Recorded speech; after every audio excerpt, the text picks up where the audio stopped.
Alrighty, it's gonna be a crazy one today. Are we live?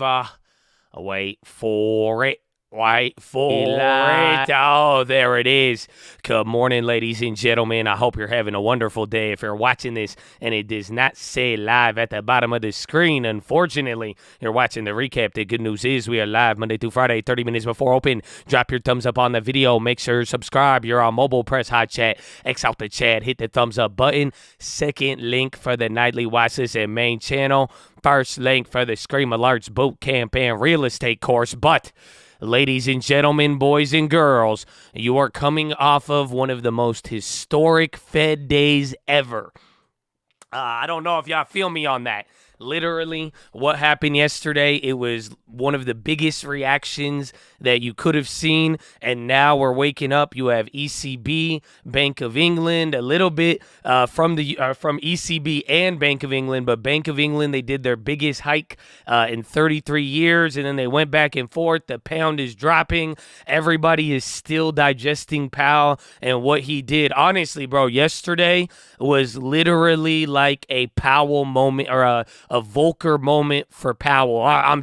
It was absolutely insane, Chatadonia. So today's going to be even wilder. We already had a little bit of jobless claims data, and it wasn't the best. It wasn't the worst, but clearly after what we got yesterday, I mean, we were looking for something and it just wasn't there. That's kind of why we're selling off here a little bit, but literally, you don't need to be confused about today. Right now, it's not only the follow-up, but it's the pound and that ECB move. So we got a lot of moving pieces. There's a lot going on. We're going to go over all of it. I hope you are ready. I hope you have watched your watch list. But Chatadonia, I hope you are in the game. It is now game time, and it is going to get crazy. So we got a lot. I hope you're ready, but don't let me get ahead of myself.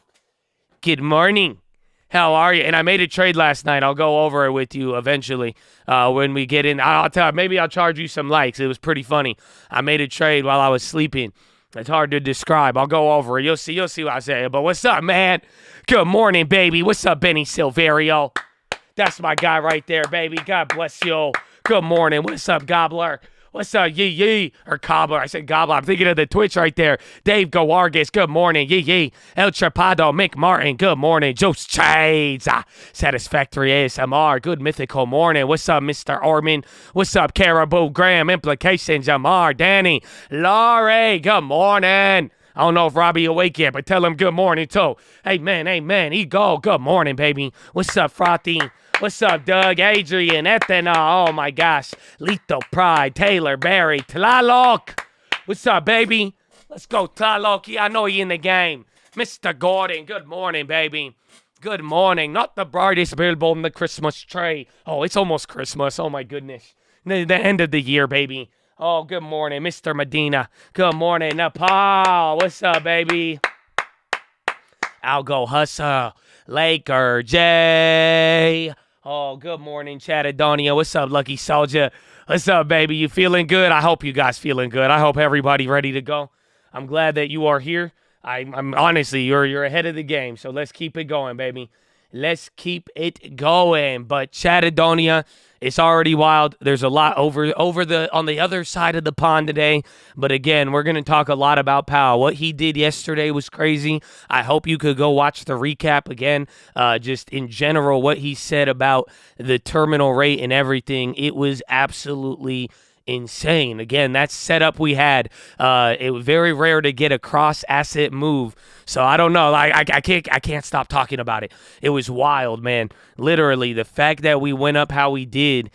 This was a cross asset move yesterday on the upside. That means bonds, commodities, dollar, everything was like totally bullish in that flip, man.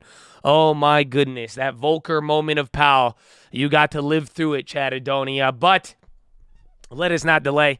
Let us get right into the news. The Bank of England, they have hiked by the most in 33 years, but they pushed back against market expectations for the scale of future moves, warning that would induce a 2-year recession. Policymakers voted 7-2 to lift the key rate by 75 basis points to 3%, but they stressed that the peak will be lower than priced into financial markets. Inflation will hit 11% this quarter, but will fall back early next year. The forecast does not take into account the fiscal plan. So even this morning with the Bank of England, right when they announced the rate hike, like 15 minutes later, their treasurer came out and made a bunch of these comments saying, no, we ain't gonna make it that high.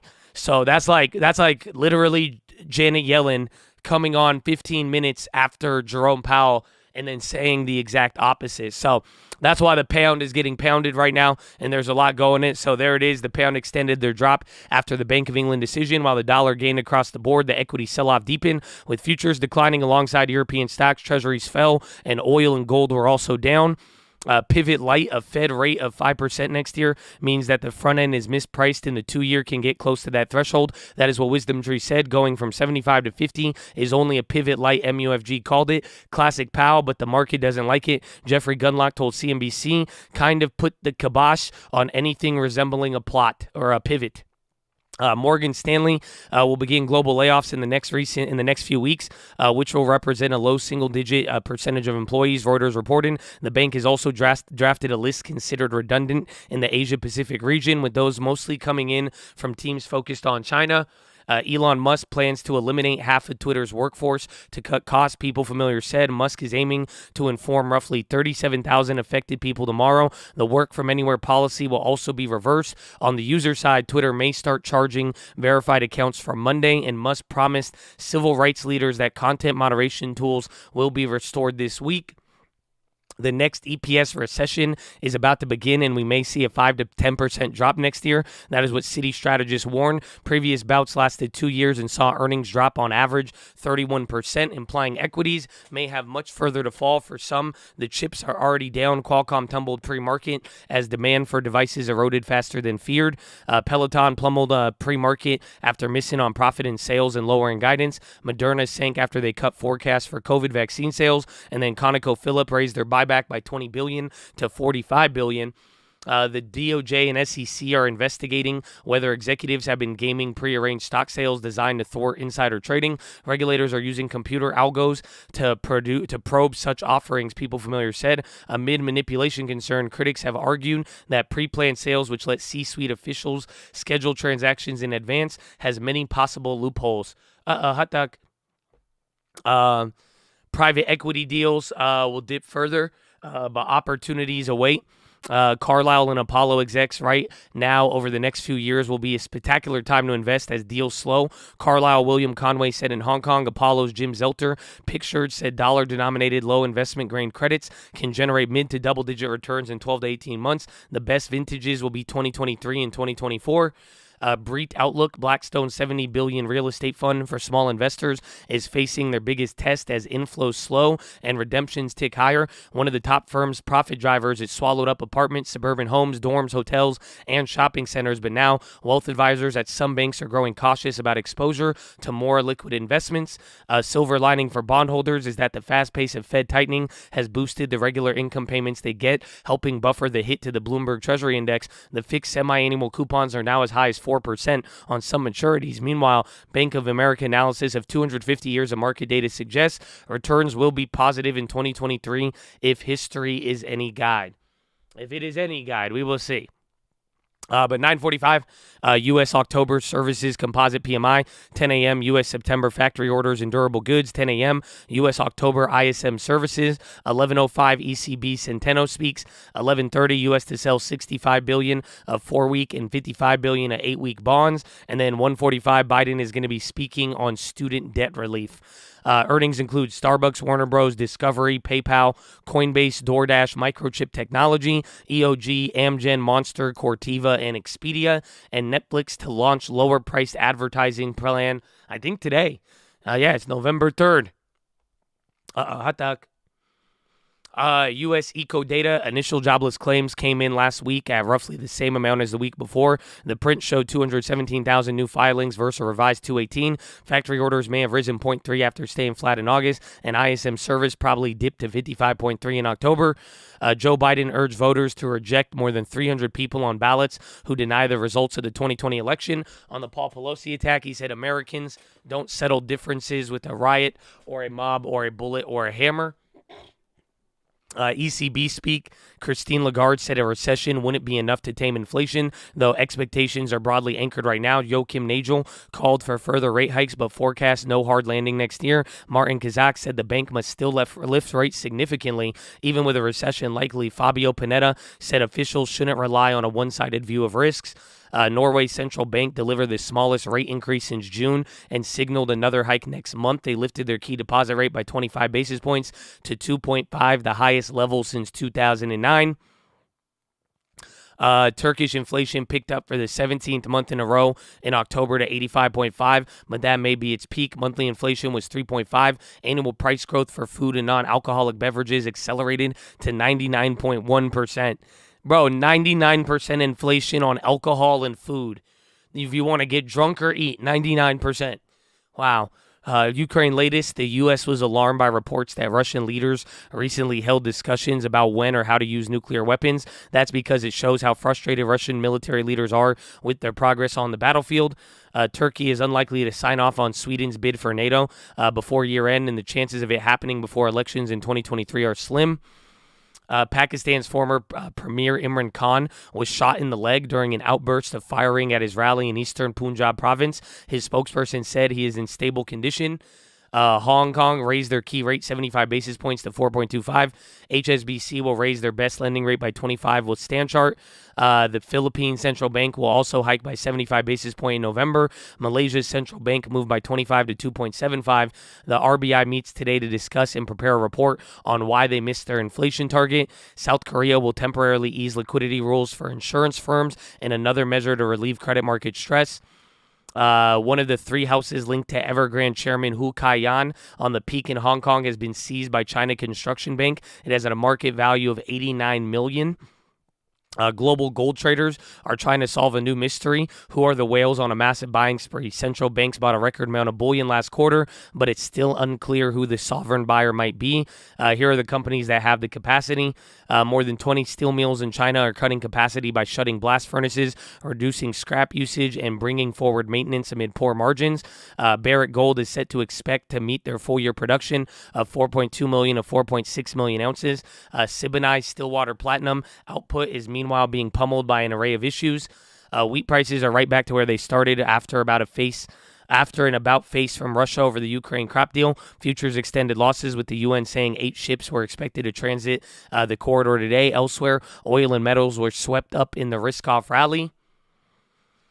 Credit Watch, there are three companies considering new IG debt sales today. That'll add to the 6 issuers that have sold $8 billion in the week. In Europe, Deutsche Bank returned to the primary market with an offering of €1 billion in long 5-year bonds. Adobe's $20 billion bid for Figma is being investigated by the DOJ, a person familiar said. Regulators have begun talking with customers and rivals of the design software startup in a sign that the company may face a drawn-out review of their deal. Marathon will buy assets of the Eagle Ford Basin from Ensign for $3 billion in cash. Carlyle's favorite market is Japan, with everything on sale. Goldman jumped up their estimate for potential legal costs by the most in a year. The firm has set September 30 estimate for reasonably possible legal losses has now exceeded $2.3 billion. Jeez. Under Armour beat even as they experienced markdowns that weighed on margin. Marriott met expectations as lodging recovery marched on. Kellogg's adjusted EPS. Uniper reported $40 billion loss as Russia throttled gas. After the close, the ad sales slowdowns of Warner Bros. Discovery, and then high pricers may boost like Starbucks, while PayPal may post improvements. Carl Icahn has more than an 8% stake in Crown Holdings and thinks that the company should shed non-core units and buy back more stock. Glencore ordered to pay €270 million over African bribes for oil. Lumen Technologies plunges after a difficult dividend decision. Apple to keep Qualcomm chips in 2023 in reversal of expectations. Goldman ups estimate of possible legal dangers by $300 million. Largest Mideast broadcaster said to tap HSBC and JP Morgan for an IPO. Allegiant says Boeing cut 737 MAX deliveries to 3 in 2023. Xbox Live is having issues on Down Detector. I don't know why that one's on there. Adobe's bid to take over Figma draws DOJ antitrust scrutiny. And then Microsoft providing added tech aid to Ukraine valued at $100 million. World Series, Christian Javier and 3 relief pitchers combined to hammer the Phillies 5-0 to tie the matchup at 2 games each. Houston made the history books, throwing the second no-hitter in a World Series history. The previous one was the perfect game in the Yankees versus Brooklyn against the Brooklyn Dodgers in 1956. Game 5 is set for tonight. Put up a parking lot. Elon Musk Hyperloop envisioned a futuristic transportation system involving levitating pods hurling through tubes at hundreds of miles per hour. That was before its demise. Parked cars will soon line the spot where the project ran. Engineers who worked on the California tunnel fondly remember their contribution on Musk's move. Jeff Bezos was sued by a former housekeeper who claimed she was subject to racial discrimination by his staff and forced to work long hours in unsanitary conditions without rest or meal breaks. A lawyer for Bezos and other defendants says the claims have been probed and have no merit. Byron Allen is preparing a bid for the Washington Commanders and what would be the second attempt this year to snag an NFL franchise. People familiar said he tried in February to buy the Broncos, which was instead Robert Walton for $4.65 billion. If Allen wins the Commanders, he'll be the first black majority owner of an NFL team. Freedom of expression. Tumblr will allow nudity again. Who the hell is on Tumblr? The New York Times reported reversing the 2018 decision will permit users to strip, but visual depictions of sexually explicit acts are still a no-no. The platform lost about a third of its subscribers after the ban. What? Tumblr? Okay. On this day in history, in 1957, the Soviet Union launched Sputnik 2, the first spacecraft sent into Earth's orbit that carried a living animal. Laika was a mixed-breed dog from the streets of Moscow. Her recovery and survival weren't planned for, and she died of overheating hours into the flight. The true cause and time of her death weren't made public until 2002. Well, look at that. Look at that. Wow. Sputnik 2. I didn't know they put a dog on there, and then they didn't tell you why the dog died till 50 years later. That's kind of weird. You know, I don't know how I feel about that story. It hit, but I don't know. I'm still taking in what we experienced yesterday, and now the pound and the ECB and the Bank of England right now. But that one was a little weird. I don't know how I feel about it. Let's see, where are pre-market movers? I don't have them in right now. I have a different set of lists. Just to recap, again, Amazon Web Services, they're freezing hiring in several divisions. BKE, the net sales ended up beating. Costco, total comparable sales +6. Crocs tumbles after raising yearly outlook, or they climb. Darling Ingredients to buy Meyer Paz. eBay boost full-year adjusted guidance. Elf full-year net sales beats. Etsy third-quarter merchandise beats estimates. Hyatt adjusted EPS beats. Marriott adjusted EPS beats. And Shake Shack, they beat. All of these are beats. They're not showing me the misses. Hold on. Pre-market movers. There's just so much. Again, so many earnings. There they are. So Atis slumps 25% after the cable television provider reported worse than expected. Apple falls 1.6 pre-market, set to extend losses for a fourth session and be on course for their longest decline since August. Analysts noted continued COVID lockdowns around the iPhone plant are leading to elongated lead times, and they downgraded them. Arena AUPH plunges 30 after the company said lupus nephritis therapy is expected to be lower than estimated for the year. Butterfly Networks falls 12% after a maker of the ultrasound device posted a wider than expected loss. Chimrex CMRX rises 6.9 after the company reported income of $241 million, which beat estimates. ConocoPhillips climbs 1.6 after beating and increasing buybacks by double. Crocs rises 5% after they beat. Crown Holdings CCK rises 6% after Wall Street Journal noted Carl Icahn holds more than 8% stake. Cummins CMI falls 4.5 after third quarter earnings. eBay's shift to refurbished and value goods helped temper declines. They did good. Fastly, analysts are mostly positive on infrastructure software. Shares rise 2.8 pre-market. Fidelity, shares are down 8.1 after the payment service provider reported third quarter that missed. Fisker dropped 11% pre-market after the EPS company, or the electric vehicle company, reported a loss on EPS for third quarter. Fidelity National, FIS, again, same one, they're down. HubSpot, shares are up 10% pre-market after the company reported third quarter that beat. Lincoln National sinks 26% pre-market after reporting an adjusted operating loss that missed. Peabody BTU jumps 8 after the coal maker exceeded analyst expectations for the third quarter. Peloton is down 15% after missing and guiding down. Myrna sinks as much as 12 after guiding down on cutting vaccines. NerdWallet rises 11 after they boosted the price target at KeyBank. Qualcomm fell 8% after the biggest maker of smartphone processors issued a weaker than expected forecast. RRPD shares tumble 17 after the third quarter earnings cut their revenue guidance for the full year. Roku shares are down 21 after the streaming company gave fourth quarter forecast that was seen as weak and issued cautious commentary about the advertising market. Sunrun gains 5 after beating, and then Under Armour is up 5.6 after surprising and raising, they beat on that, and even though they trimmed full year forecast. Wow. Chatadonia. Welcome to history. It's a big day today. Oh, I hope you know it. It's a big, big day. So let's see. Gorman hints at job cuts. Let's see. 1918. All right, let's go. Let's get. What just happened? I think I just broke it. I think I might have broke it. All right, let me go pee real quick. I'll be right back. Good morning, and God bless you. Amen. Big maybe. Amen. Kelly Amen. Lyons, Amen. this Fed Kelly emboldened Lyons. by the labour market data Mike's been covering. At the same time, you can just look across the C-suite in corporate America right now. It's crack after crack after crack.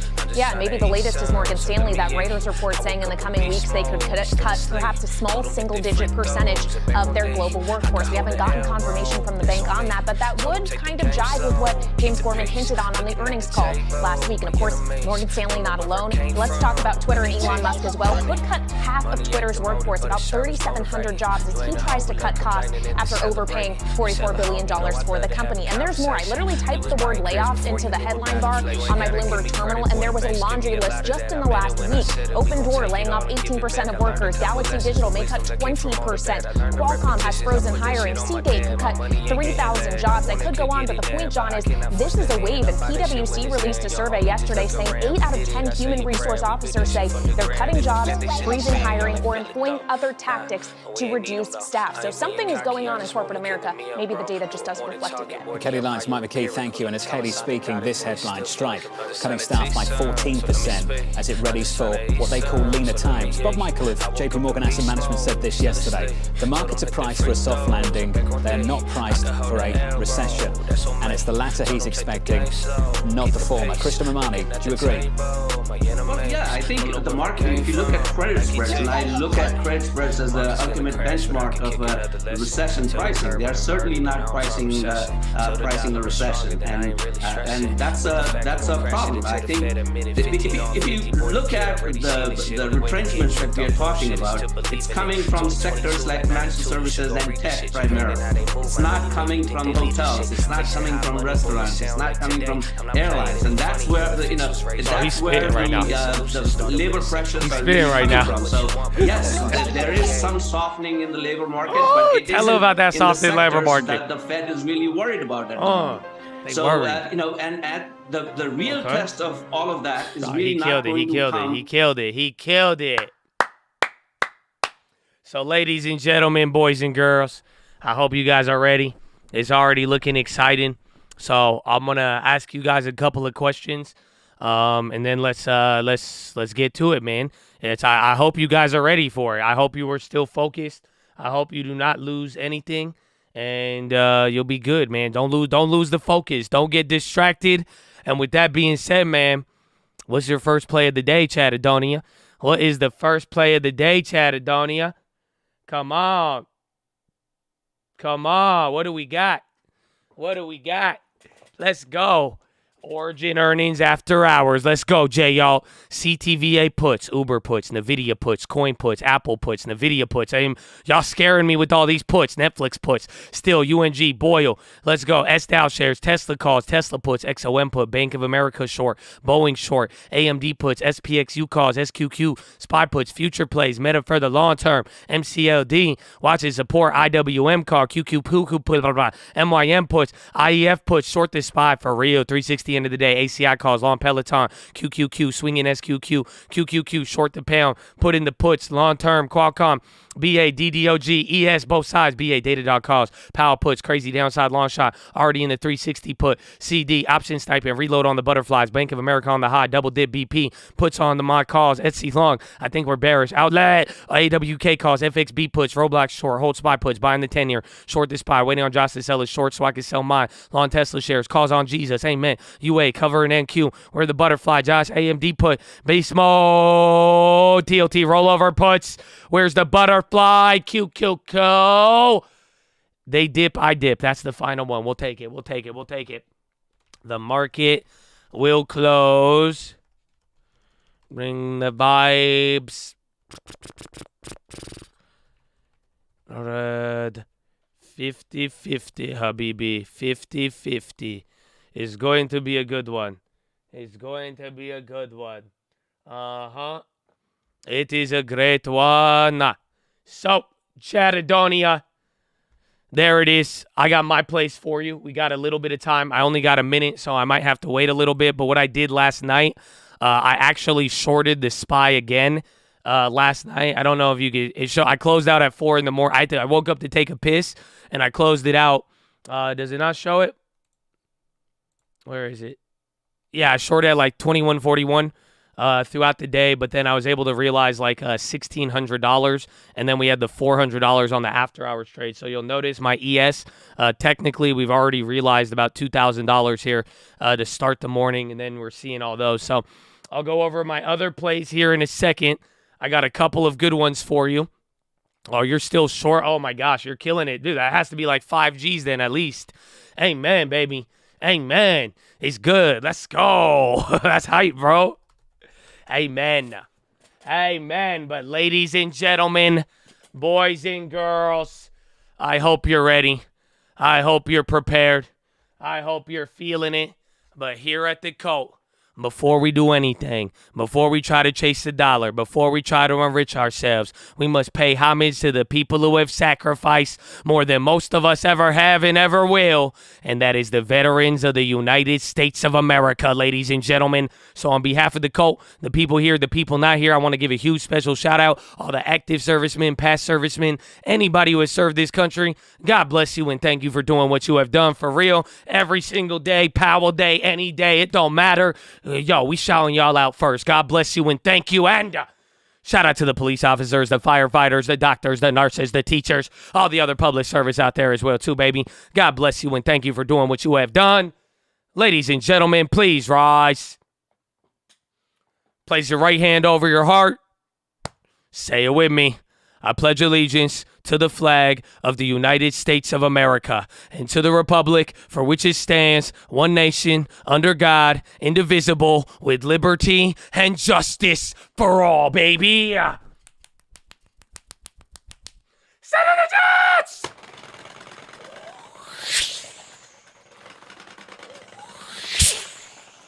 Oh, it's game time, Chatadonia. Herna!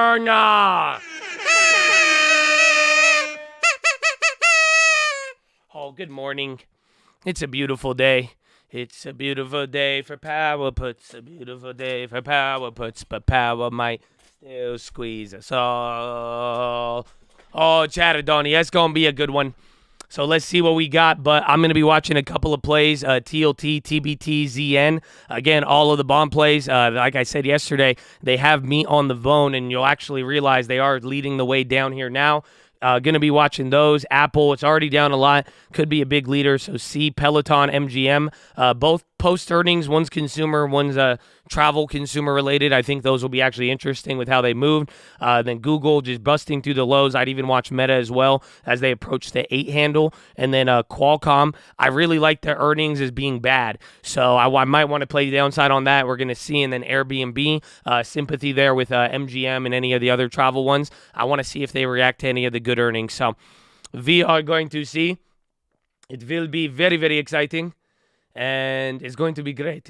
I'm very, very excited, Chad. Very, very excited. So hit that thumbs up. I hope you're ready. You got about 2 minutes. Is there any pressing questions? Any pressing questions before we begin? My friendly Chads, is there anything you need? Anything you need explanation on? Now you only have 1 minute. If we are going to do it, very much excite. Hey, I know it's going to be a great one. We are going to see. Banks have a lot of meat on the bone for the downside. Amen. I slept great. I'm excited. That's it. I had a nice poop in the morning too. And that's it, man. That's it. It's good. That's the first question I got. Will you bring the BA CEO yelling? No. He's not on there today. He is not on there. Watch clouds for sympathy. Play butterflies, but I think they sabotage. Just make sure you sell 2 of the middle ones. That's all. You have to do custom ratio on Robinhood. You could do them. I've done Robinhood's butterflies on Robinhood. Just a little tricky. But get ready. 5 seconds. It's here, Chad Adonia. Round 1. Fight. Alrighty. Let's see what we're going to get. Again, watch the bonds. Euro, again, pound, and don't forget ECB. I would wait for, what's it called? After the ECB or the Euro close, that's going to be everything. Oh, damn, you're already at 37.20. So this is a big level. Remember, anything below here, I don't even know where it leads to. 3,700, that's it. So I think all throughout the day, I don't know if we're going to get any more data. You are 9:45, you're going to get service PMI, and then factory orders and some other things at 10. So final move won't occur till 10. Just keep that in mind. Just remember what happened the last 2 days, and just try to remember the data sets when I got trapped on that ES the day before Fed. Alrighty. And we're down 1.29 on the NASDAQ, 1.12 on the SPY, and then the Dow. Court Chicle again. Someone said Datadog with the earnings. Hold on, I want this to load. Apple's going up. AMD down 0.4. Penn. Yeah, there was a couple of good earnings. Even Watch Oil, Conoco, and a few others are still up. XOM dropped, but let's see. Again, I'm looking at IF with the 10-year. We have the bond play. It's losing a little now, but that one's it right there.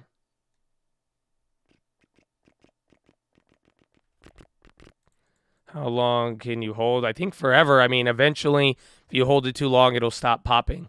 Like it doesn't, or it just won't hit the same again, the natural decay. But for the most part, you should be good for a decent amount of time. Google's on the low. Fortnite, Palo Alto Networks, they got clapped the other day. Watch out for that one.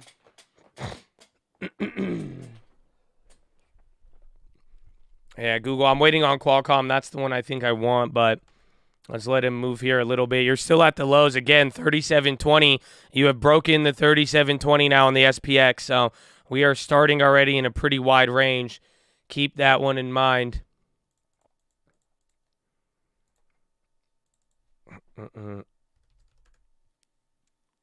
Right at open for the IV. Sometimes, I mean, it all just depends, and realistically, by the end of the morning, just a lot changes. Qualcomm, watch out.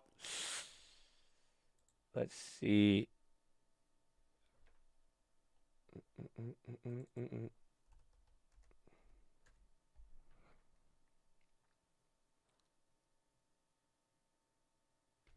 Let's see. NVIDIA's coming. Yeah, they're all coming down. I feel like Qualcomm's going to make 2 moves, though.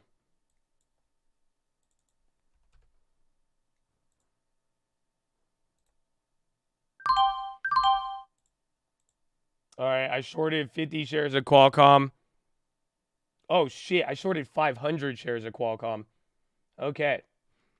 I did not mean to do that.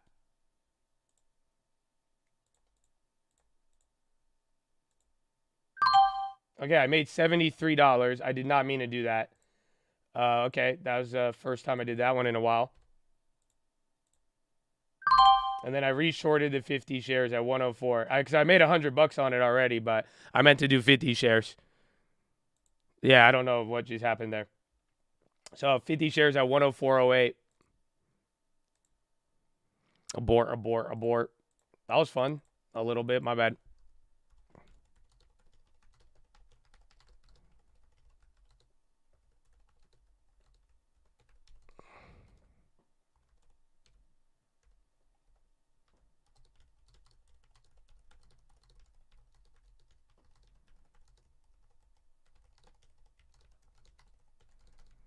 Cancel mission. It's good. I mean, that one could have been bad there for a little bit, but even then, my plan with this one, after the data, I'll probably add more, but just went with 50 shares. We're going up here now. This is your first little bounce here of the day. Again, you're above the 37.20. I don't know where the futures are at. 37.33. That price level should sound very familiar to you. Again, this is going to be an interesting one. NVIDIA's trying to come up. Apple's recovered a decent amount here from the morning. Again, Google was just very, very weak. They got a pop. Again, there's Amazon freezing news. Amazon actually looks to be doing the best right here. Tesla on the high.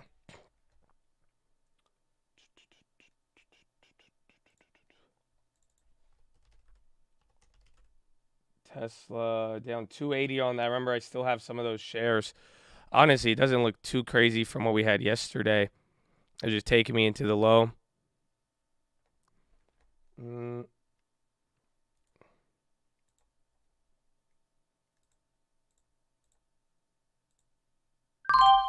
right, I covered my Tesla. I just took a loss on it. I know I said I could hold it yesterday, but, I mean, if they're going to give me a little bit of green, I might as well take it now. Again, if you watched the watch list yesterday, you should know how I feel towards everything till Friday.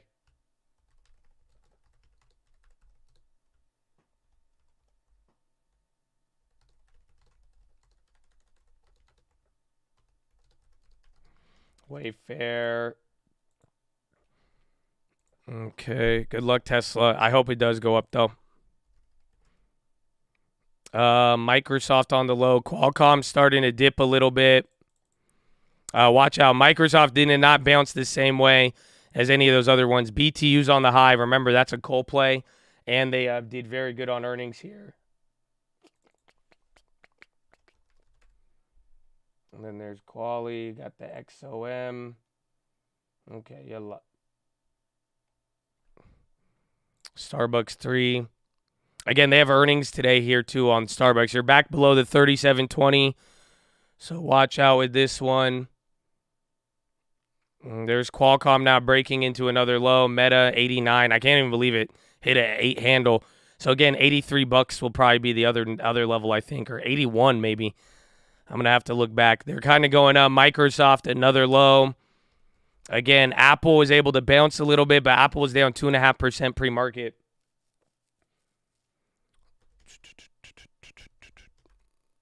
Visa. Again, PayPal and the other one. Boeing's up almost 2. That's probably off of the guidance. I'm surprised, honestly. That looks like strength squeezing. I mean, even, what's it called? McDonald's is up. Costco's up. There's a couple that are doing decent. Banks are trying to run up, even though they're down 1%.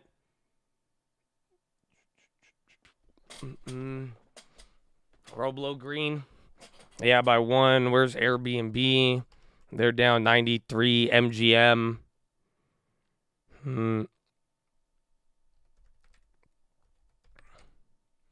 Let me get. Where's the dollar at? Watch out. Dollar might climb here. Dollar looks higher than the market is lower. And then TLT. That one is booking running. Yeah, that was good earnings. Qualcomm, that was a flush. Should have kept that Qualcomm 500. I know I would have been doing good. Would have been doing good. Either way, though, we still got some gains. That little flush was great, but watch. I mean, I might hold this one a little longer. Dollar Wrecking Ball, APD up 6.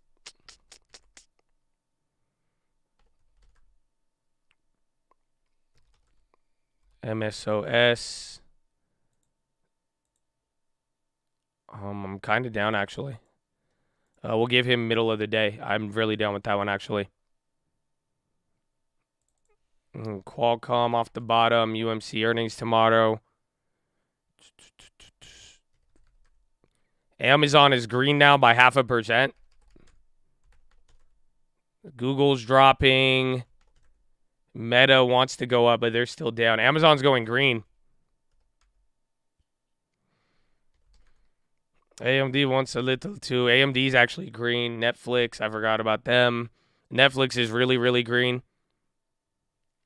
So there's a couple of tech names actually kind of running right now. It's not too bad.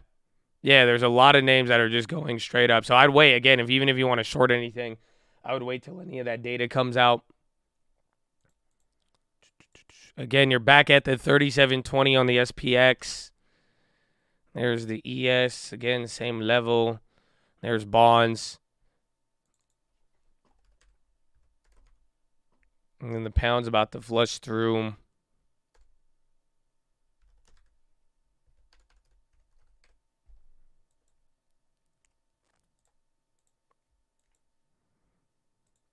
U.S. economy growing, creating jobs. Atlas, Altice, USA paused for volatility.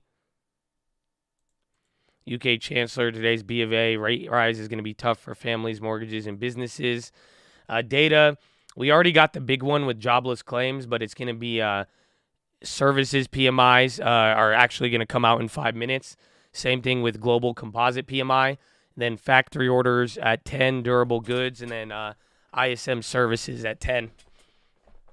So the data will be key, but realistically, I mean, as we pair it with what we had with Powell, people want a jobs report. And again, the jobs data today, it wasn't really enough. I think it came out right here was the jobs data on these little wicks. It's kind of fighting back. Again, there's a lot of things that have been going just like straight up right now. There's Meta slipping now. Qualcomm still holding. Palo Alto, again, Palo Alto and Fortinet, not Fortnite. Fortinet bounced a little bit, but still down 14. SPY is hitting a new high of the day. So, again, 37.33, that will be the next level here. Or that will be the upside range. If you get above there, it could look a little better. But if it can't get above there, then that won't be good. MSOS. Yeah, so I'm still riding out that one. Tesla's still doing great. 372 now on the SPY. Bond yields are bouncing. So you're actually getting a pretty decent move on that. And then Qualcomm, XOM.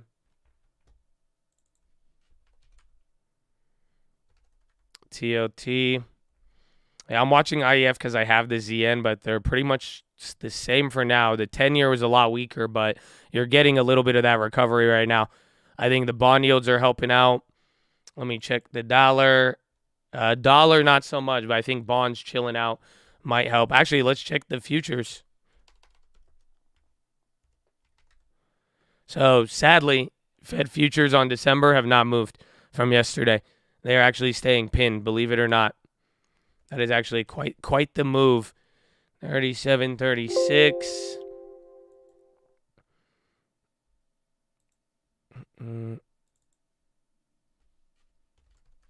Amazon's up 1%. Apple new low. NASDAQ is down 0.9. Dow is only 0.4. You're still climbing up here a little bit, though. Again, if Conoco and some of those oil companies, if they all start to rally, again, XOM's going green. We're still up on that one, but it's moving. Let me check the industries right now. Energy is leading by 1.02, and consumer discretionary is actually up. So that's a more of a risk-on type beat, but is holding, and then materials are barely red. Worst on the day is healthcare and tech. Tech is down 1.72, and then healthcare is down 1.1.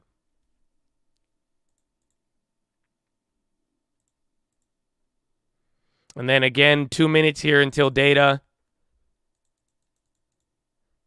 This data, it'll be, again, I think you'll get a small reaction, but it just depends. Any big misses or surprises, that will cause it. But remember, you had PMI data the other day, but this time it's not necessarily tied in here with any employment data. AMD went green. Apple dropping.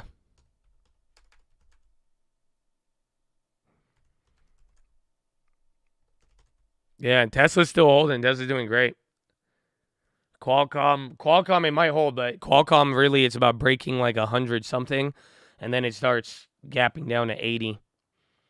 Bonds jumped and the dollar fell. On the Fed data, yeah. Well, we'll see. Let me even get up there. So get ready. One more minute. Wait, I watch PayPal, Starbucks. Those are your earnings after the bell today. Yeah, PayPal's down 3. Damn, and that could be off of the Stripe news early in the morning. Apple's hitting another low. This thing's drilling. So is Microsoft. Only Amazon and Netflix are up, but they might actually flip again. Honestly, yeah, Apple's really, really. I think Apple might be hitting pre-market lows. Yeah, that's actually really. I would follow Apple a little bit on that one. I'll wait for the data, but this could be a short point if anything. Wait for it. 15 seconds. Apple's already dumping. 37.33. And the data came in good. Composite PMI is 48.2. Services 47.8. That's going to be negative. I mean, it shouldn't make us totally plummet, but the whole idea is that's it. It's good that you're not getting any softening of data in any way, shape, or form again, and that will just have the implications that the stronger services and everything else. I mean, the more likely you're going to get more inflation. So we'll see. Again, it's not going to make you drop like it's Powell, but that read, just early initial negative reaction, good data, bad reaction, but how bad, I don't know. But now we could confirm it. 37.15. Oh man, it keeps dropping. 24.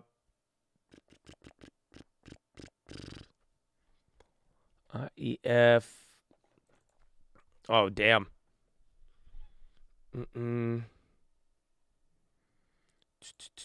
Oh, Bradley Frizzo, lend that peach. Oh, it's here, ladies and gentlemen. I don't know. How do you feel with that on the bad data?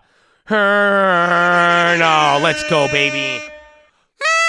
Maybe that means so. Oh, wow, it bounced on the peach. Oh, my goodness. Oh, my goodness. Let's go, baby. Wow, the peach is honestly more important than the World Series. I'm telling you, there's more records broken with the peach than the World Series. I love it. I love it. I love it. I love it.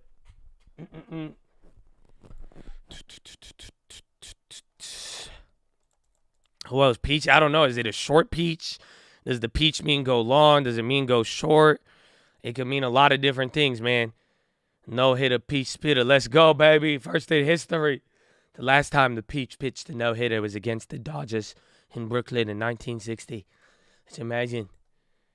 Wow. I don't know. It could be a what's it called? It could be one of those short how you say? It could be a short peach. I don't know. I don't know how you gotta take that up with the peach. That's between you and the peach. Honestly, now the ES futures are higher than when the data came out. Interestingly enough.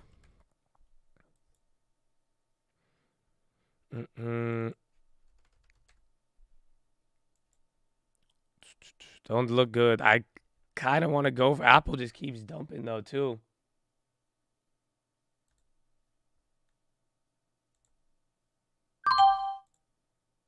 All right, I went with one small short on here, a bigger one. Actually, I should have probably went smaller, but let's see. I don't like the low of the level though. Again, I had a way better entry last night, but again, just going off the data, we'll see where this leads us into it.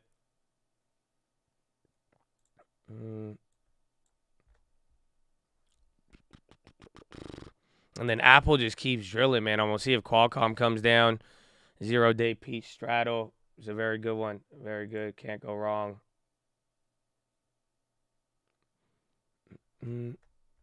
It's holding this level, though. That's good. Again, you have one more set of data in 15 minutes.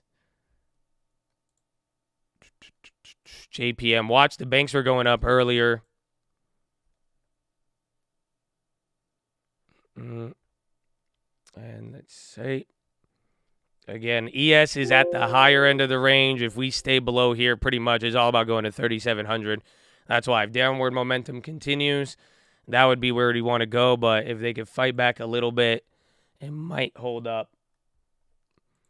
That short was on the ES. I'm looking for a flip here if we get a break, but a little risky. Again, the idea I took is that the futures were at the same price there, but no, it's already bouncing. See, futures are going up 3,727. I got in at what? 3,723. XOM. It's the oil, but bonds are moving. Watch out for that one. Deloitte axes half of their 16-person UK executive team. And then Apple, this might be your first bounce on that. Watch if energy keeps leading the way. XOM is very green now. There's Apple again. Low ticker picking up.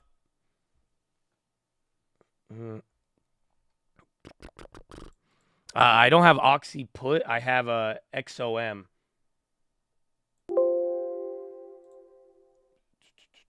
Yeah, and I'm actually about to go break even on XOM. And then we have the Qualcomm, and then I have that ES that I just took.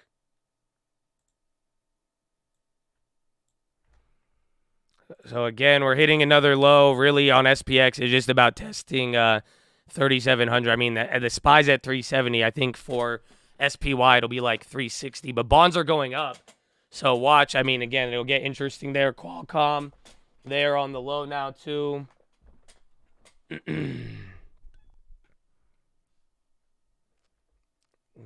see. Where is it? Qualcomm, small. $2 per share on the Qualcomm. Fed view, it hasn't moved. That's why it's interesting because first equities move the biggest, and then bonds move the second. That's why I went with ZN yesterday. Because there's more meat on the bone. But the December odds, they don't know. And that's what I was saying, you don't have the, until we get the right data, we're not going to know that. And that's literally what we're looking for, is that the right data, the jobs data has to give that to us. So even though today, right now, just had a negative reaction to data, it's not the jobs data, and that's really what we're trying to get at there with that. I keep getting these weird later voice cracks. So 3,700 flat on the SPY.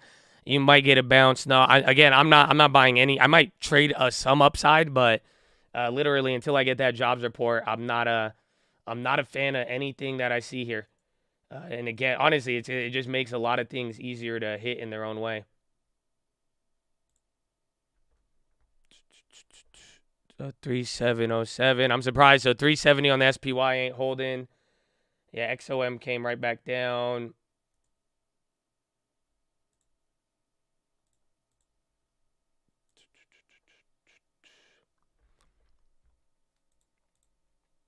$3,706. SOXS. 369.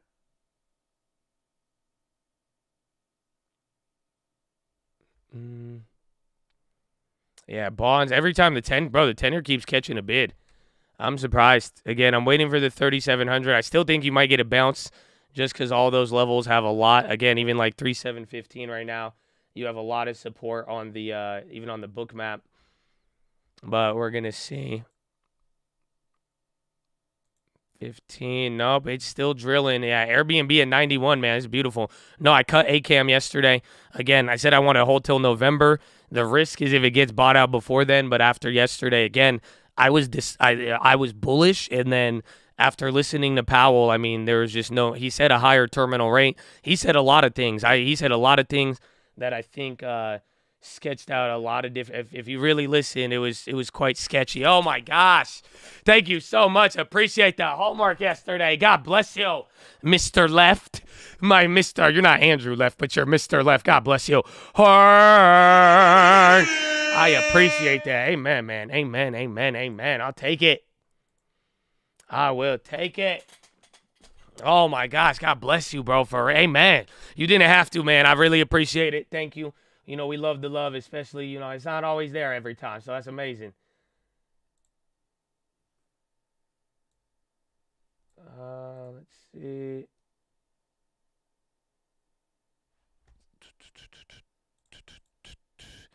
$3,713, yeah. All right, I made $475 on that trade. I closed out of it. I'm down to re-up on it, though. Again, we're going to do kind of like what we did yesterday. So that one was a decent one so far. Starbucks. Dude, Apple keeps dumping, though, man. He keeps dumping. 37.13. Where is that for SPX? Yeah, right above. Again, I think you could squeeze out 5 more points if you really want it. Again, what I'd be looking, I want to short the next bounce, or depending on how big it is.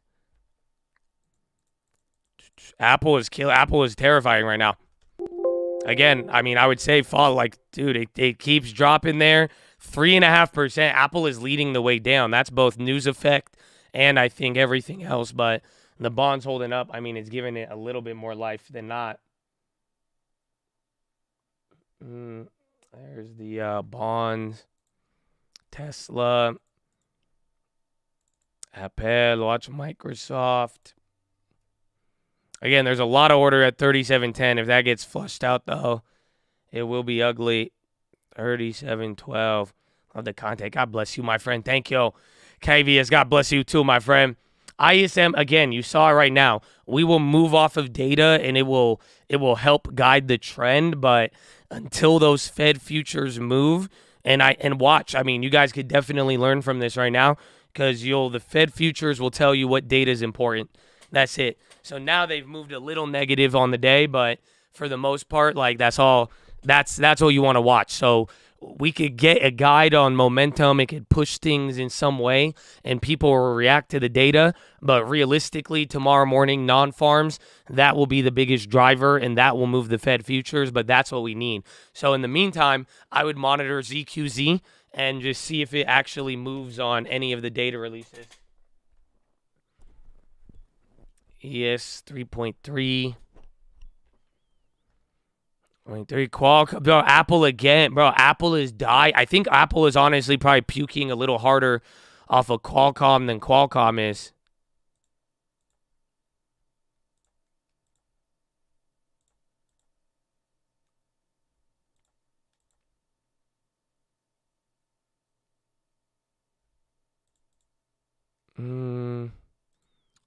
Yeah, well, wait. If Qualcomm bounces, I'm going to get another one. Is Amazon still up? Because Amazon was doing really good. Again, you're getting these candles into the low. You're literally hitting them as we're going down, but then it's bouncing up. So, like, legitimately, your low of the day has just occurred right now, but it's kind of looks like the air breaks into the low. You're about 4 points away from 3,700 on SPX. There's a little bit of bounce. It's like Qualcomm told the truth. Yeah, exactly. That's why, because Apple is down a lot today. And Apple is doing it. Apple is down in a very, very tremendous fashion. Today's my birthday. Feeling blessed. 3 months away from my 2-year anniversary with that frat. God bless Josh and the Chad, baby. Happy birthday, baby. Herna. Oh, my gosh. That's another year for the long term. Amen, amen, amen. Amen. Yeah. I mean, downside, we gotta stay in the game. I mean, I'm happy about how it played out, and even then today, like, even though I had to take that big ES loss, literally even by this morning, I've already realized 2,500 between the trades from after hours and now into there. But then it's like we were saying, any of these put plays now, you're making all that money back.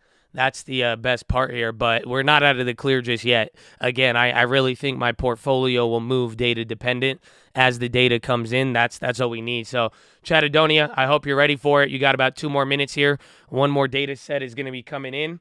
You're going to get factory orders, durable goods orders, and cap goods and ISM services. Okay, so keep that in mind. Keep that in mind because that will move stuff. Again, if you want to be very savvy, watch /ZQZ22 for a reaction. Otherwise, we got to interpret the data. It'll help guide the momentum, and then just watch out for any bounces or any sort of volatile moves in the meantime, considering because we're moving big. You're down 1.8 already on the NASDAQ. So, do the math. That's a big day, and it's only 30 minutes into the bell right now. 1 minute, 15 seconds. Apple's coming down again. Qualcomm's bro, if Qualcomm dumps, that one's going to get interesting.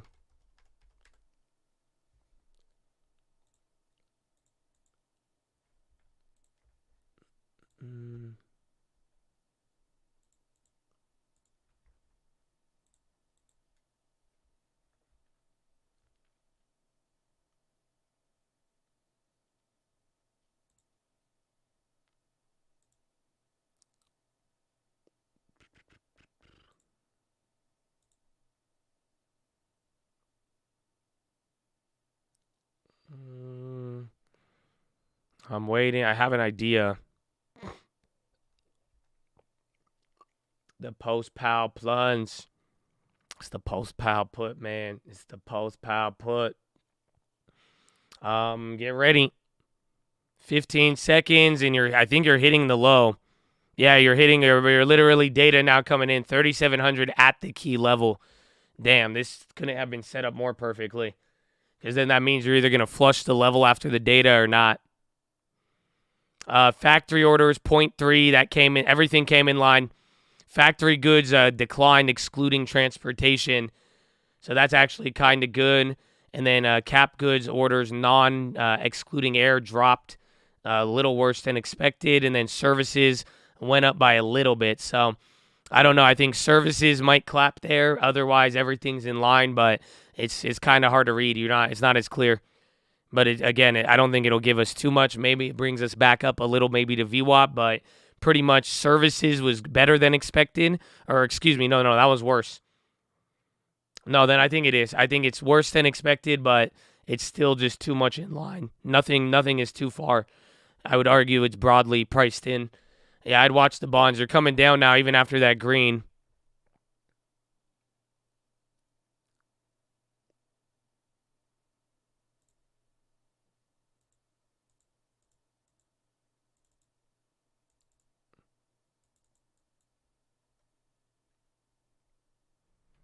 Let me see.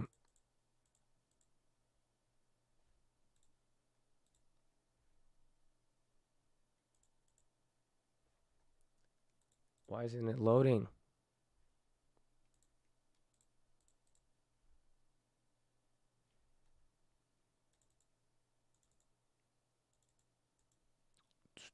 Sorry, there it is. I think you're just because you're getting the level.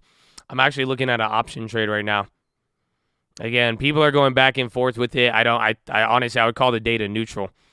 Like, it came in priced in for the most part. I mean, factory goods was worse, which could have been better. I misread the ISM services. That one came in below. So maybe you could say that's decent, but I'd say broadly neutral. But big volume actually coming in there, though. And a lot of transactions are being made here.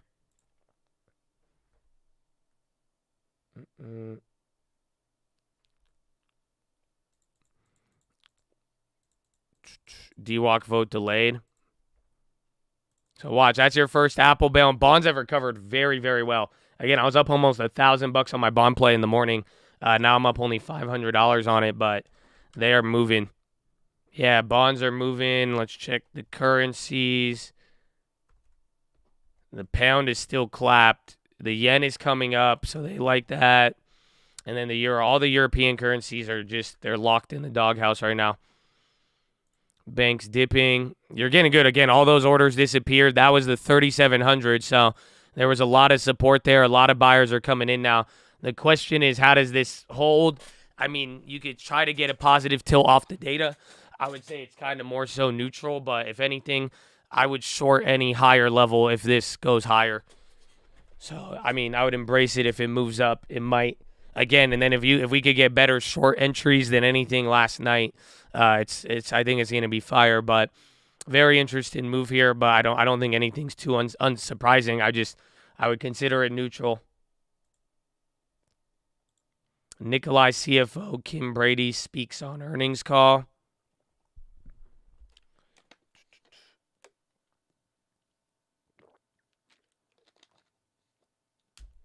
Qualcomm, short MRO.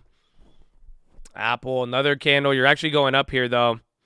So this is good. Depending on how high it takes it, you get a nice bounce. I mean, if it goes back up to the 37.20, I mean, futures have already moved pretty big off of that. And now you're getting into the first candle there. Myrna. Tesla's still going. NVIDIA's trying to bounce. Qualcomm still at the lows here. Google dead weight. Oh, yeah, they're getting clobbered. Expedia's dropping. Airbnb at 90. And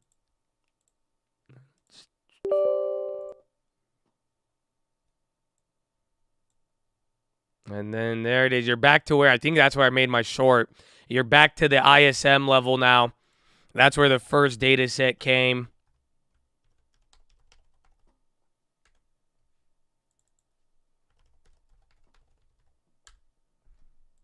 Let me check. Meta bounce. Yeah, I'll take it. You can take it for now. I mean, again, that's why I closed out anything. I mean, if you're looking to re-short, that's where I'm at this point. This might be a decent size move. You get more safety here. I'd say this is a greedy zone if you want to re-short it.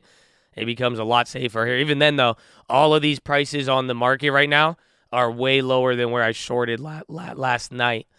So it's like, think about the gap down size you've had. It's pretty big. Coca-Cola on the high. Xi and Meta, welcome. Xi and Meta, that sounds like I'm talking politics. I felt risk on this morning. There's Quali.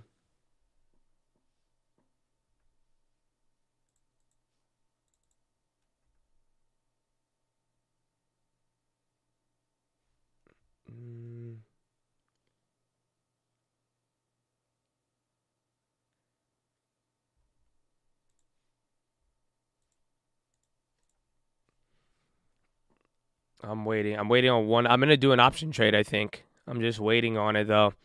I don't want to jump too soon because it's an option. You can't hold it like the same way as the future. You know what I'm saying? So I'm waiting. I have an idea, though. We need to see how this plays out. You're moving up off of this still.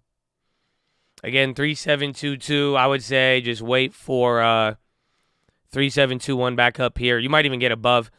Again, these levels are just, it's going to be interesting. Honestly, I would prefer a much bigger rip right now. Even if we could fill the gap and short around there, that would be the best. Otherwise, I think there's going to be a lot of flip opportunities today. Let's see. To the upside. Yeah, Boeing's killing it. That was crazy after the call yesterday.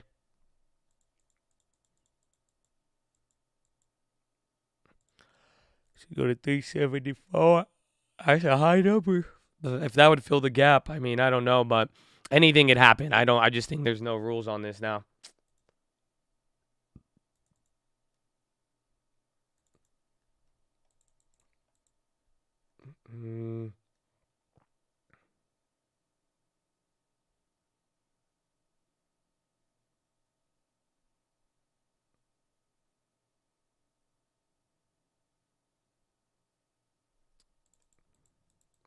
Overnight high correction.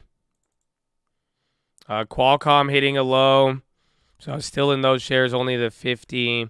Low tickers picking up. Honestly, just watch Apple again. See what he does. Exxon, even the energy names, if they start coming down. We're done with the day for data. That's it now. All of it's going to be interpretation. Then your European close. I think there's a couple of Bank of England speakers still on the lineup, and that will be big. Again, euro, pound today. I mean, again, the pound is down 2.5%. But then watch the bonds, though, because this has literally been a giant rally with the bonds. I think it's tech dropping. Again, remember, like I was telling you, anytime tech has begun to just get pummeled, you would watch the bonds start to, catch a bid. So, I mean, if Apple's selling off extremely hard and then that's happening, I mean, who knows? So you hit VWAP and coming down. It's literally 3727 on the futures. It's a decent level. Again, it could very well reject here. You're right below the 3720. If we don't know how enough to get above there, that won't be good. But you do have a lot of bid support leading into the way here. The dollar, I believe, is up. I mean, it has to be, but I think it should be up even more. Yeah, it gapped up 1%, but I mean, the pound is down too. I think the dollar should be up a lot more, but for now, a very, very aggressive day. And you're seeing how we've moved today. The dollar really hasn't done much comparatively.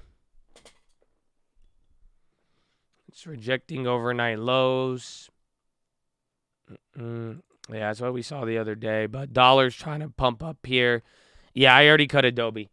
I had a $30 loss on that play. That was a couple weeks ago.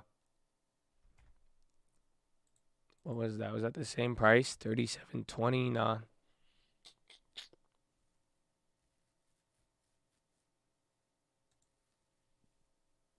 So watch, here's all those big bids. Might be able to hold 3712 on the SPX, Google, Amazon dump. Good call, Chad. Google, yeah, I don't do Google's ugly. I don't know, is it Nancy's fault? What happened with that?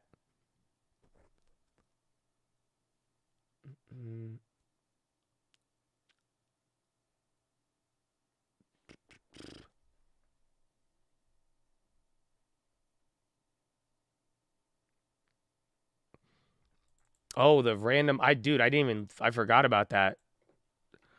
I think the random play was for December, but I totally forgot about that one.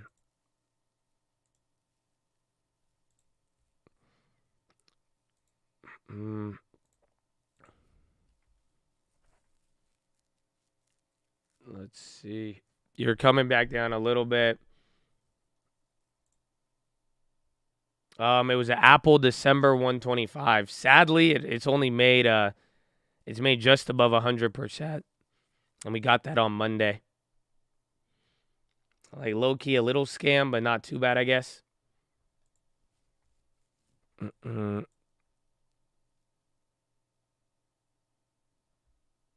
just sold your Christian Javier Ricky card for $3 on eBay. I'll give you $3 for it. What do you mean? If you didn't, isn't he the one who just pitched the no-hitter in the World Series? And you're gonna sell his card for $3? I'll give you $3, bro. I'll give you a Bitcoin or a Ethereum Classic. Never mind. I'm sorry. I just thought a metric of unit, a Bitcoin. I thought one was a small. Not a full. I'm not gonna give you a Bitcoin, but I'll give you an Ethereum Classic. I'll give you one of those. I got a lot of them. I'll give you one. It was flooded with the same card. Oh, really?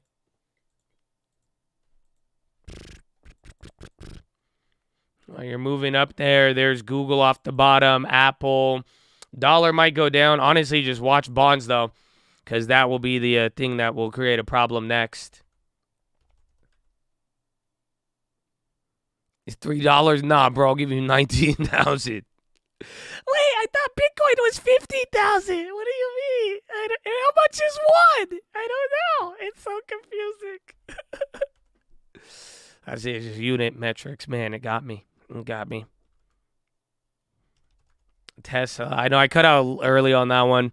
I just took the loss again. I do not feel safe until any data comes in, and even then, the data is going to be very decisive. Honestly, Fed futures are unchanged though. So when it's all said and done, all of this action now, this has not furthered the story. I just hope you guys realize that. That's the craziest part about all of it. Even though we've gotten data, even though we've gotten, again, you got the UK and the ECB and the Bank of England, all of that stuff, that helped move it, and we're getting information, and having information has been very, very profitable right here. But when it's all said and done, though, it's like this is not, the Fed futures haven't moved. So our story is, and where we're actually going to go, and like the market is pricing in more or less hawkish than where we've been at. Nothing has occurred. That's it. Everything's staying in the middle.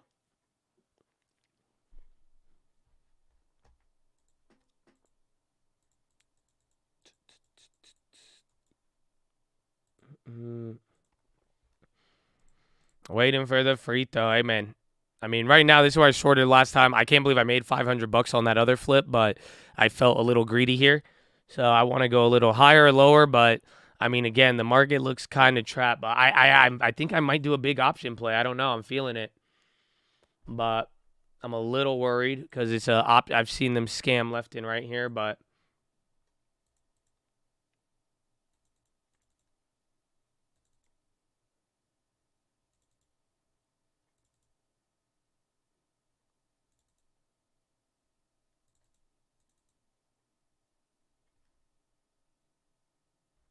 let's see, 35. Maybe digestion. There it is. You're going, bro. It's the bonds. I just think Apple, and then it's that same effect. And somebody in here they said shorts have to cover, and I mean, that could make a lot of sense here in terms of getting other buying activity, but more so, I just, what's sticking out to me, Fed futures are moving, and it seems like any day we've had a giant rundown on like big mega cap tech, the bonds find a way to shake off any negativity and bounce. So I want to just say this is kind of the bonds easing up, because even last night the bonds were leading on the way down, but now you're getting a pretty sustained rally on the bonds, at least from the bottom, and we're going to have to go through the rest of the day, but still.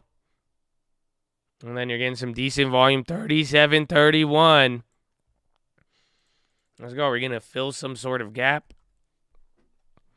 Now you're just right back above 37.22, a little bit above the level with the data when that came out.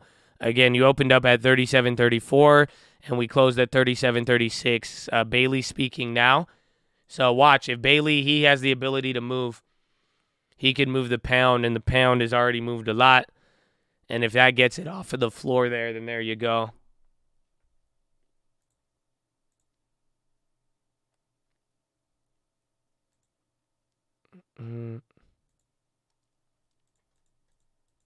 You've been speaking since an hour? I haven't even gotten any headlines.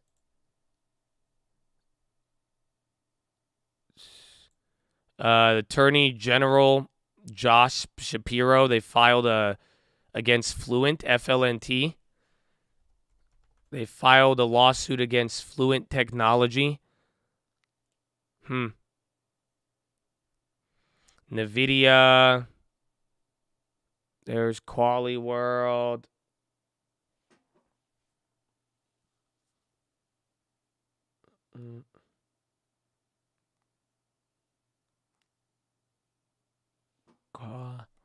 Tillery with volume. Oh, yeah, I need to get the weed place. 707. 3727. It's kind of a big level. We've gotten a little bit above there, 3730, but hasn't really held. And then ES 3730. Like I said, this price should sound familiar.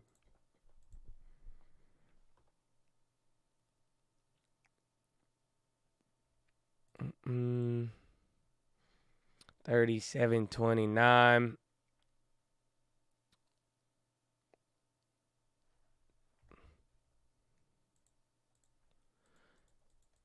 Yeah, I'm trying to see.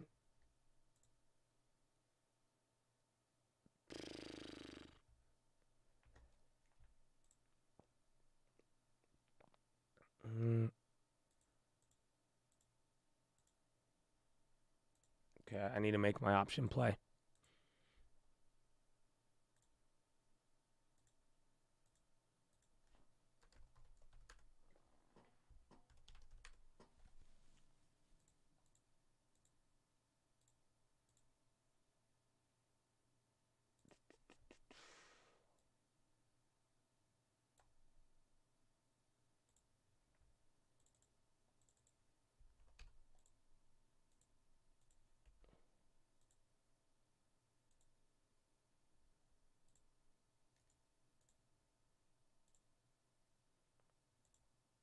They're gonna scam me.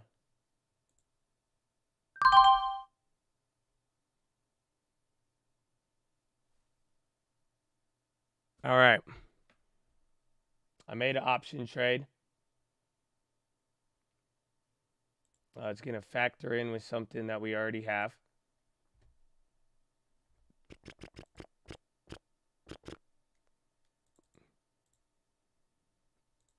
Okay, hold on.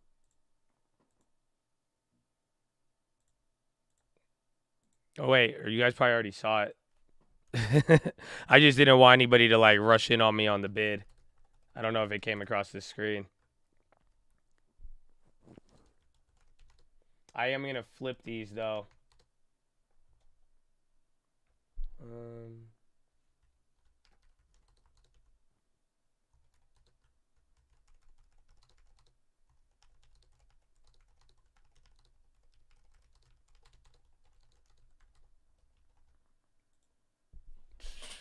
Oh, it didn't? I thought it did. When to reload. I mean, we got to wait. We have to wait for the dollar. There's the weed stocks popping all of a sudden. Weed stocks catching a move. Yeah, MSO, literally, it's on there. Good call out on that one. I am already down on my first option trade, though. So I'm kind of nervous. I could have waited a little bit. I might be down to even add to it. I'm going to look towards a flip. It's actually extremely risky. It's both short-term and I went big on it. So, again, I'm hoping I could get a flip. So we will see. But, yeah, I'm already down 10%. Qualcomm. I did Qualcomm puts for next week. I bought a decent amount, and I'm going to look to either flip or I think it's going to either die tomorrow or, again, even throughout the day. I like Qualcomm, and then I like where they're at this level. It's either Qualcomm survives or it doesn't ever again. And then the options, I'm pretty much same price as yesterday, which I don't know how I feel about that, but they're still super far at the money. I went far at the money. Yeah, something up in weed. It's been dropping, so with everything else, I mean, we're going to have to see. Well, that was a nice wick. You're trying to go up here again, 37.30. I mean, even if we get into 37.50, that could be interesting.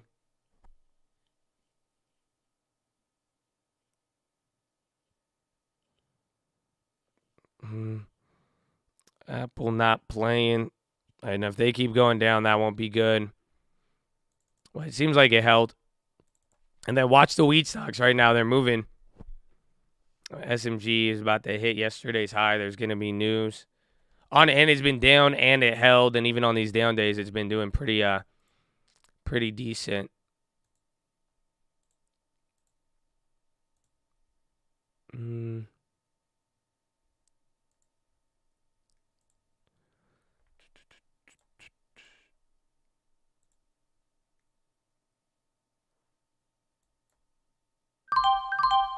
All right, I went short on the ES again.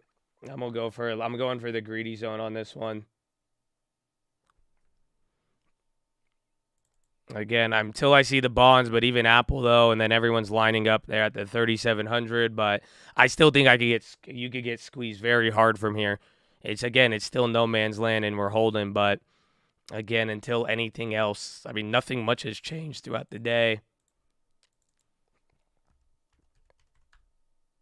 ZQZ, that dropped a little bit. So, I mean, that's actually interesting, but we need more. 9.5.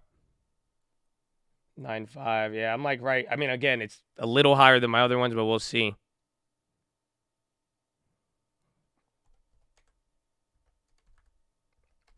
The currencies are moving. The euro's coming up here, though, so watch out.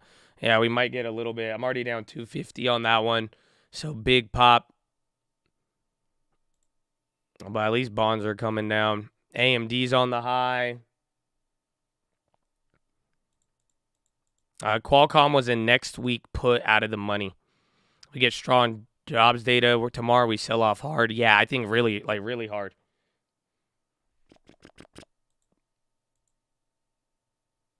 Yeah, NVIDIA's really running. AMD just got very big volume up there. The hell is that? AMD and NVIDIA, very, very big pops. Broadcom leads stocks lower. No, I'm not seeing anything. AMD had a price target increase 20 minutes ago. Bro, AMD and NVIDIA are running. Yeah, both very, very big right there. I'm not seeing anything on NVIDIA too. Again, people are just saying how they're leading, given the outlook after Qualcomm. Boeing breakout. Again, chips are breaking out heavy right now. Yeah, Boeing, very good, 152. And then the bonds. If bonds and TLT, I mean, this could be the first divergence on these throughout the day. I mean, if anything, it looks like the market has followed the bonds, but remember, the bonds had a very, very big gap down.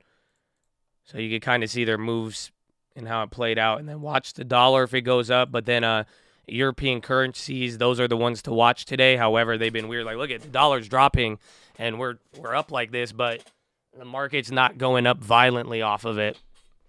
So that's what we got to watch out for. There's going to be a weird dollar bond stock dynamic, but something is lagging here today.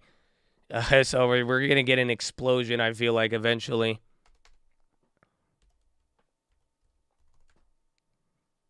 Last month's job data. Last month, not good. And, I mean, it's like I said yesterday on the watch list, it's just all of the jobs data we've gotten so far has been good. And now, granted, like ADP and other things don't necessarily tell the whole story. So there's always the chance. But, I mean, it's, you know, with Powell doing what he did yesterday, I can't stress it enough. That was like Powell's Volcker moment, and we got to live through it. But, you know, with everything Powell said, it's the data will be a very, very, very big driver. So I think, you know, good or bad, it's going to determine a lot.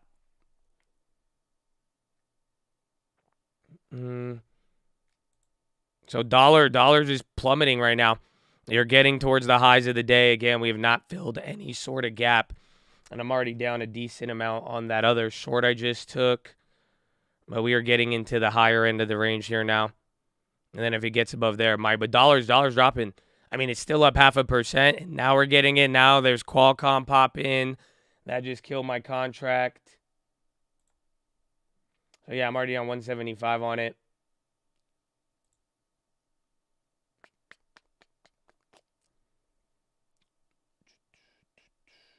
The pound came up. It's good. 725. 210 inversion at 55. Ira Jersey was saying 0.75 dollars in. It is, but it's not. I mean, honestly, anytime I've seen the dollar move like that, though, I would expect a very, very big move, but he seems hesitant today. HUDI on the low. Yeah, a lot of buyers, though. Honestly, you still got people lining up here. As long as that doesn't turn around, it'll be good. Again, your first test is where we opened at and then where we gapped up to. Otherwise, we'll see.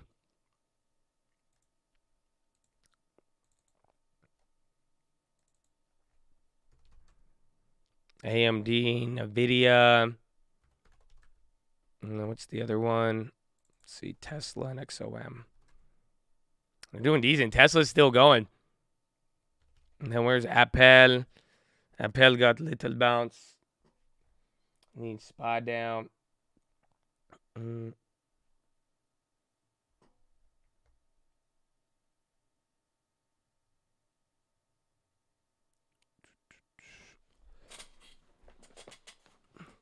People refuse to. Oh, well, I have a theory, actually. I could give it to you. I could sell it to you for a little bit.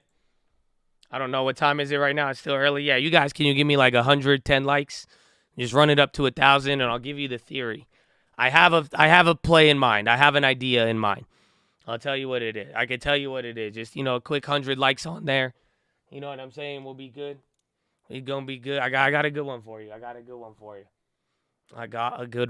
you. I'll sell it, baby. It's right there. Look, you almost got it. It's free. It's free shipping and handling on all 10. All 10. This one's actually macro. Apple, big volume. Let's see here. Are we moving towards the high? I mean, if that hits, it'll be good. Again, you're at 37.33 now. Pre-sale 10. All right, we got it. Perfect. God bless you. So, my idea is this time around, if the market ignores what Powell literally said, and again, I mean, there's two big things that Powell said yesterday that really need comprehension, and it's all on you. But it's very simple.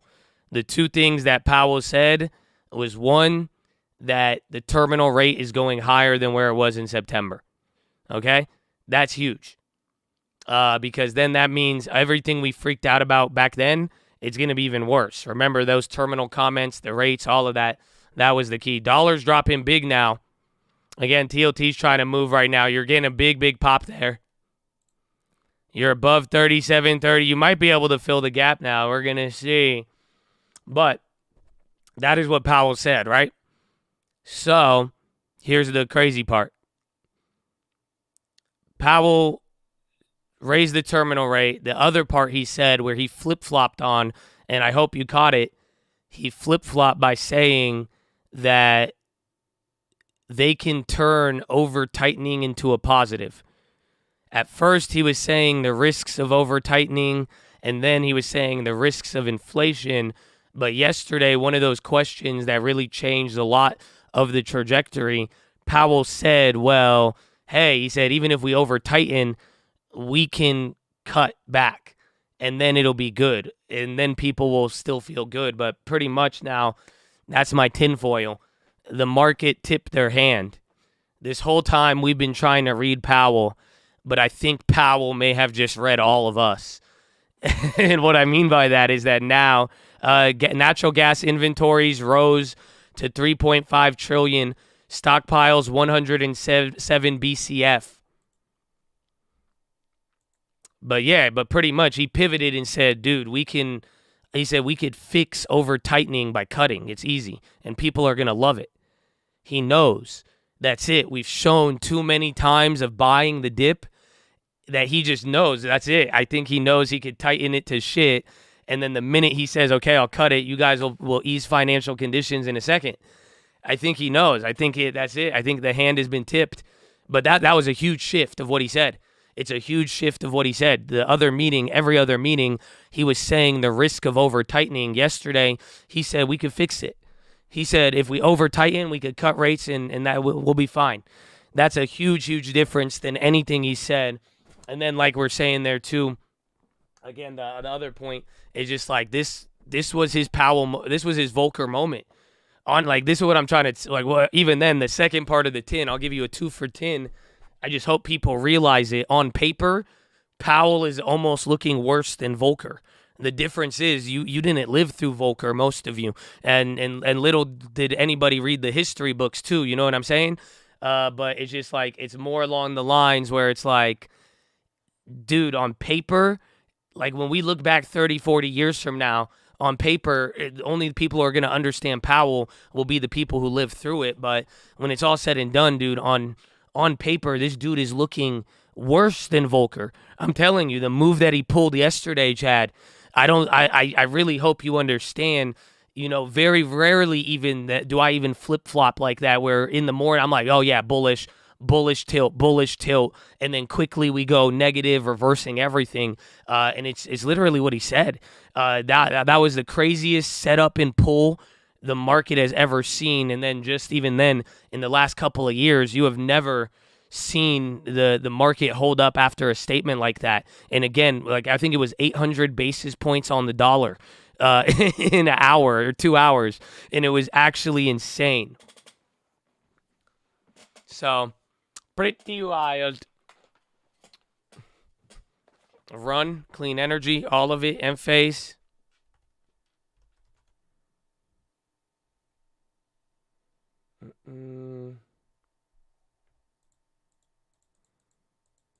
The dollar, it was that's what everybody was shocked by. You got to realize that even algorithms got confused yesterday, just because it was a cross asset move. You have to it's very rare that commodities, bonds, currency, everything went in one direction right when the report came out. Everybody was like, oh yeah, this is Powell, definitely. Wow, this is new. This was dovish, and everything went that way, and then that's it. And then the fact that it flip-flopped after just his comments made it very clear. Just he made noticeable shifts, and even then, at the very least, you could ignore everything and take the fact that Powell said, hey, come to December, we're going to have a higher terminal rate. That's it. That was one of the daggers right there, just because it tells you that even from last September in the summary of economic projections, remember, we went over all of those. That was the last Fed meeting. We called it dot by dot, and that's the one we looked over. It's the same exact thing, but now Powell just literally said, all of your, we're going higher. Our rate expectations are very much higher, materially higher than where they were last month, 2 months ago. And that right there, it just wild. It was dovish because people wanted to see dovish. I mean, when we look back at it, it was very easy to digest in the sense of like all Powell said was, hey man, I'm going to slow down the pace, but nothing else has changed. And we took the slowdown of pace as very positive, but just remember, we were at 0.50 before going to 0.75. So why were we gonna rally on the thing that we were scared about in May? That's it. All he's saying is, hey, instead of 0.75, we're going to 0.5. That's good, but I'm not cutting back. I'm not going but then again, I'm telling you, the language of the speech and the hawkish pivot, and then the fact of no guidance, no nothing, it was violent. It was very, very violent, and it was a poor choice of words. I read it. I think it was on ZH. They said it, and I would borderline agree because, like I was telling you, it seemed like it was an olive branch for the midterms, but I would even argue Jerome Powell didn't write that statement. I would argue that was written by Lael Brainerd or anybody who is on the more dovish camp. Because remember, Lael was saying that right before the blackout period. But it's because it was a world's difference. And again, when you heard the language, like it's entirely like it's not as like I feel like Powell wasn't. He was just like, all right, whatever, and then he just talked it down. Bonds going higher again, though. Watch out. Down 187 on the ES. That's short there, still riding it through. But that was your extensive tinfoil related to Powell. I hope you enjoyed it. But yeah, I'm gonna go to the bathroom. Follow me on Instagram at The Trading Fraternity. I love you. It's like church. Say hello. Greet a fellow Chad. Good morning and God bless. Amen. Amen.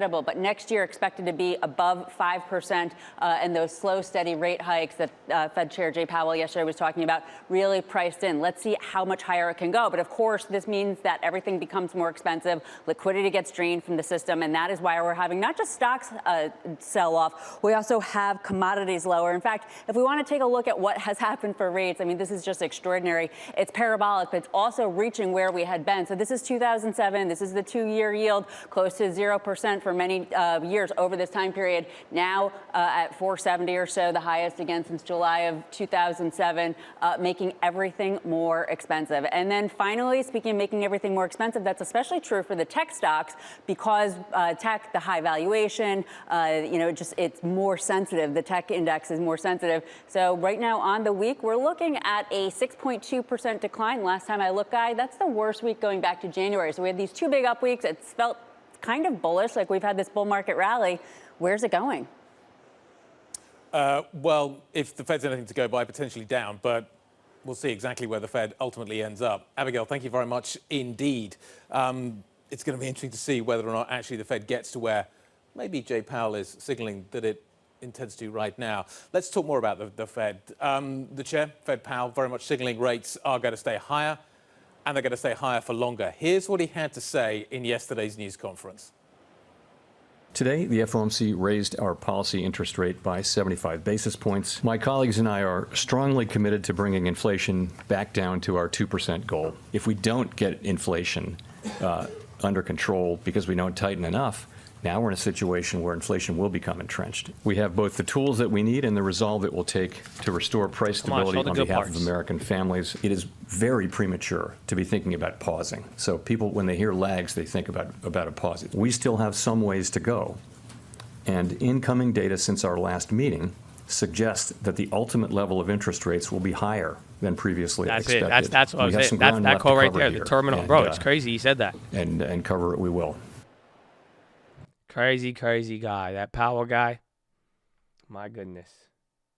My goodness.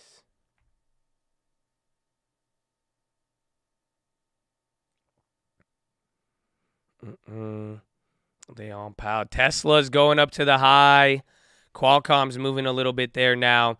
SPY, not so much. Let's see where Apple is. J Powell used to be our friend. It's crazy, bro. He pulled a new one out yesterday. That's why I don't think bro, that was like Tom Brady, like running like Michael Vick. I don't know how to describe it to you. He pulled that I did not even know that move was in Powell's repertoire.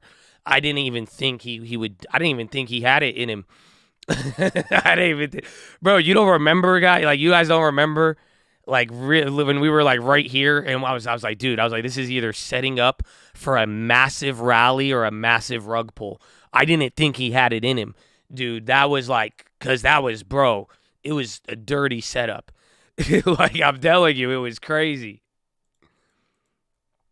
So everything's on sale. Yeah, we'll take it. Apple's coming back down here again. A couple of other things they've held up. Oh, we'll see. You've been telegraphing for months. I get it. I get what people are saying with that. That's not the surpriser. The surpriser is that they changed the statement before saying all of that.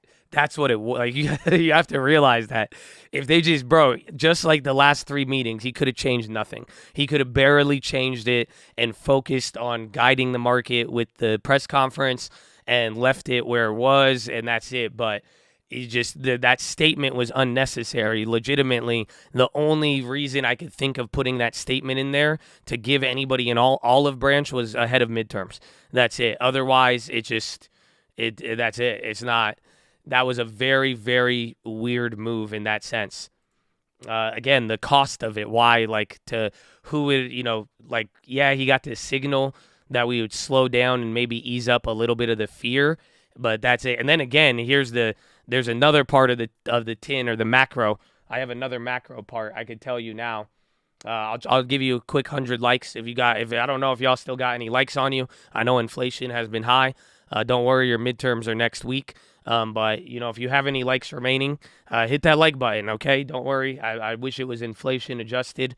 But if you hit it, I got a good macro related to what happened yesterday. And this is another concept that you should be thinking about in the macro. That's very, very important. Very, very important in the macro. Oh, we're about 10 shy. There it is. There it is, baby. Amen. Honestly, you're kind of stair-stepping up. Watch out here. This momentum's holding. You held 37.20 now. We were barely below that throughout the day, but this is actually holding quite decent. So here it is. After yesterday, you got to realize what Powell just did to every other country in the world. He just put them in a box, and he just tightened up their belts. He tightened everybody else's belt while having the freedom to do whatever he wants. You got to realize what this means for the yen, what it means for the pound, what it means for any central bank now. They all have to raise rates. You got to realize that. So imagine Canada, imagine all of these places this last week. Anybody who slightly pivoted by Powell not doing that, he actually just flipped the script on them. So now they have more pressure. Because now if they don't raise their rates by the same amount, guess what? Now they're going to just get eaten up by the dollar. That way, now you could raise the rates the same amount, but then guess what? We're back to where we started yesterday. That's the problem. The puck got moved. So again, that's why the Bank of England did that today, the biggest one in 33 years. Because they're like, shit, if we don't, we're clapped. But if we do, we're clapped. So now it's just not that, like, that's the real global pressure right now that Powell just unleashed on the world. It made the currency war that much more bigger. 390. Bonds came back down. There's the pound. Let's see if it goes, but can you go, 20 more points? get there.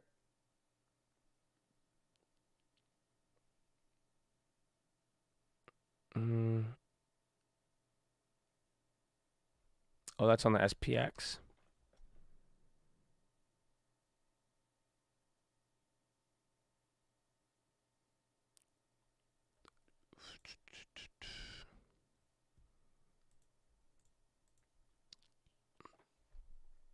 Let me check one more time. I'm waiting. Dollar will get stronger. I mean, unless something changes, but if Powell stays true to what he said yesterday, then there you go. It will. I mean, that's it. If the terminal rate is going to be higher, again, everything Powell is saying, I mean, he's kind of made it clear. Bro, a lot of good volume to the upside here, and honestly, there's not that many orders being here. And again, if you make another test there, we're going to see. But again, you look like you're edging up right now.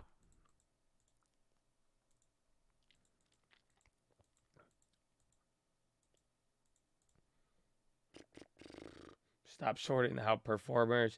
I mean, that's my problem.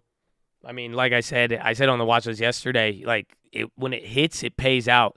You know what I'm saying? Like it's just very good to go for the outperformers, but I mean, they're outperformers for a reason, and if you're wrong, you're gonna pay. That's it. I mean, just like McDonald's got me anytime I've gone after Apple, and sometimes so that's usually the moral of the story. But you know, don't let it discourage you too much, but just approach with caution. That's it. We're rallying because the dollar's bouncing back here a little bit. I mean, there was a little bit of negative data. I mean, it could justify some of the rally. I don't think this much, but then it's like, did we really rally? I mean, we're still pretty guttered when it's all said and done. But I think this is now just a little bit of relief after a lot of pressure from last night until today. There's Quali World, SMG, Spy. There, I'm down $800 now on that other one. Again, we got a lot of good profits here on the day though, but I'm actually not really even worried about these ones. I think we're going to get a lot of volatility. Oh, did it break? Yeah, 3745. There was a lot of orders. Now everything else is coming here to 3750. I did not add anything to the long term. No, I opened it up. Oh, Apple with a big candle there now.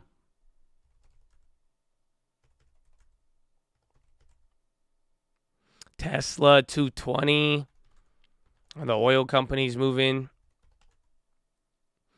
Euro, but Euro close is going to be later, so keep that in mind. And then TLT coming down a little bit. 37.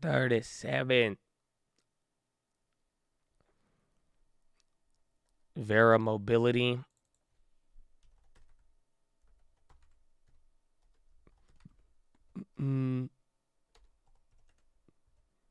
P6J. All the currencies moved up. Pound is still guttered, though.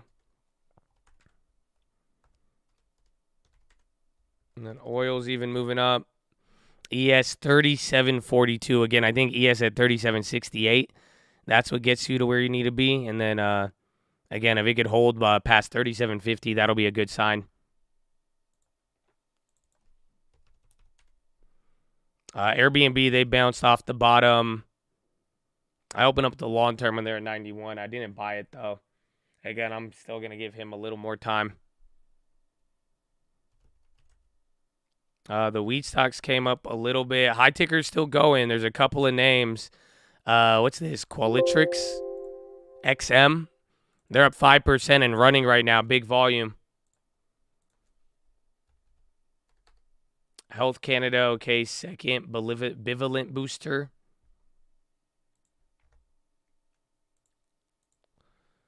744 3760. AVCT is it related to Qualitrix? There you go. You're getting a bigger pop now. Tesla on the high. They're looking good. Nvidia now. Everything's going crazy. Let's see.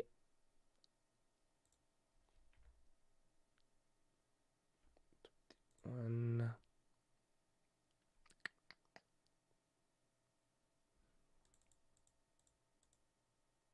This is hilarious. It's not, I mean, we're really, what's it called? I mean, we're still down 0.5%. That's the thing. So we've recovered maybe, 1% off of this, 37.47. Again, it's a lot of big volume here.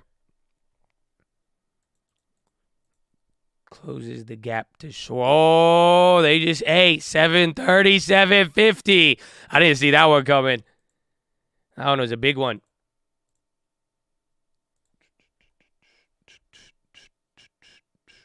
Yeah, this is, again, we have a little bit more. I'm zoomed in on the chart. Again, not bad. 37.63 is where you need to get to. This is, I closed lower at 4 in the morning here, yeah. This is taking you into the early where we started to slip getting into it.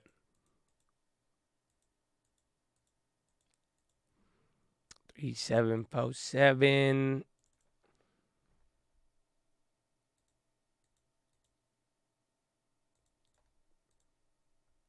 Watch Meta, I forgot about them.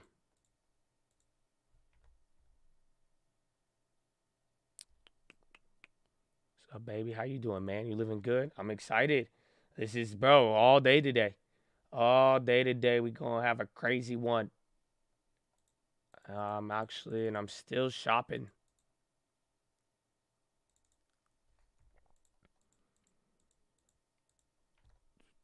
Qualcomm.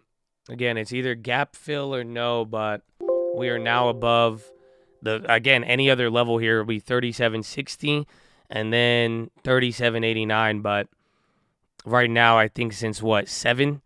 The last 50 minutes, we've rallied straight from the 3,700 support. 875.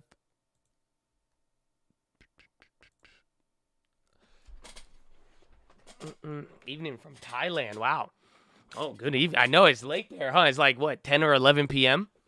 Let's go, baby. Let's go. Good evening. So 373 now. Oh, let me check. Let's check some of the bubbles. I forgot we had a reset on it. I'm about to double down on the Qualcomms. I'm down with that idea. That's what I was going to double down on them too if it didn't hit off of that. But that's why was wait till this rally. Let them get their kicks.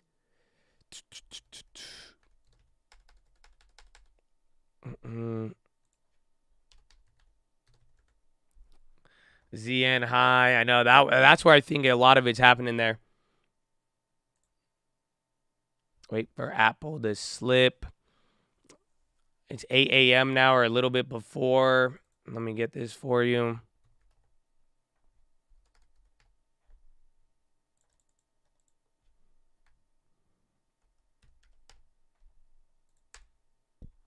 The worldwide chat. Amen. Amen.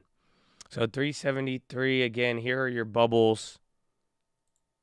Or for November 4th. That's November 18th. Oh my goodness. So what? 370 puts, yeah, and then 365. So honestly, I think they're gonna fight the 370 puts, but there's some 377s. So watch out for that. I think they'll fight those. And then big money at 371. Crude kind of ripping. And then TLT, man, the fact that that's moving. Again, it's still up a little bit on it, but it's definitely giving back a lot of those gains. That's your first little cheek lay in a while. So let's see how this one develops. Again, a lot of volume here at the highs. They've broken a lot of levels, but there's still a couple of orders lined up. Now TLT's ripping. Yeah, TLT's ripped. It's given back most of it now. TLT has almost filled the gap. So that being said, maybe it really is leading the market there because the dollar, I mean, he came down, but, I mean, he's still very, very elevated. TLT is the closest thing to filling the gap, and then the S&P. Yeah, TLT keeps running, though. Puts next Friday, do the jobs and the lectures.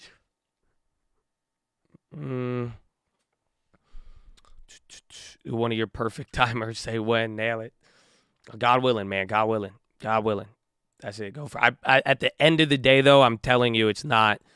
Every move from here on out, though, is going to be a lot easier in a weird way. Again, we have the macro, and that's all we got to follow. And it's so that's why I'm like, at the end of the day now, I mean, and you don't have Powell till another week or two, or another couple of weeks. That's it. It's all going to be on the data.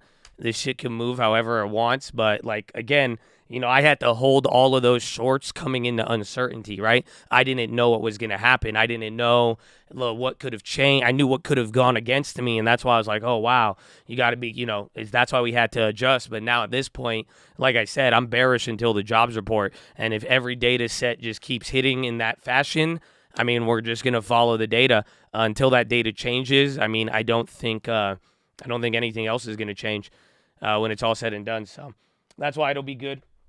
And I think we still got to get better entries on certain things, but for the most part, on the back end and using time to our advantage now, I think there's a little less worry in that sense. The jobs report's tomorrow. Non-farm payrolls is tomorrow morning. It's huge. So that's why even then, today, let it do whatever it wants. And again, the more it moves today, even better for tomorrow in the sense that, like I said on the watch list yesterday, it's a powder keg. There's a lot.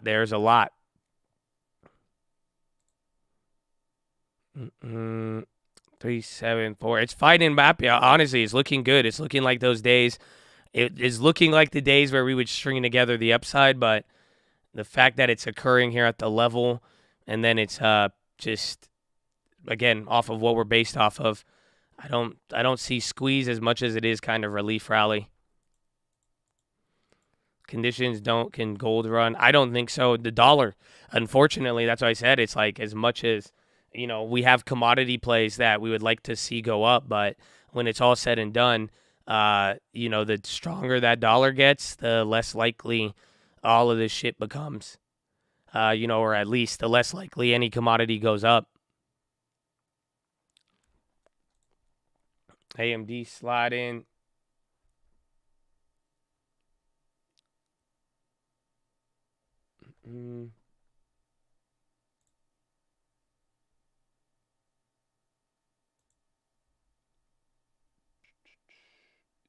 And XOM yin is up.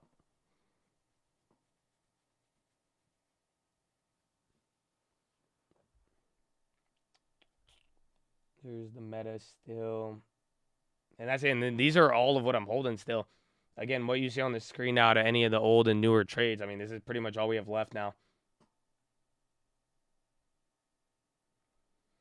Okay, not bad. Oh, there's your pop. Yeah, those are what makes it look squeezy. 37.50 is huge, man. Again, big volume coming in. There's a lot at the level. You broke 37.50 flat, but I don't know. Again, that volume is huge. It's not as big as the sells what we saw yesterday, but again, you're now getting the lows. You might be able to go to 37.56, but we will see. Qualcomm, let's go 3,900. Skew, they're up again. PayPal has earnings. They bounced there, but they're still down. Banks are doing decent. Again, I think you're going to hold the 37.50 here on the futures.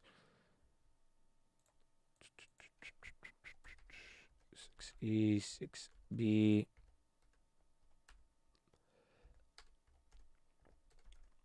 I think that was your just first currency rip.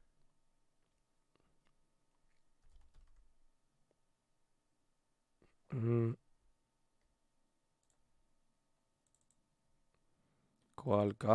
Roblo.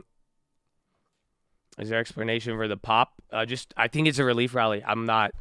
Believe me, I'm down $1,000 on that ES I just took last. I mean, we still have gains here from earlier, but I'm gonna add another one. I'm not really. I think it's pretty simple. Just let it do its thing. This is it's gonna bring in tomorrow and all of it. I mean, right now it's a different environment than even 2 weeks ago. We don't have the earnings. We don't have all that other stuff. So it depends on the Fed futures. That's why I said earlier today, when it's all said and done, even when we were at the low, even if we were at the high, it's just like none of the Fed futures have moved. So it's like we haven't, technically speaking, even after the data today, even after the gap down, coming back up, the bond market, besides the 10-year and the 2-year, those are moving, but like the Fed futures and the rate hike expectations that will move everything, they're not moving. So right now, all of this is just motion. All of this is just noise. I hate to break it to you. That's why I'm like, well, our answer is not there. I mean, I told you from day one of this week till even during the Powell meeting, it's like that is what we need to move. Other than that, this is just everybody trading hands, repositioning. So it's, I would take it with a grain of salt. Honestly, if your rally is not backed up by this going up and your bear side is not backed by this going down, quite frankly, we're kind of in the same spot we were at yesterday.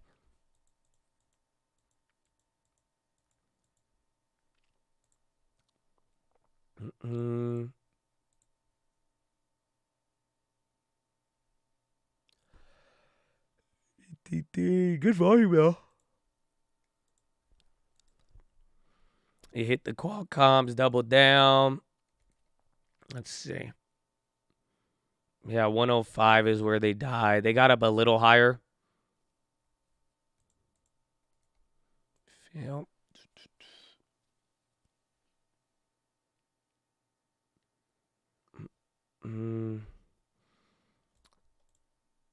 Same spot, higher rates and underperformers. Yeah, but even in then, I'm saying this even on a short term till tomorrow.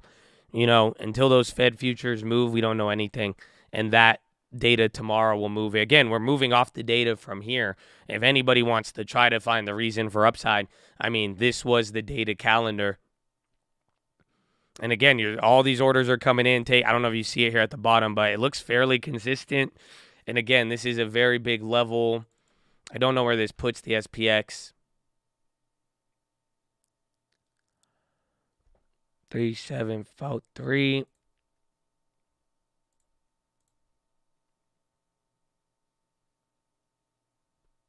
I think 3753 on the SPX.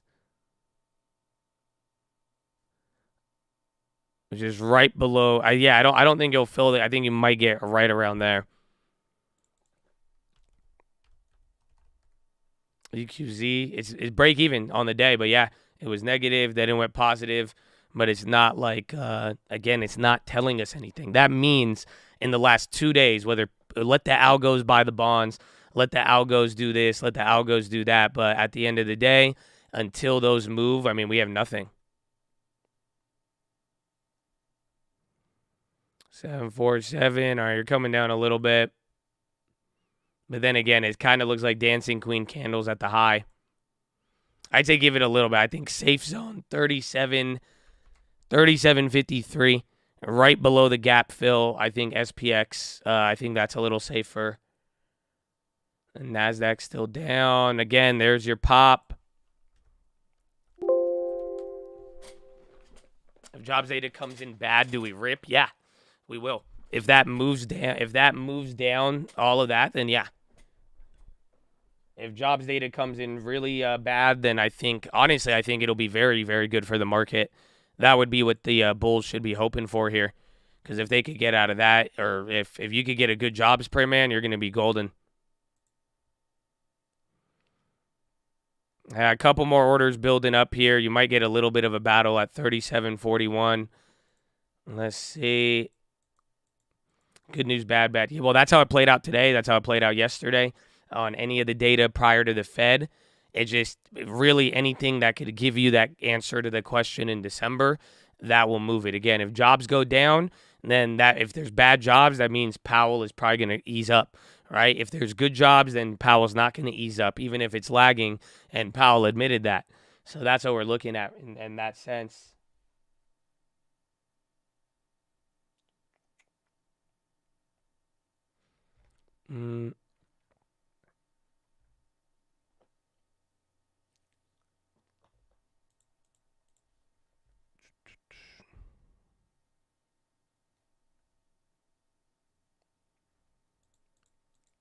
Same level of September 22nd. Amazon wants to bounce. They're at the low. Apple has not continued to die. There's your move, bro. It's cleaning out orders on the low. So, like, literally, there's a lot there. He's doing good. He wants it. Let him have it. Let him have it.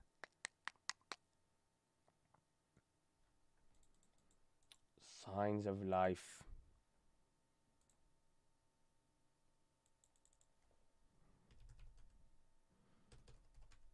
Apple and Amazon going to bounce with cloud.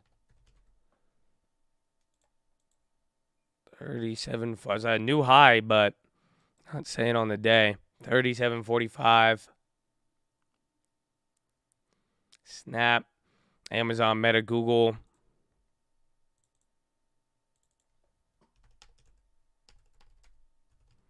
Yeah, Meta back to 90.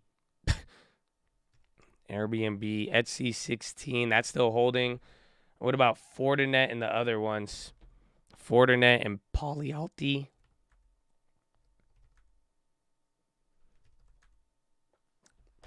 Meta squeeze is starting. It looked good the day after we bought it, but then, I mean, you see it. After that, it still gave it all up.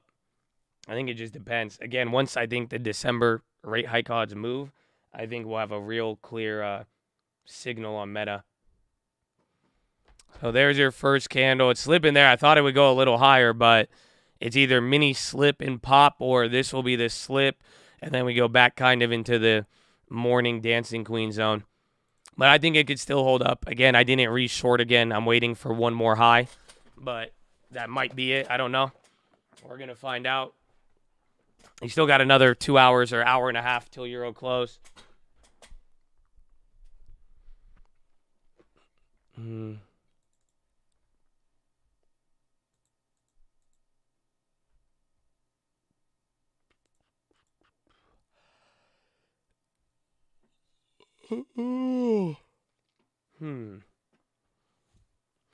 So watch out, though, because I saw a bunch of orders there. Maybe it'll come down, fill those, and then bounce off of it. But yeah, our volume's good. It looks like. I haven't checked on the SPY. 32 million by the second hour is not bad.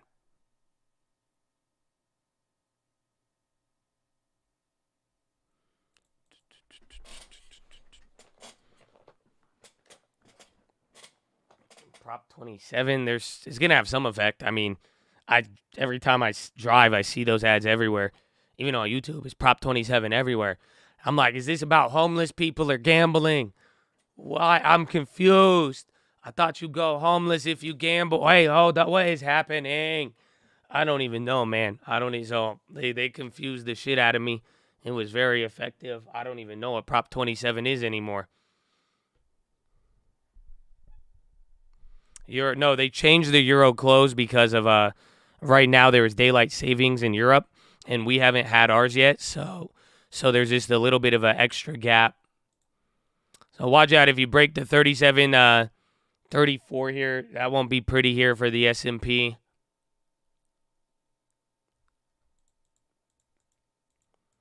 Dollar creeping back, and the bonds are coming back down. How are we not green? We did good. We did good for the most part. Watch out. Again, I was waiting for one more high. I wanted to re-short another one, but if this can't bounce from here, just be on watch. Again, the volume is now similar size to the downside here, but just watch. You could bounce here, but then all that matters is the gulag. This is the gulag. This is the dance floor of the day. You might, if you wanted to chop, you could hold. But again, if it bounces from here, I still think one more high in place before trying to go for an easy short. So they got some people coming in now. Let's see.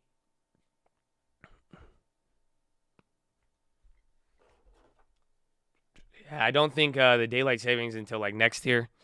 I'm confused. I don't know what's going to happen. Is daylight savings this weekend too, or I don't even know. It's cold outside now too, man. I don't like this. It's like all of a sudden it's November and now it's cold. I'm like, what is this?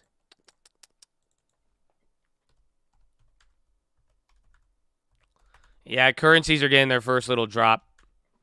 Is this Sunday? Oh, man. I hope I get something good. I hope I get some sleep. I don't know how it's going to work. Bro, 25, all right, I'll just shut my mouth. But I feel you. It's cold over, to some people in California might say it's cold, but I would never be one of them people to tell you how cold it's not, because it's not cold there. You know what I'm saying? It's freezing. It's like 50 degrees, and I don't know how to act. I need a heater. Bro, I hate it. I walked outside yesterday, and I was freezing. I was so mad. Meta's coming down. Again, some decent-sized candles with this on, like, companies, with this SPY's actually holding up decent. Snowed at your cabin yet? I don't know. I have not checked.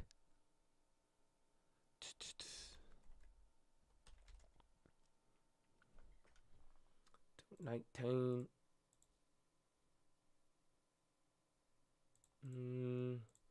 All right, watch out. We don't want to slip from here. Okay, you're at the level again. It looked like he wanted to bounce there. Just watch. If it holds, even if it goes a little bit below and goes above it, that's fine. But just see. But no, again, be careful, because if it goes down too, I mean, last thing we want to do is chop right now. So that's why it's like I would like to see momentum. Because again, bro, we've already been hitting plays early in the morning. Even there, it's like you have movement.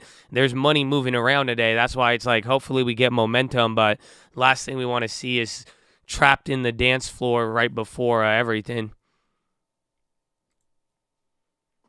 What is that? XAR. Qualcomm's coming down now.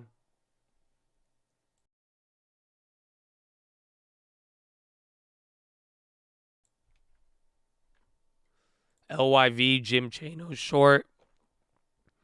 Live Nation. You might be getting that early because it looks like it's reacting, but not like the big flush. Some people might like to react to that. 37. There are a lot of orders here. If the sellers beat them up, you'll get the momentum to the downside, but it looks like they bought it for now. Give it a minute. 37, 35.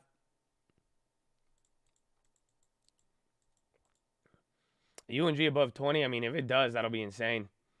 I mean, again, if the dollar, I'm telling you, as much as I want gas to go up, I don't know what, like Powell's speech yesterday, my fear is that he just gave the dollar, 3 shots of HGH, and that's what we should be worried about. But we'll see, again, compared to the rest of the world.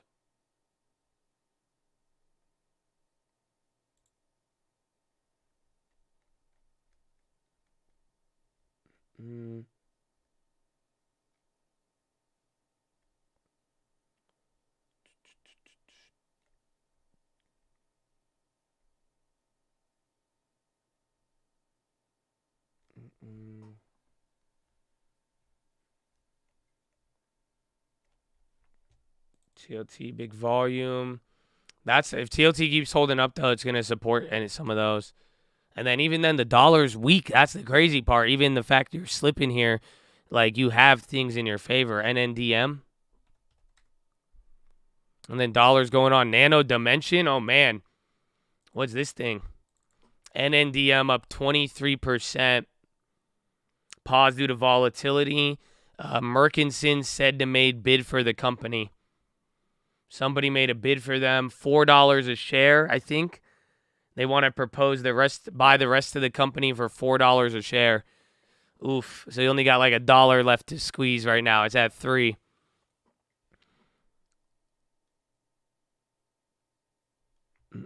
Kathy, if she owns it, she got clapped then. Because think about it. They want to make an offer. No, if that's not, wouldn't she buy it at? Because that's literally, yeah, if she owns it higher, that buyout just clapped her. That's what everybody's saying, is that's the risk of innovation, is that if any of them, you buy them at a high price and they go lower, and then somebody buys them out, but then it never hits the peak, well, then there you go.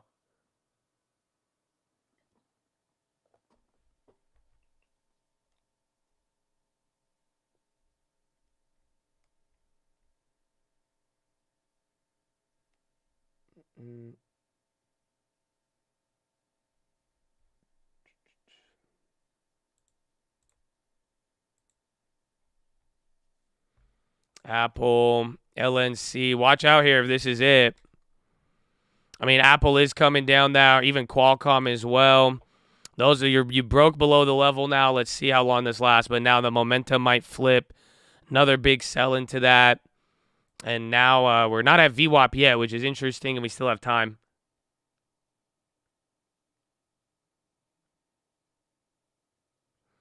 Will LMD get delisted? Yeah, you'll get cash for your shares, but if they do, they didn't accept just a buyout offer, though.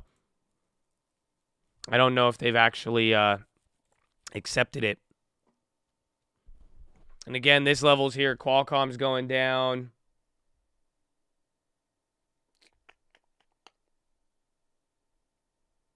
And then DM. I know the name sounds very familiar. Nano Dimensions. 37.31. He's still fighting a little bit. Or because of higher rates making the fixed income more desirable. I think it's just. I think they're going back and forth. I think it's you remember that vortex between yeah, NNM. They got an offer for $4. It's halted right now. It's yeah, they got a $4 offer, I believe. But it's what was I saying on there? The tech. It's the tech vortex. Like right now, in a weird way, when tech goes down, it brings up bonds because people are dumping tech and now they're going into the bonds as it gets higher. But then it's causing this weird reaction because then it stops the bonds from doing what they're supposed to. This is why it honestly, like what we're starting to see, you're watching the early signs of the bond market trying to get back to normal. Does that make sense? Because what's going on is that now they're selling out of, like, literally Apple. Every single time tech has done bad, you got to bid on the bonds. So this is how it used to be back in the day. That's why when the stock market would be down, the bonds would be up because people would say, I don't want to own these equities. I'd rather own a bond. You know, I'd rather get safety. Oh, the market looks volatile. I would rather be in bonds right now. So that's why we're kind of watching it fighting a little bit, but that's where I think it's in a weird vortex right now between going back and forth where tech does bad and then bonds do bad, but then the bonds get a bid because of tech being bad. And then if the bonds could get some relief, then it could help tech. So it just is this weird feedback loop off of each other. But overall, until there's like a consistent clear-cut trend, I mean, it just, all it's doing is causing dislocations and it's creating, these weird moves in the market. That's why one day it's creating volatility.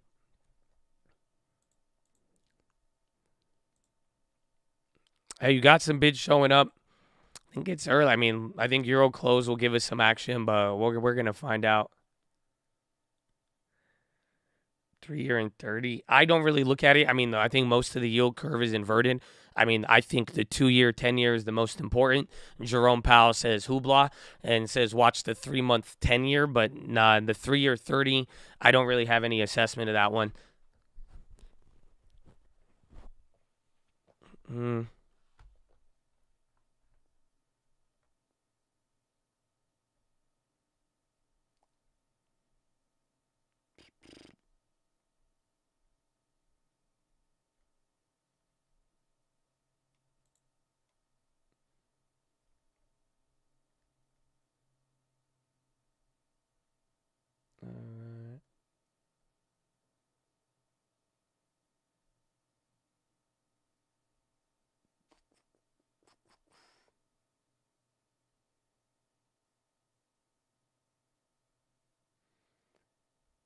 Alrighty. More call. I know I didn't do my average down.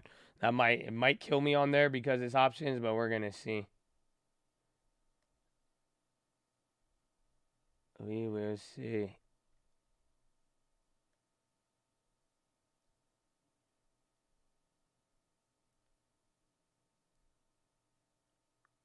Alright. I'm just waiting. That's it. At this point, I'm looking at them. Even then, random piece of news, Amazon red, that could bring tech down. It sucks. NASDAQ is leading the tech down a lot. Netflix, Apple, cheaper Netflix is not supported on Apple TV. I don't know if that's going to hit Netflix harder or Apple. I don't know. That's probably because Apple trying to charge. Honestly, I'd say bullish for Netflix. Maybe that stops them from getting charging the fee.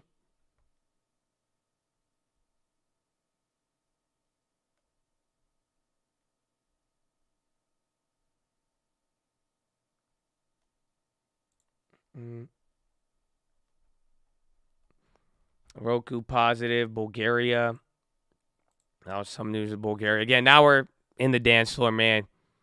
You can't, because Apple keeps trying to charge. Apple wants even ad revenue from Facebook. Apple is trying to say, like, if you press the boost post on Instagram and pay for an ad with your mobile platform, Apple wants 30%. They're crazy if you think about it.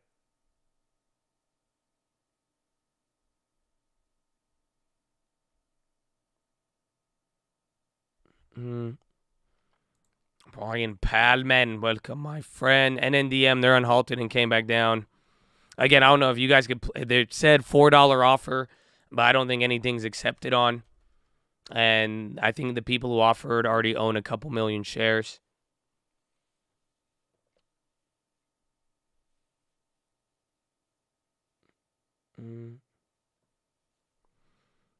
Apple. All right, you got your little bounce again. You had that move on Amazon.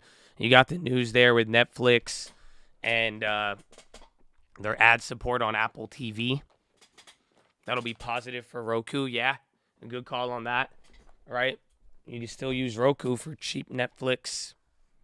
Yeah, Roku's actually moving on that too. And again, Netflix actually there, but I don't know if it's just the market. And as you're saying it, Jay, y'all, Roku running on the high.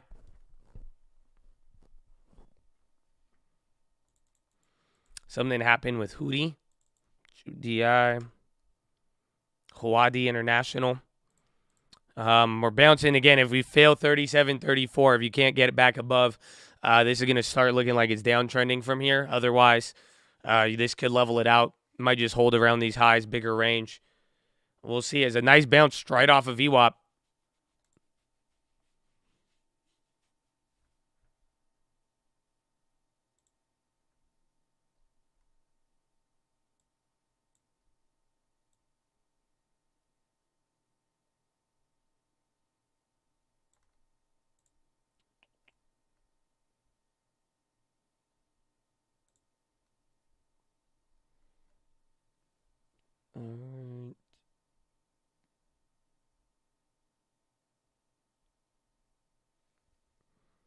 NK 10.8. It's Thursday. We might stay in this range. Maybe, but I mean, I'm just waiting for the market to digest everything that just happened. It's just not. This ain't just any other Thursday now anymore. Again, just what we got with Powell yesterday. It was massive. I have no other way to explain it. It's just literally, I finally felt it too. EU is studying ways to use billions in Russian central bank assets. They're going to use it to support their currency. So I agree. I mean, on normal days, there's also going to be the options and all the data and getting ready for all of that. But when it's all said and done right here now, it's just we're going to have to digest a lot. And anything could happen. Like I was saying, yesterday was like really the first time in a weird, like that felt like the Volcker moment. And just what we saw, like, it's not even like what he said. It's not even how you feel. It's just like legitimately watching a cross asset move turn like that is crazy. NASA and Boeing push back launch of Starliner mission to April. Boeing, I don't think it'll move them too much.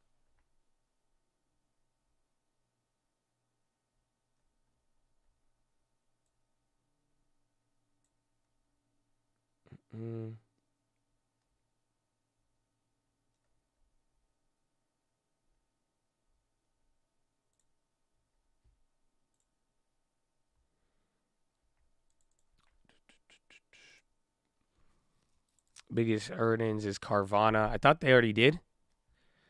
I don't know. Boeing had fat guidance yesterday. Dow component. Boeing's the reason why the Dow's only down 0.3. SPR. Are you speaking Biden terms or a company? Oh, SPR. Spirit Aero. Oh, wow. They're getting clobbered off of that. Are they related to that news? Goldman maintains 115 barrel for Brent in first quarter 2023. And then, yeah, you went above the level, hit it, coming back down. If you don't get back above there and we break through below, it'll start downtrending with a little bit of safety here, but we'll see. It's calming down, though, a little bit. Those other candles were getting huge when it started to run.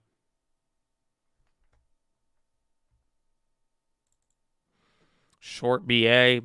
I've had enough short in some winners for the day. For the month, I don't know, but it can get clobbered if it does do bad. But, I mean, again, they had good guidance yesterday. It's going to be hard to say. I think short it when the cracks show up, if that makes sense. You know, like let it kind of get a little bit weaker, and then that would be the case.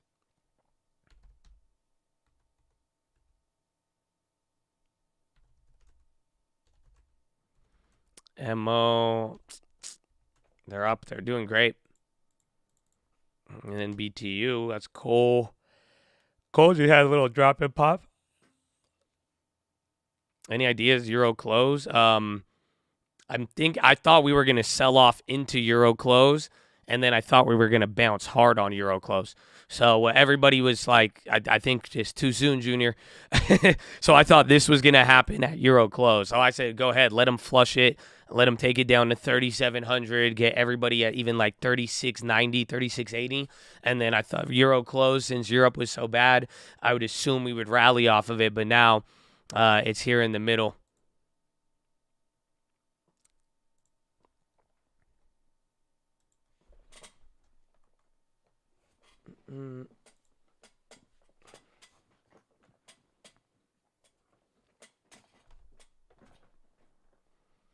Let's see. Hugging the VWAP. I thought Euro close. I thought we were going to get clapped until Euro close, and then I thought it was going to go up from there.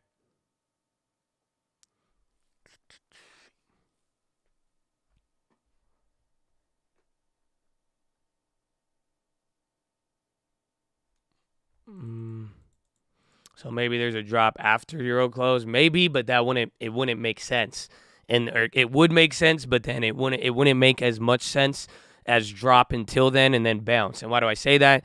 Is because the Euro's clapped, the pound is down 2.5%, and those are weighing heavily on us. So right when they close, then I was thinking to buy the dippers can pop out and do their thing, but we'll see. I mean, we're gonna find out.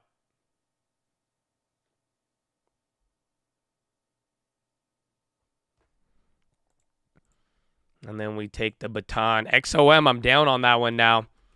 So, again, that's another strong name hurting. Conoco, all the oil names are running right now. And then, again, Spirit Arrow, they dropped and popped. Amazon, even Apple. I mean, a lot of things are slowly breaking down, but we're still in the dancing range. Again, you're right where we were at in the morning. I believe where the SPX is where my future is. So I'm still down like $500 on it, but we will see. Oh, look at those vertical orders. Some verticalness right there. It's literally just going straight up on that one right now.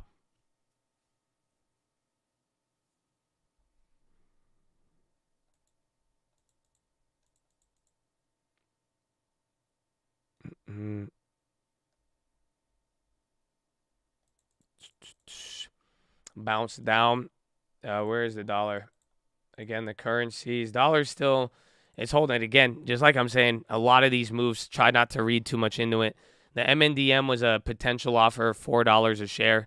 They didn't accept nor confirmed. I think the rumors confirmed, but I think it's just an offer at this time.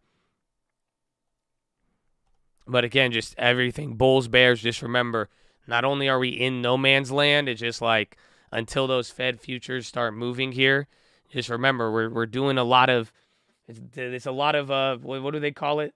The theater. There's a lot of theater going on, or it's just there's a lot of movement, but it's not really identifying anything, or nothing on the bond market more or less is really changing.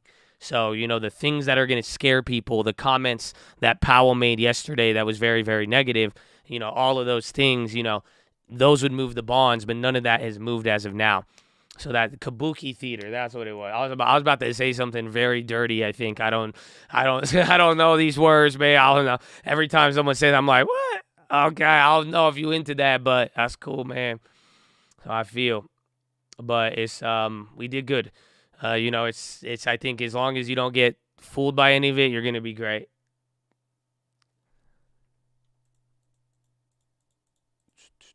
So there it is. And again, now you actually just had a real-time drop on the Fed futures the first time here. It's a small one. Look at no one even. I'm surprised. No, this thing is shockingly not doing anything. So 3736. So watch out if this gets violent to the downside. That trend is about to start pointing downwards. Again, you got a lot of bid support here, but if that gets flush, then get ready. I'll tell you, it's fabulous. It's beautiful. It's beautiful. That's what I'm saying. You know, just like read into it. And honestly, I hope you ride with the macro at the back end and let that guide you and really, you know, set up your plays in between these events because, you know, we're going to be moving off of them. And just don't forget, you got midterms next week. You're going to have jobs report tomorrow and then CPI next Thursday. So, like, we have everything we need to make moves. And even then, no matter what, just like keep that in mind. I want you to make plays with a 5-day plan in mind. You see what I'm saying? Or I want you to come up with an idea that can only change on the data and follow through with that and just keep that in mind as you move forward here. So you're going to have a lot of opportunities. Just don't forget that.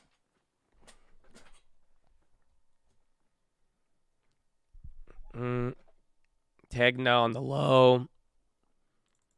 Quali World still holding.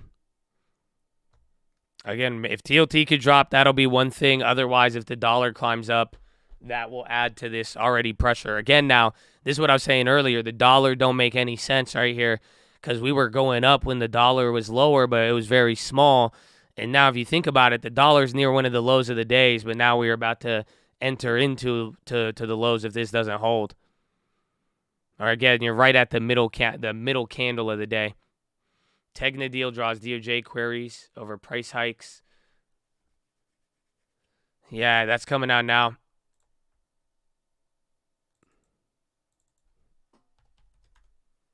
Yeah, Tegna, they're getting clapped on that.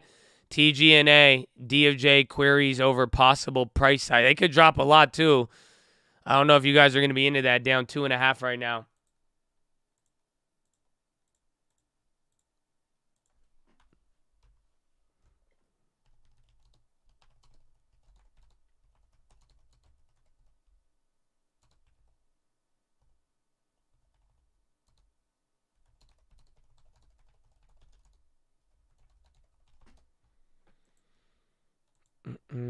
It's halted. The Google's on the low now too, bro. All of your big tech now is starting to lead the way down. Hot dog.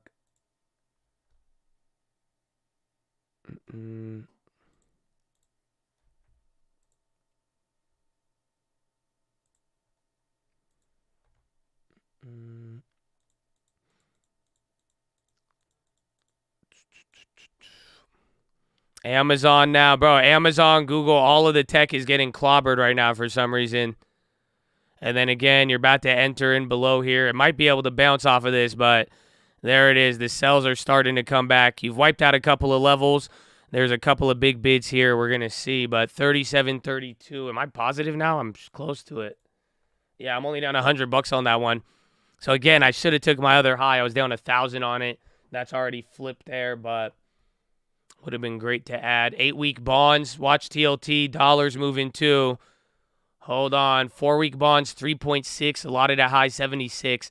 8-week bonds, 3.8 at 5.2. That might be it, man.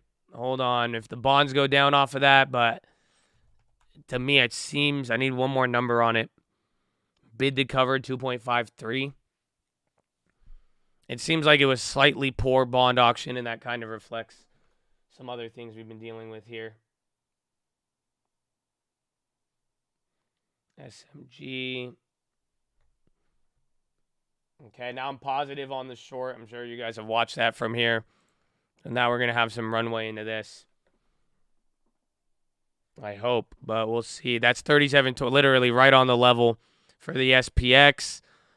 Cleared out a couple. The volume's not as big, though. Again, these ones were pretty big, but even into the lows, it's not dumping the same way as yesterday.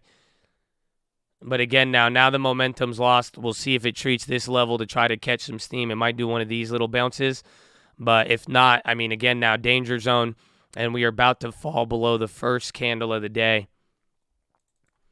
And again, all your big tech is starting to drop. Delec, DK, they're on the high. What jobs? We had ADP, initial jobless claims, and I think ISM, and then the JOLTS jobless claims, or JOLTS jobs openings. And then now tomorrow we have non-farms, and that's the key. And then midterms, and then CPI next week. 37.20. You're breaking down all the levels. The futures are kind of fighting, but SPX is already gone now. You flushed 2 levels in a row. Futures are fighting heavy. Honestly, quite the dynamic here. There's a decent gap between SPY, SPX, and the futures. Oh, wow. A lot of bigger orders are coming in there, too. This one will get interesting. What is non-farm? Non-farms is like, it's just the best reading of it.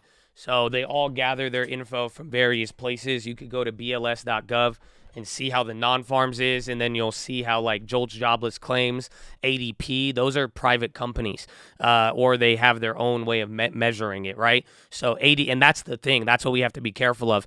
And I hope I made this clear. I even said it on the watch list in this morning.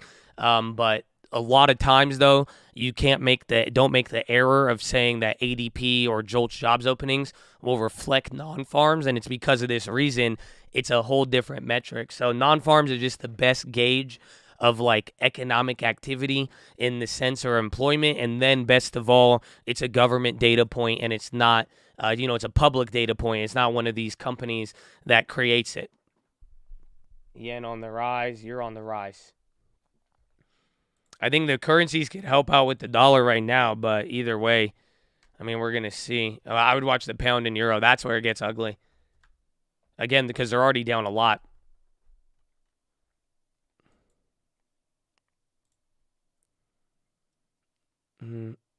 So first little bounce.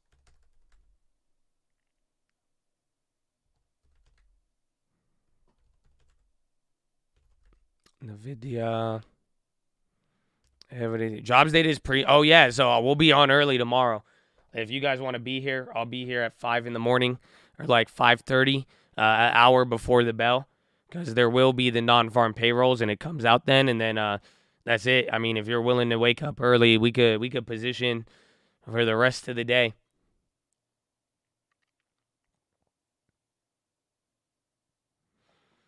Qualcomm, I know, just let it go. They're fighting way too hard. 3732.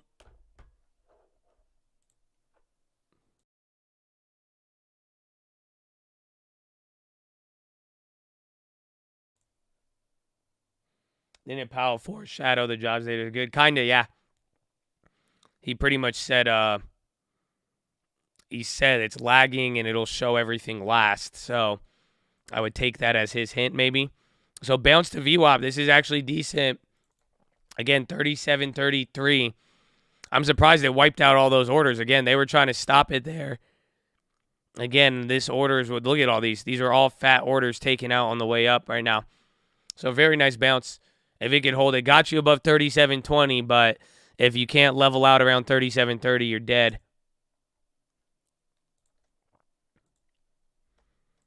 Damn, dollar falling.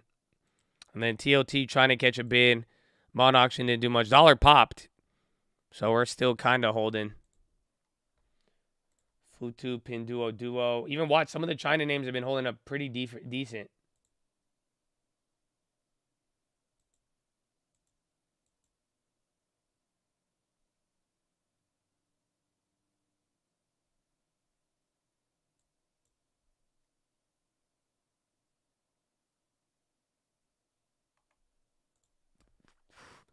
Apple can manage through iPhone production disruptions in China. That's what Barron says. Are they moving off of it? People like Barron's. Again, it's funny. Barron's article is actually a hit. But we'll see. Good as in bad for the market. Well, good jobs data, which will be bad for the market. UK government bans services enabling transport of Russian oil. Man, Google on the low, though. So Apple's trying to bounce. It could be that Barron's article. PBR, NU pop. There was something about Lula 30 minutes ago. I kind of ignored it, though. I didn't think it would do anything.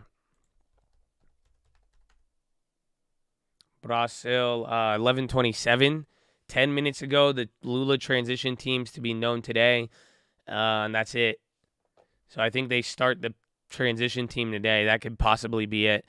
And maybe bullish if people will get rid of some of the uncertainty, but it's hard to say. Again, if you really want to know how to play some of the Brazil names, I'd go back and see how the new president handled them back then, because that's kind of the big debate with all of them. And NDM has $1.3 billion in cash. How much in debt? Tegna News bad. I don't know why it's bad, but it's just a probe. I mean, it may have bounced. Like, that could happen. Google's even bouncing here, too.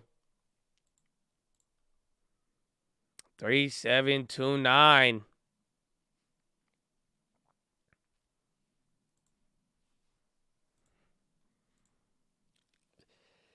I mean, Google is getting bought. Why did phase go to $2?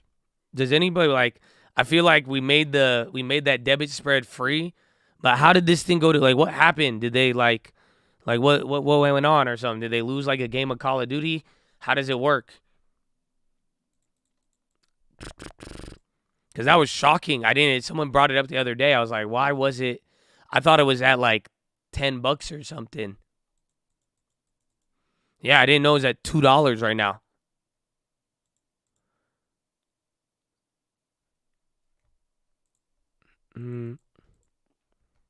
They had team members. Oh, really? You guys are like serious about that?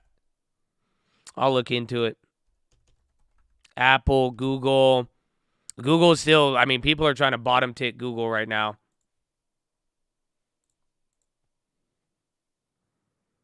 Yeah, Google's getting into 2020 levels. Yeah, that's kind of scary for Googly. 3730. Where does that put me on my future? It looks, dude, it's eating up these orders. That's a very impressive bounce so far. I mean, it looks like, compared to like yesterday, there were some pretty wild ones, but that one was actually pretty surprising here. Again, you have a lot of those orders coming in. 679.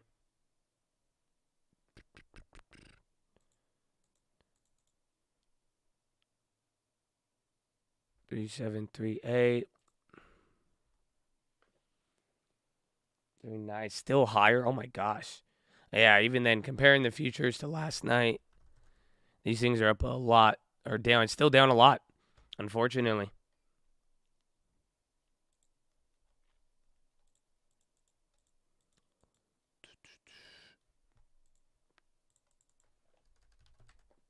Mm, 3731.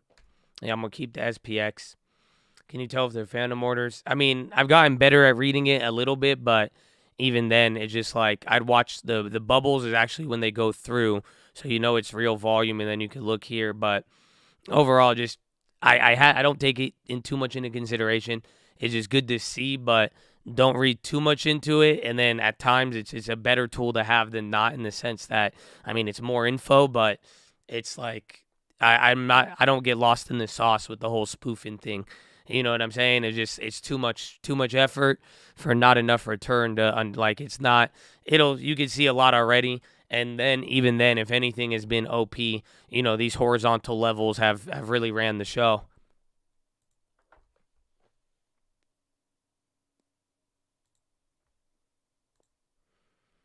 See, like, for right now, honestly, it just helps me go between futures, and I can kind of see where the future price is at without having to go with the SPX. Lyft is cutting 13% of staff.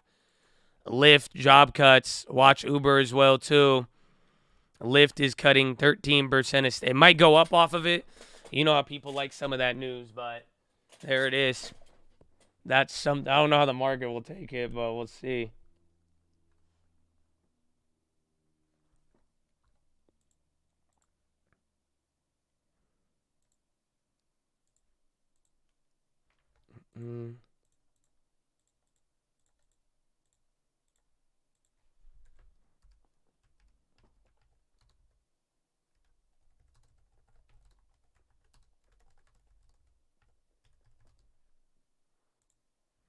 Yeah, they're going, yeah, it's good. Most of the time it's good. Yeah, that's why I'm like, I don't know. It's like we hear it like back a couple months ago. We are like, oh my gosh, the recession. Now it's just like, thank God these companies might save some money. So yeah, it's it's more bullish than not. There's Uber now off of that. FIS and Amazon getting smashed. FIS did really, really bad on their earnings. I forgot what it was, but they had something this morning.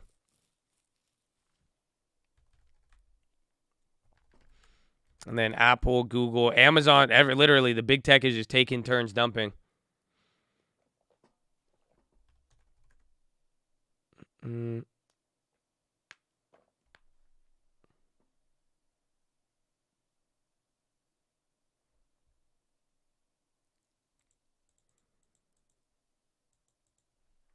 EXPR, JWM&M, retail,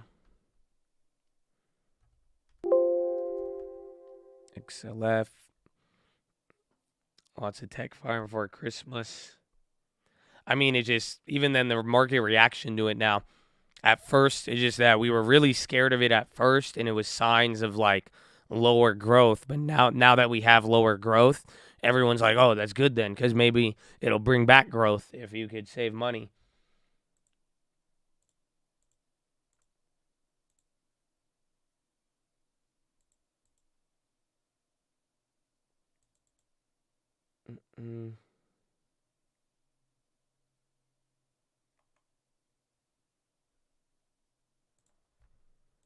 Apple resistance. Just watch for Apple and Google and Amazon to switch gear. Like they're all taking turns. So Amazon would hit the low. First it was Google, and then it was Amazon, but then it started with Apple. So while Apple was bouncing, Google hits a low. Google starts bouncing, Amazon starts hitting a low. Right now they're all bouncing after they all just hit that low, but keep your eye out for them. Giglet. And going up a little bit more. NBA commissioner is disappointed Irving is not offered unqualified apology.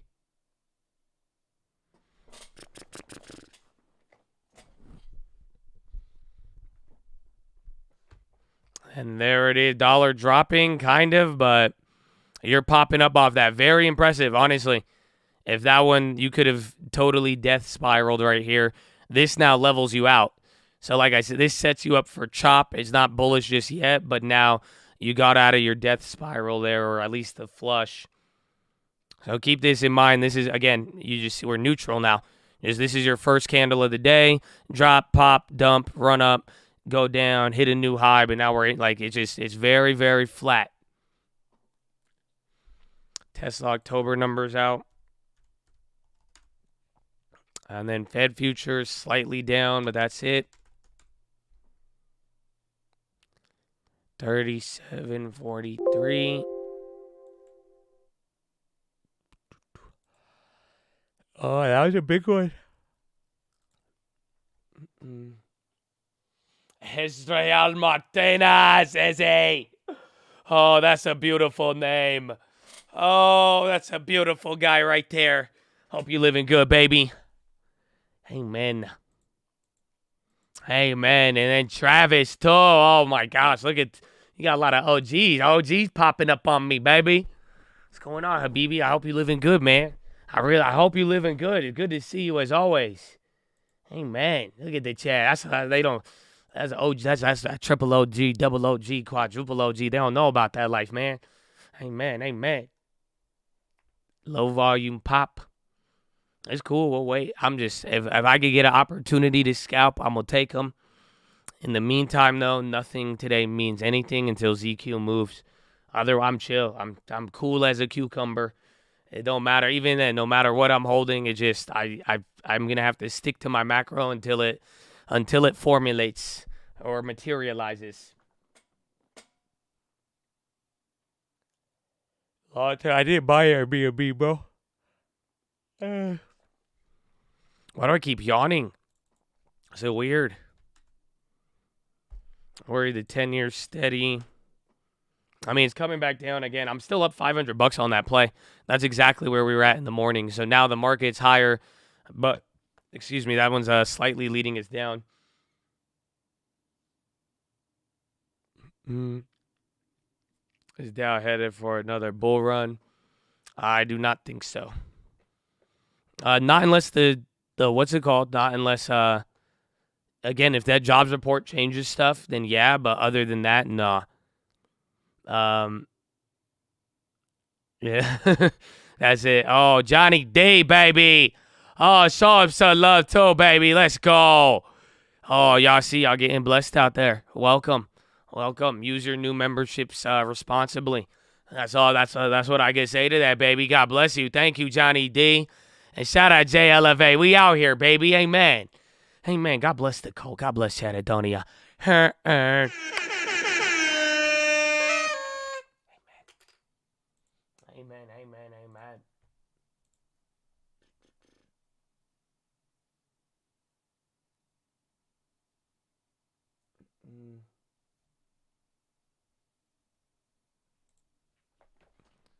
Chad's very supportive. Yeah, very good. Very good people. Very good people. Telling you, very good people. Dago. Thanks, Chad and Josh. God bless you guys, man. And shout out to all the Chads holding it down. We appreciate the donos, especially y'all applying it to other people too, man. Amen. We love to see it. You don't have to, though. Y'all could just, that's straight up. That's fine. Listen, if they don't want to play, man, don't worry. You don't even have to gift it to them. That's fine. But the fact you're doing it, I hope you know you're a good person. I hope you know you're paving the way for somebody. That's why use your memberships responsibly. Okay, we're gonna make a Budweiser commercial for it. Amen. Bottom tick. I opened up my long term and it was there. I was like, all right, we'll consider it, but it's good, man. I like that price. I don't think 91. It's at least low enough, even if it goes lower. But it's good. I like it there. So watch out. You had that little pop. Now we've leveled out. Sadly, if this goes down now, your danger zone might reemerge very quickly. So be on the 32 months. Don't do them like that, man. Oh man, that just it reeks of triple OG. And is that SGD right there too, or chest to the sun on the tank? And you wear the tank. That means you work out. It's gonna be me. Hey man. YouTube doesn't like my money. No, man, that's because we need to give you money, Charlie. Man, are you kidding? That's crazy, bro. No, that's it. That's God being like, Charlie, you're giving so much. Y'all know, honestly, Charlie, you got me feeling bad, bro. That's it. I was like, man, I'm sorry, Charlie. You know that you got me feeling bad. That's it. I was like, man, I warned the Twitch guys. I gave them the warning. I don't know if they thought, like back in my day when my mom gave the warning, you knew, because she would whoop your ass. But it's like, yeah, that's how I was like, man, Charlie. So it's good, Charlie. We love you, man. Just seeing your name brightens my day. I don't even need to see a dono behind it, bro. I love it. There it is. We coming down. As long as the Lord's in my life, I'll have no fear. DMX, amen, baby. Hey, man, Nate, don't tell him. Let's go, baby. Hey, man.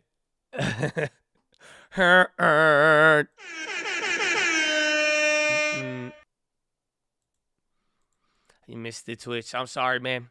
I mean, we'll give you guys an update at a time when I'm ready to explain it, but I'll let you guys know when it's going to happen. But thankfully, there's enough wise people in the Twitch chat. They know I gave a warning the other day with it. And, now it's game time, bro. I need my starting five. This type of market we're in right now, we need death focus. It is deathly serious. So, it will emerge at another time. But in the meantime, don't bother us with it. And that's it. But that's the next step. I said it all day, man. Just when it's all said and done, I am here to work for people who want to be here. I'm not here for people who want to be negative, want to bring up negativity. And quite frankly, if you're going to gaslight me on stuff, just shame on you. But at the end of the day, it's just like I told you the path of where we're going.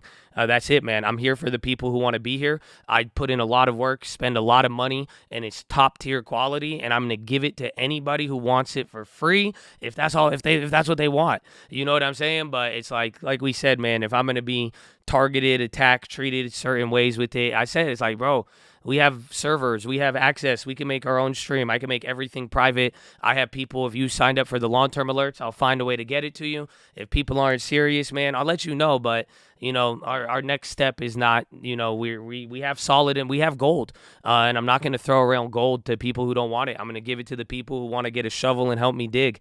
But I have the map and I know where it's at. So, I'm excited for it. And, that's where it's at. It's like it's game time. And, ride with me. And if not, it's okay. That's how it is. So thank you for everything, though, for those who are with me, because you guys, we did very good today. We did good yesterday, even today. Again, we've already realized $2,500 in profits, even on the day. We have great bond positioning. I'm telling you where we go from here. Our macro is going to guide us so clearly. So let's get it, man. That's it. Kid, never heard of anybody timing how long it takes the Fed to get to the podium. That's how, dude, even down to the name, bro. If I pull up that document and you go and watch now, even yesterday's, it's wild. But that's why I'm saying, man, God is good. And to God be the glory. All we could do is work the hardest we can, and what's gonna happen is gonna happen. Honestly, yesterday was amazing. I'm again, not only the reaction, but I'm so grateful that we were prepared. I'm so grateful we took the extra time. That's why I'm like, wow. That's why they say preparation is important. Again, just look. This document was last updated yesterday at 7:41 a.m. Yesterday in the morning before, and go look back and you'll see Rachel Siegel right when she spoke. The first note we had, that's it. It dropped everything, but the overall concepts that were already here, and then not to mention the timing we had. I've never had a jump like that in my life on that. And that's what I'm saying. There could have been some better stuff, but considering that was one of the biggest Fed moves in history, there's never moved like that ever. So it's like, obviously we could have done better, but we walked away amazing with it. And even whatever I left on the table, I paid for that because it gave me information. And now, like what I'm saying, we could profit on this information till the very next set of information now too. So I love it. But good work, man. If you've been in the game, you've been riding with me.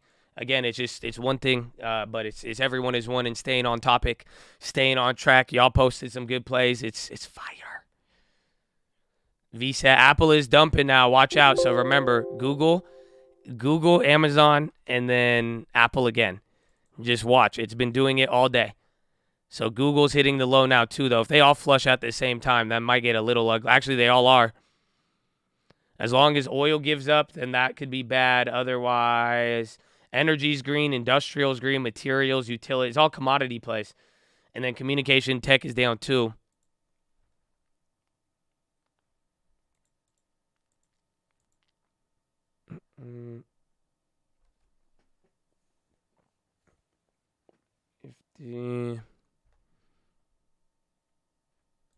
Paying the plug, baby. Welcome, Alan and Jake Smith, to all very familiar names. God bless you guys. Thank you, Skulls Art, too. Skulls, you've been holding it down, too, for a very long time. That's what I'm saying, man. I'm in debt to you guys. I hope that's why I'm going to just work. I'm going to just keep working hard. And I like my new horn warning. Oh, no, you're coming down now. Honestly, I'm thinking of adding another ES, but that's just me being a greedy bastard. But I should have taken it at 400 down, but we'll ride it. Again, how that one's playing. Oh, that was Powell. Sorry, you didn't see it.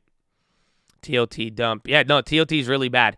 TLT is leading the way. Again, I'm up $600 on that one. That's absurd if you really think about it. So now TLT is getting back to pre-market where SPY is above pre-market. And that's where it's starting to get a little ugly here. But it could still hold up. Again, I'm some of the bids today I've been very surprised. And it's not break. If it don't break here again, then you're good. Remember, it bounced off that. So let's see.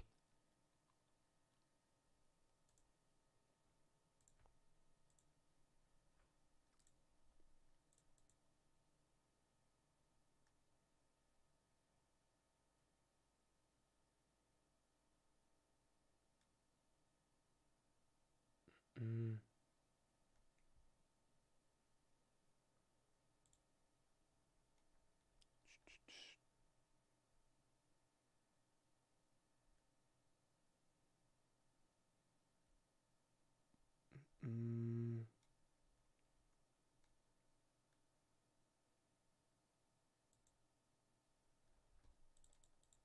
want to get trapped. Yeah, sadly, I mean, as long as it holds here, we're getting neutered. It's neutral. That's it. It's just keeping everybody at bay, calming down the testosterone. It's not letting anybody be too aggressive. They're neutering the market when it holds in this level. I'm cool. Even if I hold the short, I'd rather have a pop than not. But as of now, it's only been 2 hours, 2.5 hours, but still, again, if the bonds though start moving, you already know it's gonna happen. I'm still in Qualcomm, yeah, shares and options. Yeah, TLT is starting to flush a little harder right here.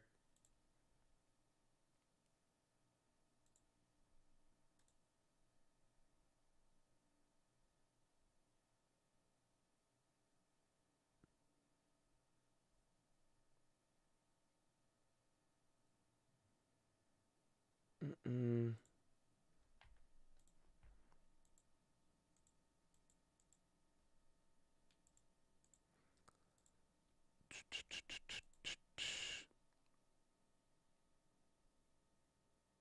$3727. Chad say we test new lows with good jobs data. I don't know about market lows, but it'll be bad. And then just don't forget though. Remember, I think it was September or it was July. I think it was September. But non-farm was bigger than CPI. So in the weirdest way, remember CPI we had a big day, but then it bounced.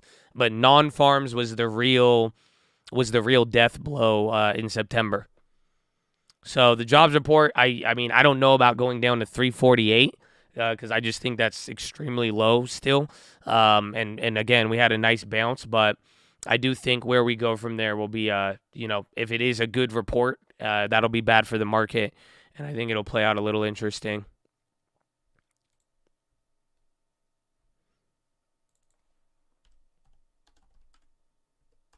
And then the yen came down, the euro's holding a little better. Even the pound too.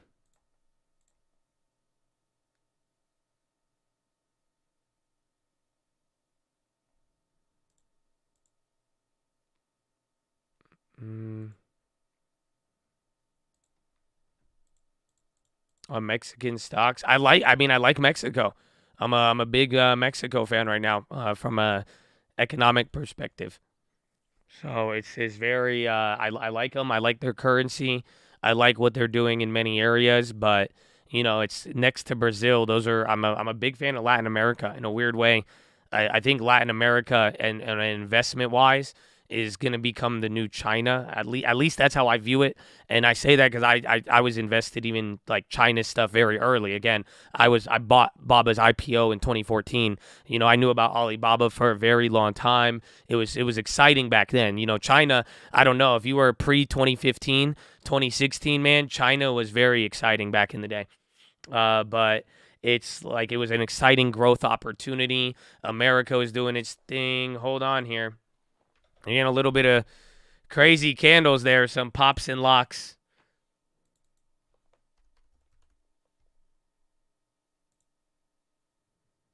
Very interesting.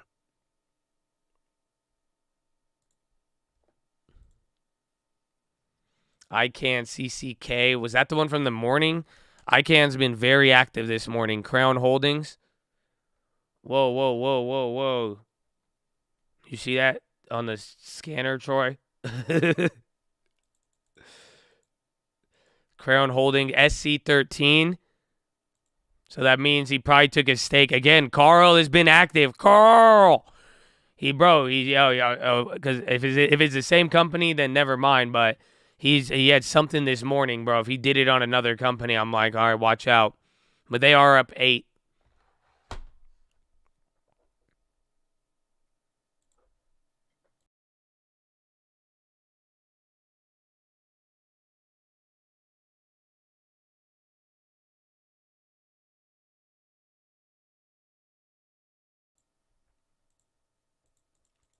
They're just a news dump. All these like fake art, not fake, but like Just spam market articles came through. Tesla bound, bro. We are holding pretty decent. Great defense here on the market. They're playing good defense. It's great defense. Again, it's like slowly edging down. That candle's getting pretty big. Interesting. Very, very interesting. So again, the high of the day was 3745. You barely got above the 3734. This is the SPX right now. Carl confirms 8.5 stake in Crown Holdings. Carl.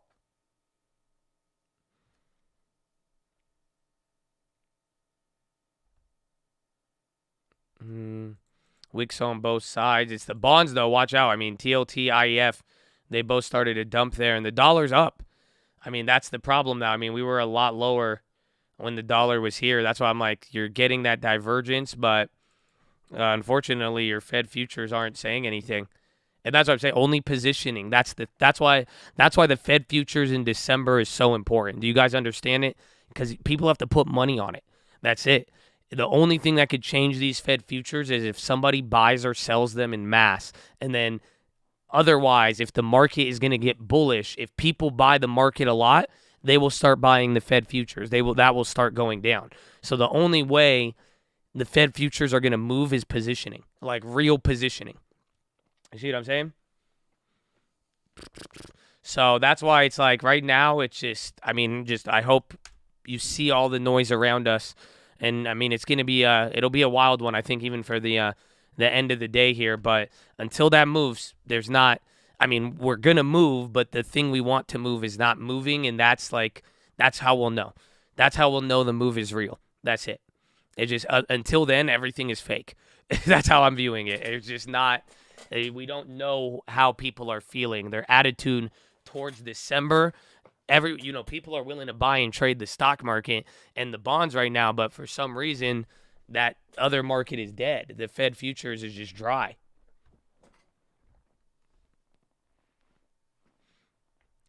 It was a little dollar drop. People are flipping shares, buying lows with shorts covering. Yeah, that's it. There's nothing, but they're not moving. Believe me, if they thought something, they would dump this. Look, I'm sure if I put up the time in sales, no one's doing anything. Look at the last trade was at 4 minutes ago.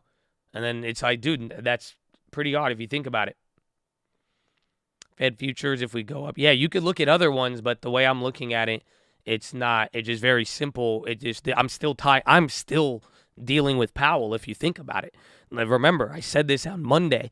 I said, it doesn't move. This will determine hawkish or not. And that's going to let us know. The market needs to know what's going to happen in December. That is why the jobs data tomorrow and everything else is going to be so important, because that data could impact how we will price in for December. So that's why it's so key. But it just, as long as these Fed futures move, that is going to let us know following Powell, okay, this is how people feel. This is how and they're willing to bet on it. They're willing to sell these futures and not. Remember, last meeting, I felt a certain way towards this. I sold the future. I was trading in it. A lot of people were, but now it's kind of getting to the point. So it doesn't even have to be December. It could be any other rate hike odds, as the Fed futures and the odds of where terminal and the Fed should be at and what the Fed is going to do move. That is the thing that is deciding the overall macro of where we are headed. So you just got above the level. That one looks decent.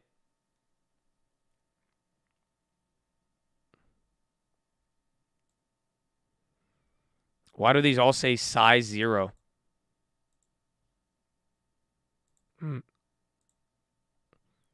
You're almost above this candle. That'll be a great sign if you could get above there. You'll get another test around 37.40, but you're on the higher end of neutral now.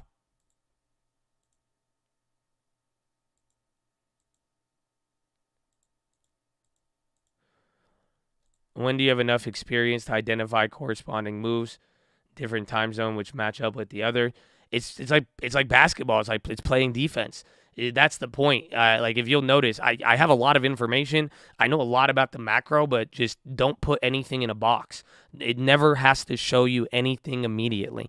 And that's all. Just take it into account, but don't, it's not supposed to be something that, boom, if this happens, then instantly right here, or this and that. That's why it's like there's days and like days of up and down and people doing a little here, a little there. It's like you don't see it all. Like even the vortex between the bonds and yen, if you're looking at it like trying to get it in a box, it would have confused the shit out of you. You got to take a step back and view it as the macro. It's like digest it, take it in, and then add it to what we're dealing with now. That's also the issue with it. So you kind of just learn. Like, it's like playing defense in basketball.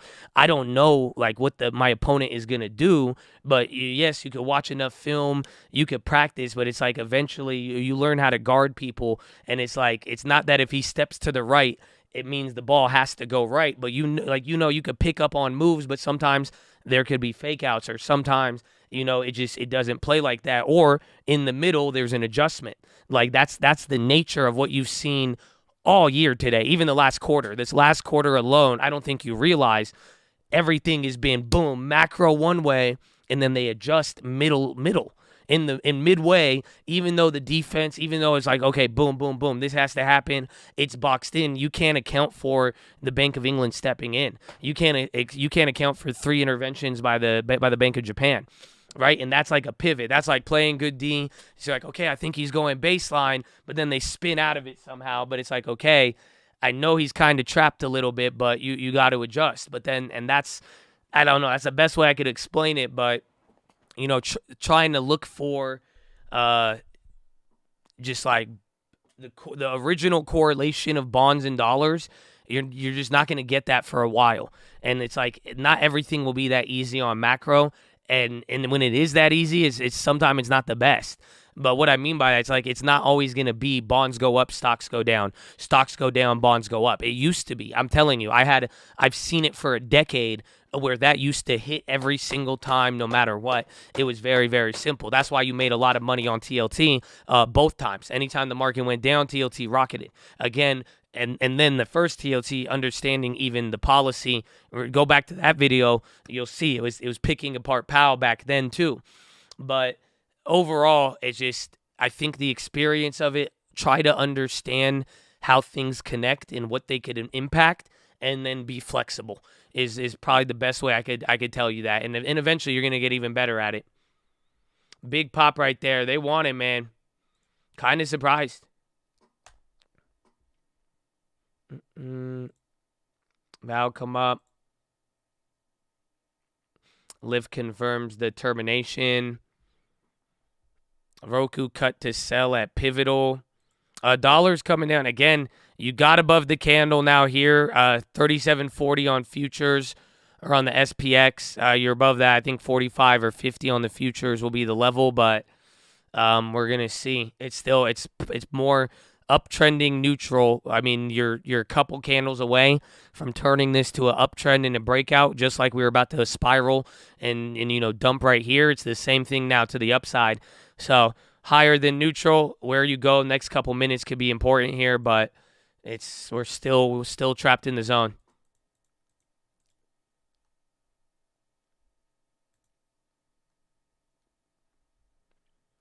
ACGL.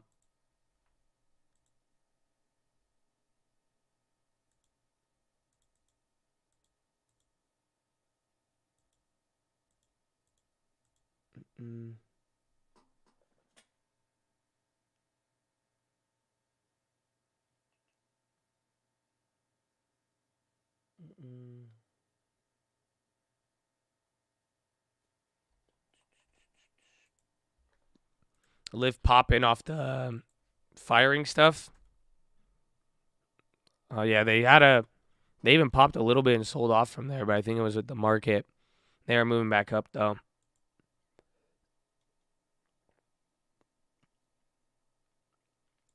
ECB is not clear if Spain bank levy would be passed on to clients.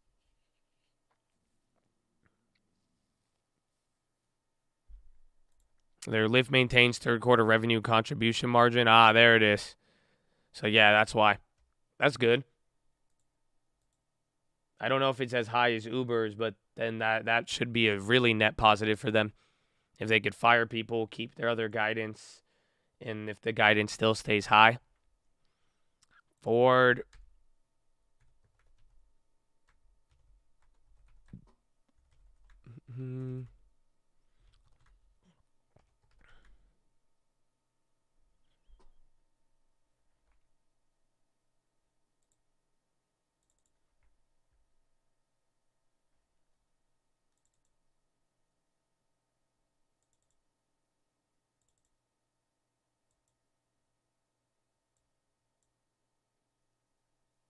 Let me see.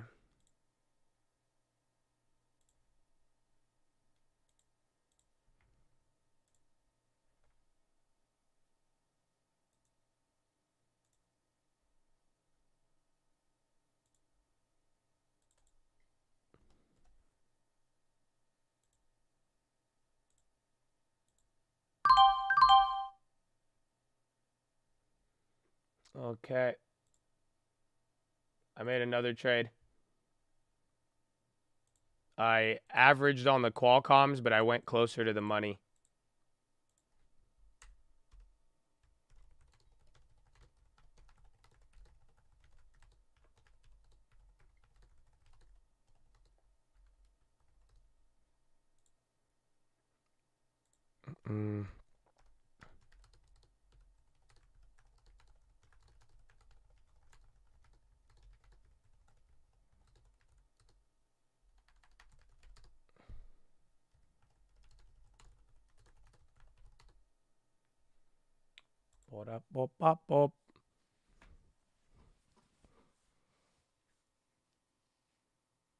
Waiting until 2023. Good time. Good time.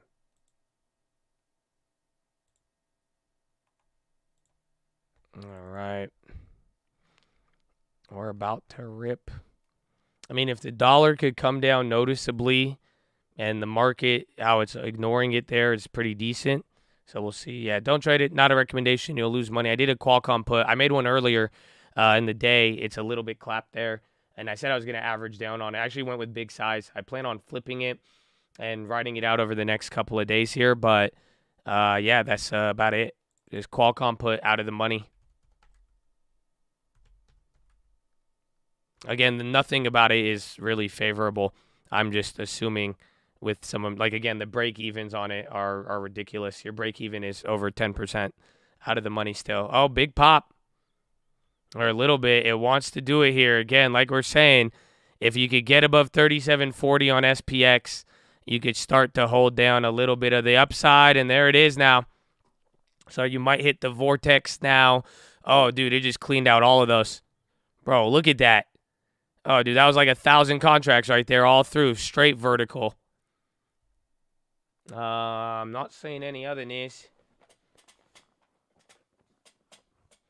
Is buying the market. I mean, check the Fed futures. I mean, I think 10-year popping, but we're going to find out. What time is it? It's only 9:18. Oh, we are getting close to Euro close. So keep that in mind. 15 more minutes.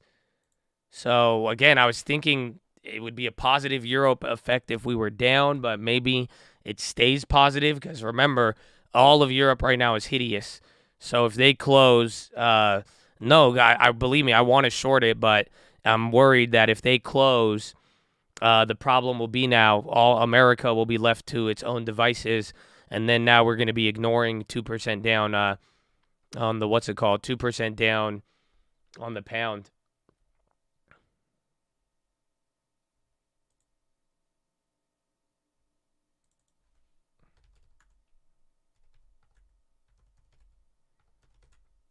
NVIDIA. Even Tesla chilled out a little bit. UK Chancellor Hunt considers tax hit on dividends.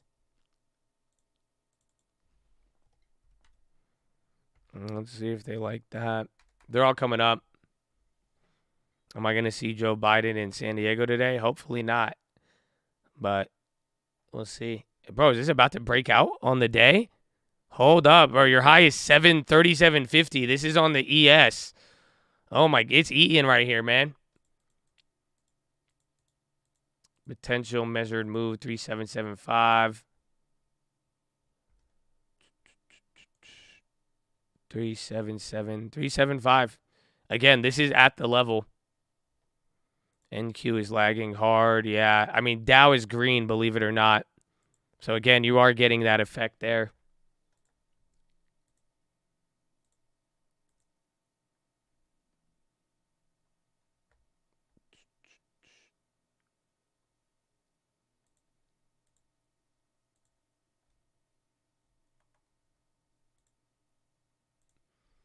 Potential measure move to 3775 if we hold 375.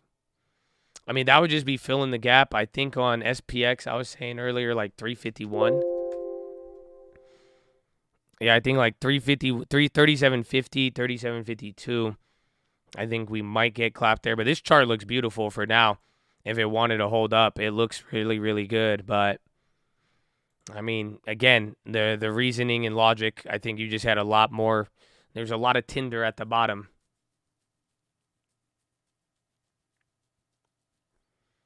APH.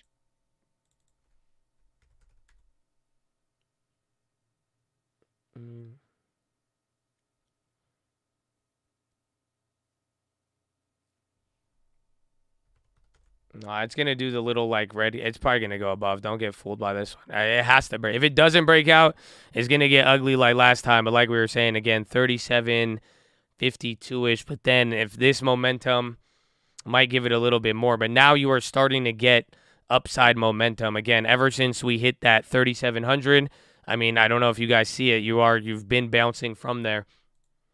Apple strong going up.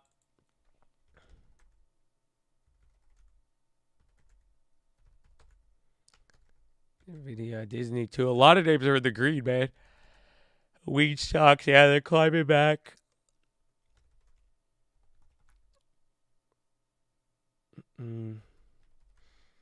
So there he is. Let him climb. Big red follow.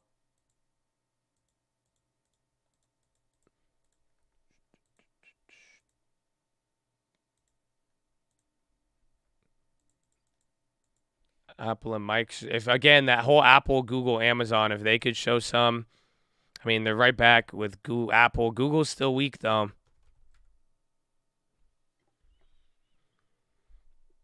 Mm. 8742. Again, there's a lot of orders. We'll see. Well, like I said, 37. I think I'll just take another. If it's going to pop, I'll give him another 10, 15 points. If it wants to go up, otherwise, I'll wait. Atlanta GDP Q4 3.6, previous 2.6. That should be negative, though. Because, again, just in the context of Powell's data, if the GDP estimates are getting revised higher, then that's not going to be good.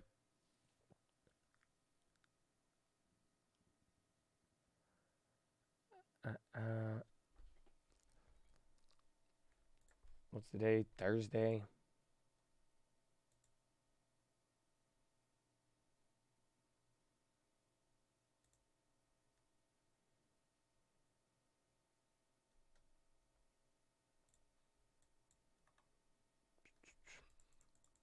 Email, it's automatic pivot points. I've never looked into that. Apparently you could do it on TD. Projection pivots.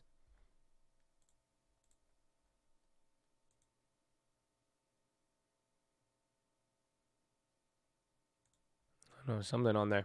Interesting. McDonald's is McLovin. I'm glad I closed them out. I mean, shit. McDonald's is disgusting. Well, the food is, I actually like their food, but still. Palo Alto, bad earnings. A lot of cyber companies last night, they just did not hit.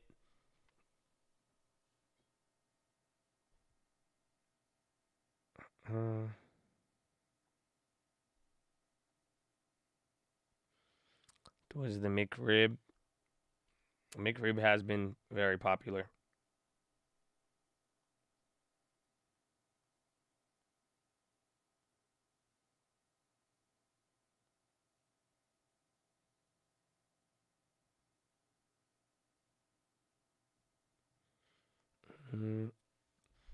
New quarter pounders. I haven't had one.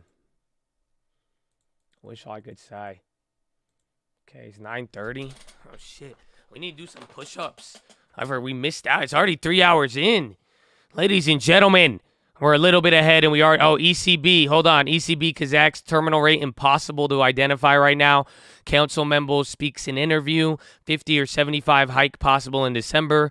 Rates need to move into tighter territory. Rate steps can be smaller if combined with other tools. So, right there. I don't know. I don't think anything will move it too much. Just watch the pound. But this just goes in line with everything from this morning. And yeah, Europe closes in 7 minutes. So honestly, that's why I think let it even then. We're already some upside. I think it might be able to run till then.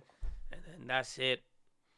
We will find out. But ladies and gentlemen, boys and girls, we're live Monday through Friday, 30 minutes before open. Drop your thumbs up on the video. You're on mobile. Press high chat. X out the chat. Hit the thumbs up button. Second link for the Nightly Watch as the main channel. First link for the Scream Alerts Boot Camp and Real Estate course. Ladies and gentlemen, we've been here for 3.5 hours. We got 3.5 hours left to go. Sitting is the new smoking. I need you to get beside your desk and do 10 push-ups. Can't do 10, you do 5. Can't do 5, you do 4. Can't do 4, you do 2. Can't do 2, do 1. Can't do 1, get your knees, do a push-up, plank the worm, anything. But get the body moving. Then, optometrist recommendation, stare at object 10, 20, 30 feet away. Amazon to pause new incremental hires in corporate workspace. Stare at object 10, 20, 30 feet away. Blink a few times. Relax those pretty little eyeballs. Blink, blink, blink, blink, blink, blink, blink, blink, blink, blink, blink. Blink, blink, blink, blink, blink, blink, blink, blink, blink, blink, blink, blink, blink, blink. Oh, you need it. Trust me. Relax those eyes. If you haven't done it yet, try it. Trust me. It ain't going to hurt you. Relax a little bit. Relax those eyeballs. Now, chest to the sun. Flex the core. Tuck the hips in. And boom, baby.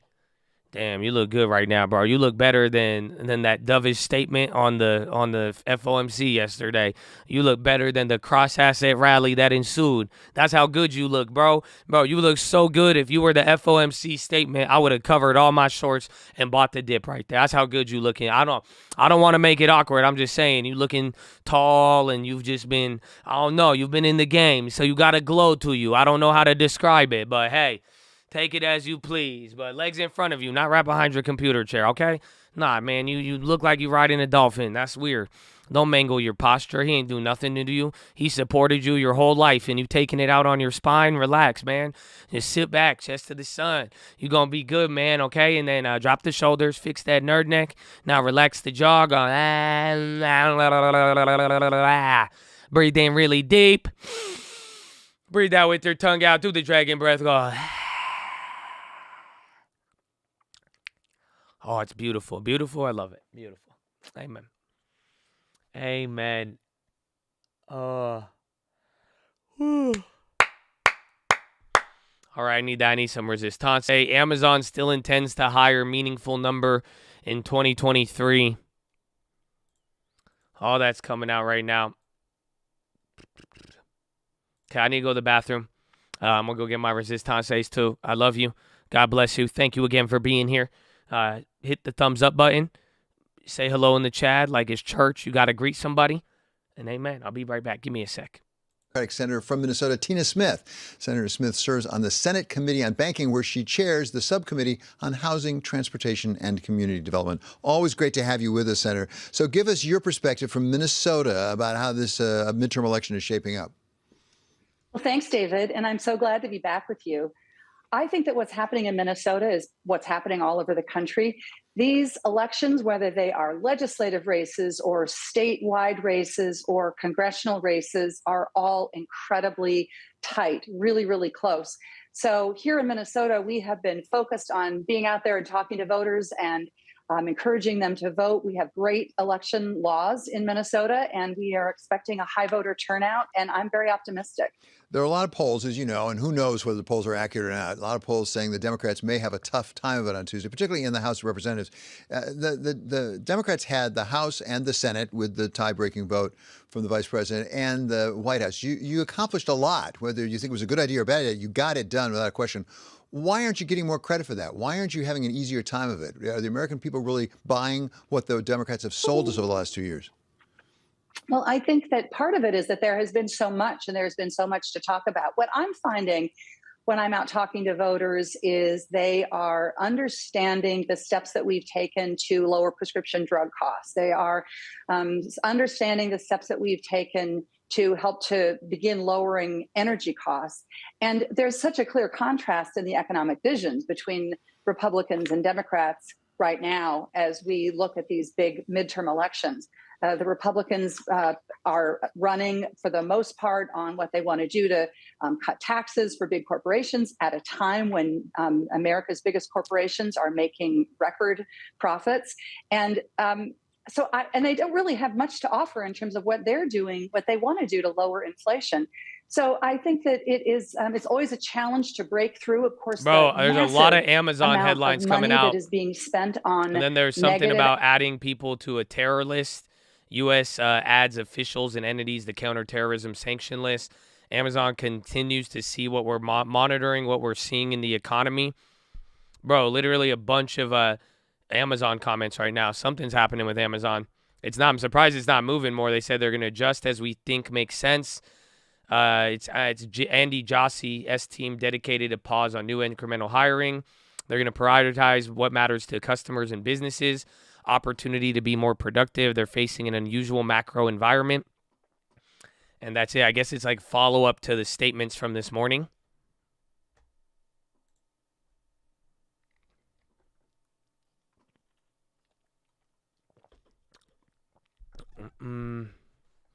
That's what's there. That one and then that sanction list. But I think it's some of these headlines with Amazonian. And then bonds still not moving too much. Dollars starting to climb, though. Again, euro close in 1 minute now. So let's see. And then again, I think we dropped 10 minutes after, give or take. That'd be crazy if they dumped. The yen is even coming down now. If euro close just led the currencies to dump, that would be awful.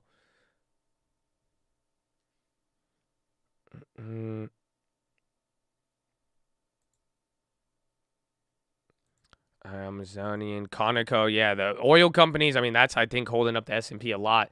Anything oil, materials, literally, energy's up 2.5, industrials 1.5, materials 0.9, utilities 0.4, real estate 0.01.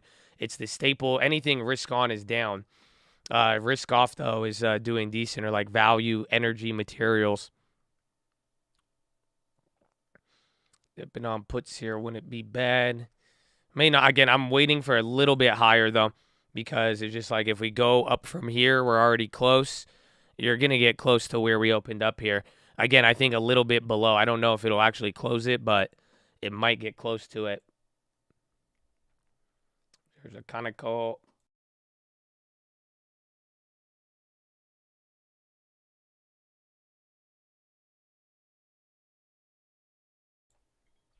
Arc is green. Again, I mean, you've seen it in many names. If you get sold off before on the bad days, you're going to do good. That's just what happens. I mean, why would anybody sell you if they dumped you ahead of time? So, like, that's what you saw with, like, Snapchat and certain days and a couple of other names. All right, dollars climbing, bro. Euro closes in and all of the currencies are moving. I think it's a greedy short here. I think I kind of want to add to it. That's what I said here, but since I'm already down on the other one, I'll just play it smart and wait. I'm down to add to this if it goes higher, but I think this is greedy zone. I don't know if you're positioned on it or not, but it's quite interesting. But then you're just so close to breaking out. And yeah, the NASDAQ is lagging super heavy.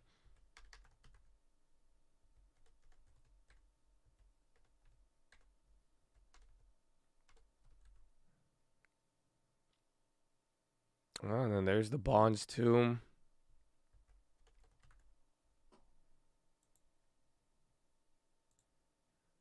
Again, euro close. Risk to reward. We'll just stop at the double top. Yeah, the question is just, again, do you want to shoot all your bullets now or wait? I mean, we're going to have a lot of time.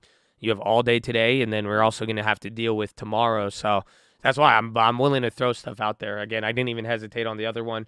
We already had it there. Like I'm saying, if they make it easier to add size, I'm going to take it. But otherwise, just be patient. That's it. I think the right timing. It's in a good box right now. It is in a good box.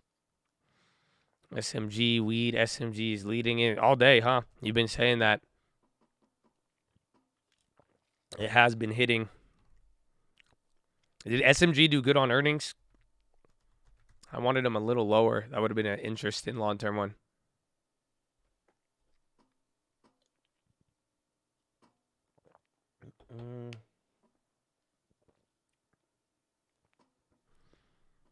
XOM, I think it's ConocoPhillips and all the oil companies.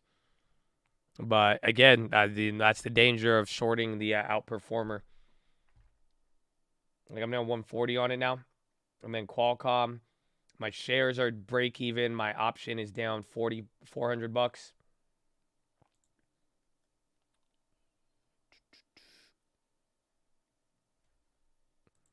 So many wicks. Honestly, it's Euro close like right now. Again, 3 minutes ago. You're fighting here. It's surprisingly still holding up. There's a lot of orders here. Yeah, and then oil and dollar moving higher. That's the interesting part about it. And then all the oil names, again, they're just running off the earnings. 3749. Bro, there's a lot of orders here, and it's eating it up. And then dollar is still climbing. See if the bonds end up coming down. I'm going to do a currency check real quick. The yen is coming back down to the lows. I think the pound is the scary one. If the pound breaks the lows, then even then, though, the market might be able to ignore it, but I don't think to the most part.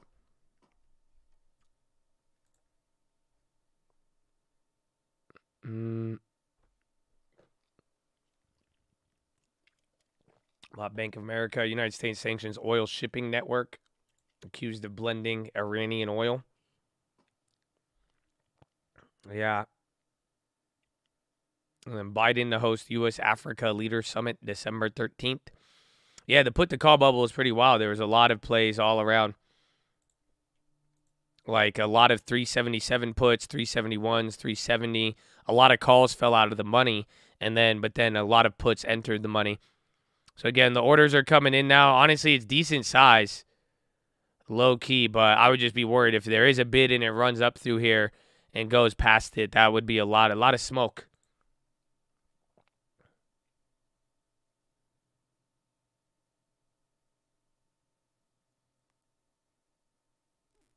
I'm gonna wait one more. I think a little bit of a drop. I don't know why I'm still expecting one more high.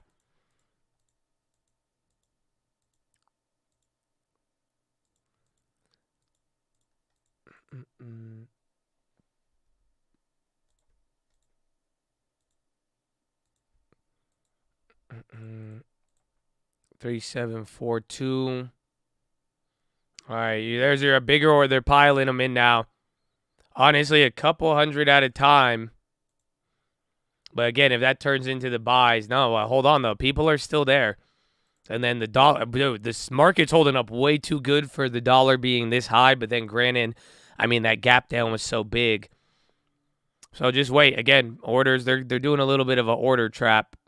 But there's just a fat supply here. That's why I'm like, if you got to think about it, if all these orders either disappear or somebody buys them all, again, it meets in line with what I'm already seeing, where we might get a little bit higher. That's it. It reminds me of last night.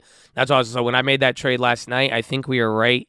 I think we're right around here, give or take, where it's like it looks like it's about to turn down, but then like there's more highs in it, and then it's sold off. But again, on a day like today, who knows? And quickly, you're already back down to VWAP. That's it. Now you're back to neutral. Like you could just look. Momentum when I go down 1,000. Once I go back down 400 to 500, neutral. And then downside momentum once it comes back to break even. That's pretty much that future I'm in right now could tell you a lot.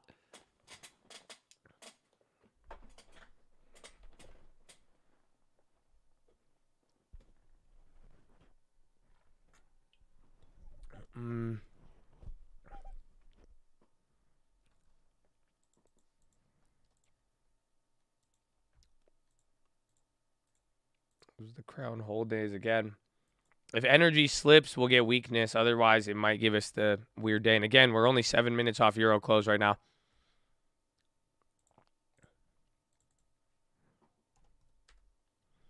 And then there's the pound. So watch out here. This might be our leading indicator. So obviously, euro close, pound is dumping. That's it. It was already led into it. This one's going to be interesting. Very, very interesting, my friends. And then same thing with the yen. They're both about to hit a new low. I don't know. These orders keep coming in, but we'll see. Either ride what I have now, add if it goes any higher, but I want to see it at least get close to filling the gap. But like I'm saying, just right so far we've been very neutral. Now, any downside momentum quickly goes back to neutral. Same thing with the upside one, but we're really just in the middle of the trap.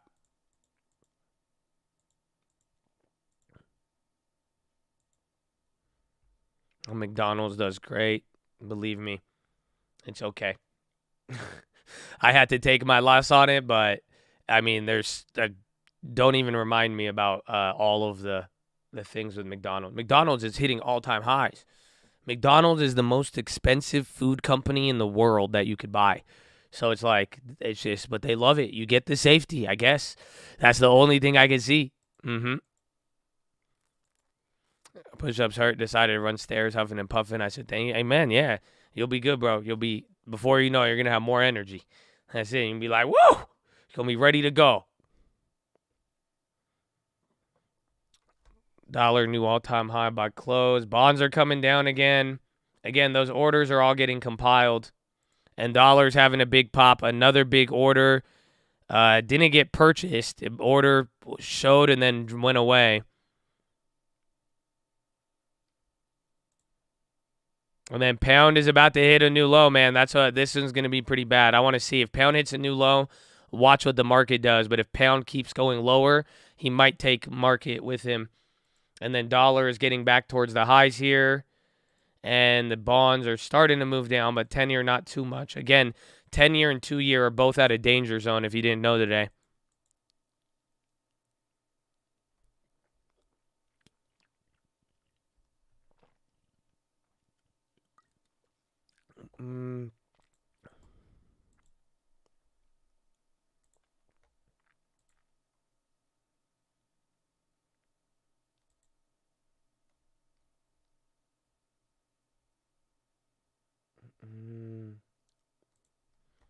Market not moving a lot. That's what I was saying all day. That's why I think really bonds and then, bro, good old Fed futures, man. Good old Fed futures.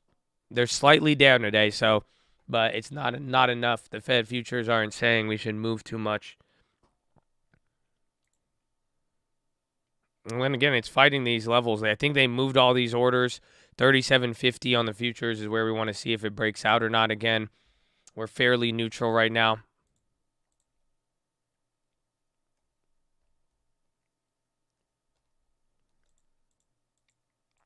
10-year and FX moves. I don't like the crisscross and bounce as support. We can rip higher just as easy as lower. I mean, maybe. I mean, again, in my mind, I think there's going to be intraday moves up until Wednesday. But like I said on the watch list, I'm bearish. That's it. No matter what, until that jobs report comes out and I have data, I'm following it and just everything Powell said. So no matter what, I'm just like, as it's moving here, until I see what I need to see, I'm not going to get fooled off of anything. And it's not, Powell was big yesterday. That was all. And that's why I think we all are going to have to adjust. And that's, I think, the scary part in the sense that these last couple of weeks here, I mean, it's been different, and it's like we've been doing some of the trading and there's been a lot of these moves and this and that. But it's like the thing that I think there's a delayed reaction on that's going to hit is like we just got a ton of new information. Even then, that's like the second theory I have, even with the tinfoil.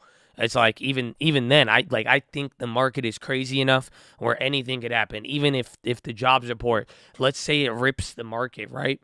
I'm thinking of what happened at the beginning of the year. I'm thinking about what we've seen at various times, even September, even a lot of September, even a little bit in July. But it's like, even if the market has the craziest squeeze and does one of these things, we still have to watch out for Powell coming out and then saying, no, that's not what I meant.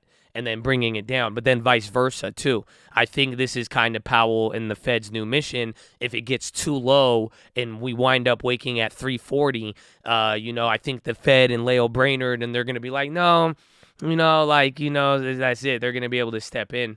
So, it's wild. It's just, honestly, that's what I'm saying, like, for real. Regardless of what it is, I would just use a solid, use the interest rate pricing in to guide you. And that's it. Original thesis relating this back to May playing out. It's playing out exactly as such. I mean, with that whole where we said it could move like May 10th, that happened. It changed a little bit, but then ultimately started to form kind of the same setup. There's your bounce now. Again, that got a lot of people suckered in there, I'm sure. And they just took out some big orders. And then just match it up.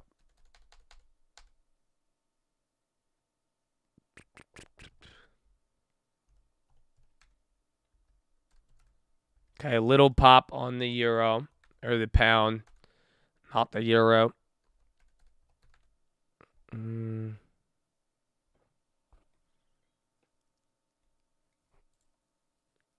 That's a big pop. Qualcomm's even moving off that.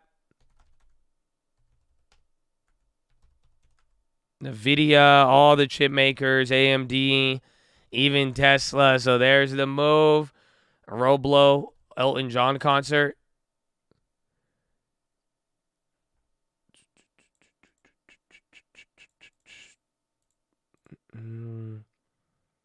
We'll take it. We'll take it. Again, if that hits the high, then just watch out for potential gap fill. Again, 37.50 now on the futures. Huge volume coming in.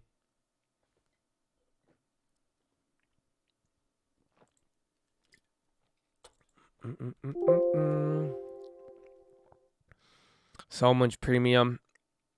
And again, Fed futures haven't moved. And tomorrow's the data set. Don't worry. This is like I don't know, in a weird way, I wouldn't want to call it paper trading, but this is like a scrimmage. I don't know. This is a scrimmage for tomorrow is kind of how I'm viewing it.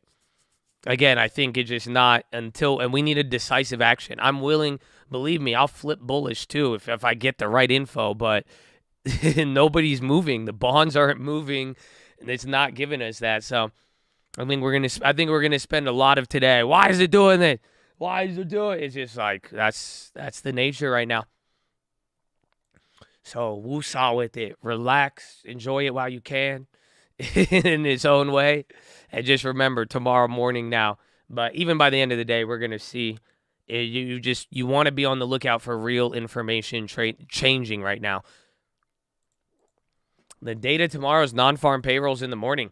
And just, paired up with everything Powell said, it's going to be very, very important. Meta, nice pop, $90. Slanian, SMG. It really is, dude. Is it in there? It might be in the ETF. It straight up might even be in the ETF at that point. 37. What time is it? 9:45. It's still pretty early.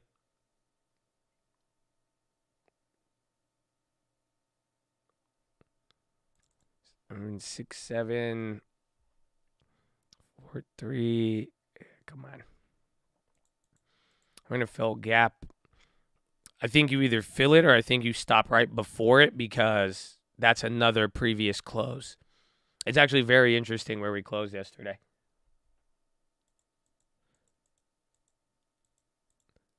We're SPY approaching new high of the day. Good guy. Good guy. Let me see something.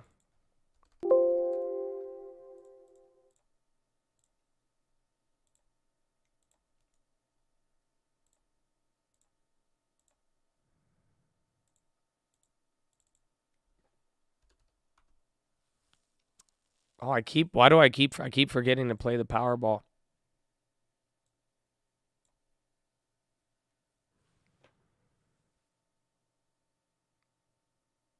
$10:30, 11. Yeah, bro, this is trading exactly like the other Fed meeting. So that was this was the Fed meeting. Remember the one we studied? And then this was the next morning. You gap down a little bit, moved up, moved down, move up, dropped, hit a new low, freaked everybody out, rocketed up, dumped at close, and then died the next day. And then it was a Friday, September 20th. Again, I think it was data as well too.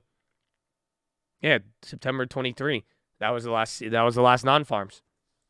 It's the exact same setup as last time.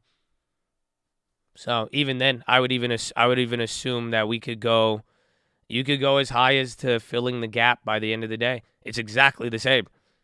Like some of the moves look a little different. So they ran down way harder in the morning. We guided down or we gapped down. So then you had this move, drop, hit a low, rally, go low again, and then ultimately bigger rally by end of the day, and then we went up from there. And then it finally dumped into there. But it was all about the next day, Friday. Woohoo! I think I think it's going to be a long day. It's going to be a long, long day.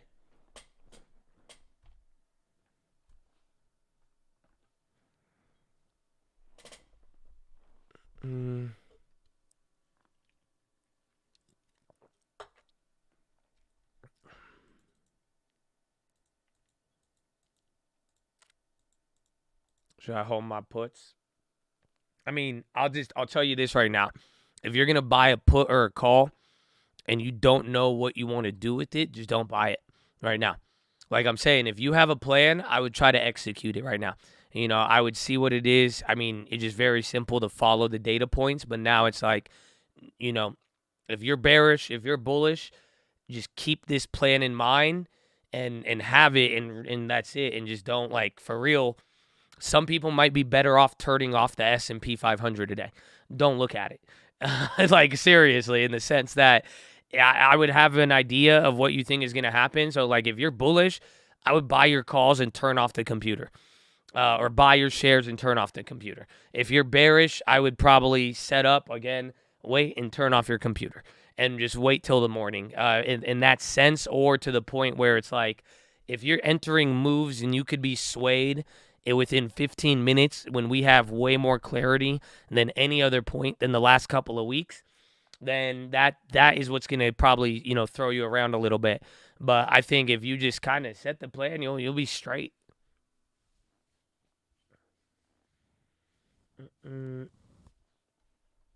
So there's the pop. 37.45.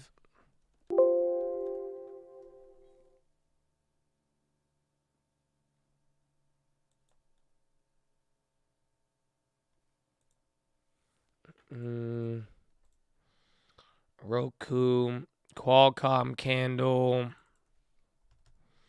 Yeah, it's doing the whole new high, then red shoots everywhere.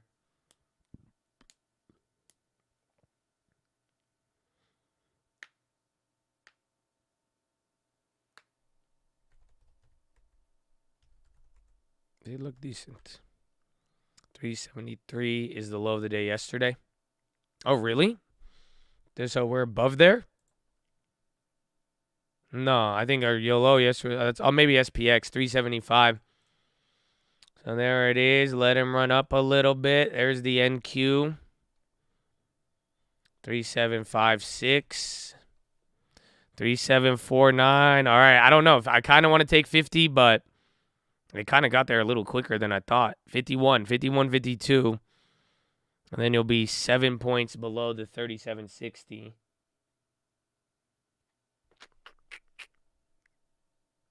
And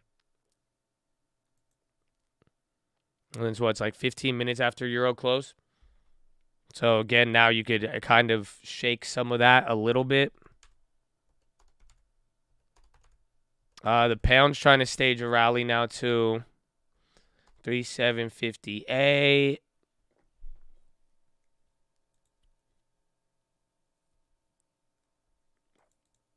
The Nasdaq's still lagging hard. That's it. Meta back to 90.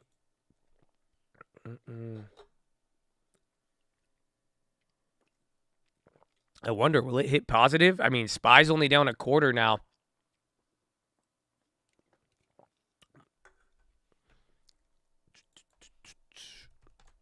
You might. I mean, Dow's up 0.10. NASDAQ is the one really, really leading, but everything else is holding. So, like, that's why I'm like, I don't know. Maybe you go positive. I don't know if we hit positive. I think you went back to break even on the last time.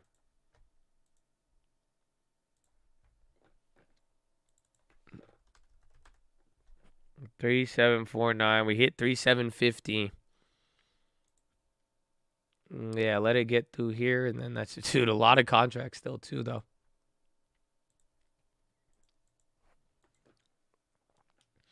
Again, more, I want to say it looks squeezy because we've seen this a couple days, but I think it's just melting us up in here, trying to get us back to the opening level again. 9 points away from it on the SPX.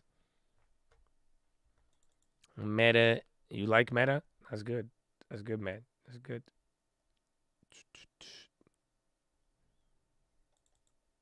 Mm, 3749. Quali World at the top.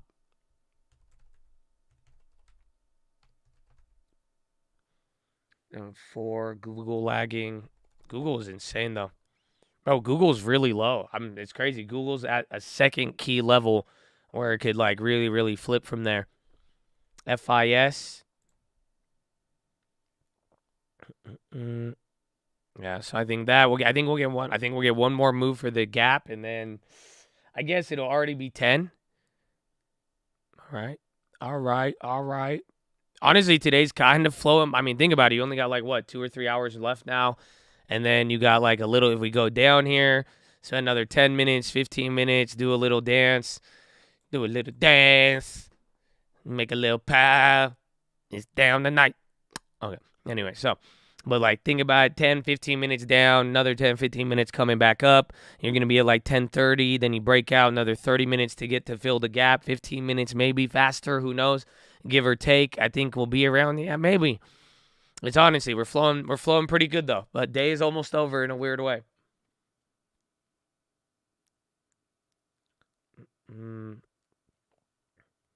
Better than the Macarena? I don't know, man. Macarena hits.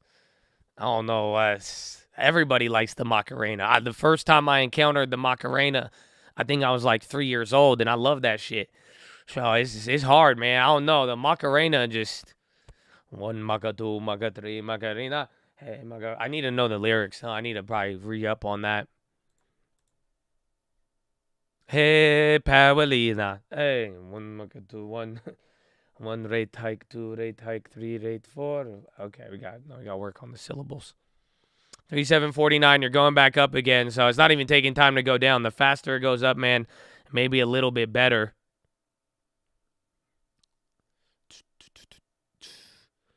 Another 50, first set. Get closer to the money. I mean, that's it. Just because the break even. That's what I did on the other one, but I might go with shares next because they're destroying the options. But it's a good comparison. Either way, it's all about Friday.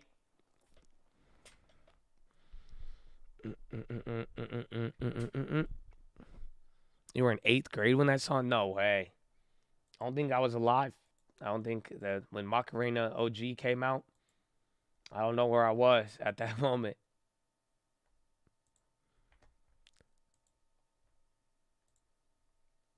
Quick dip, then gap fill.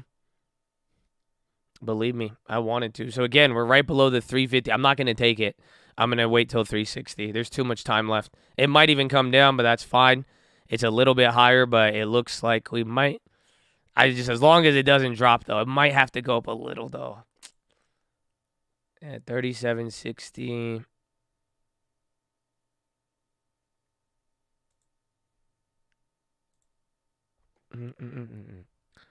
One Maca, 2 Maca, 3 Macarena. Hey, Macarena.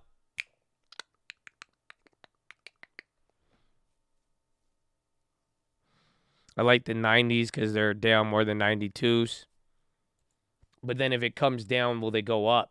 That's our problem. Remember, we're not on shares on these, so we'll see.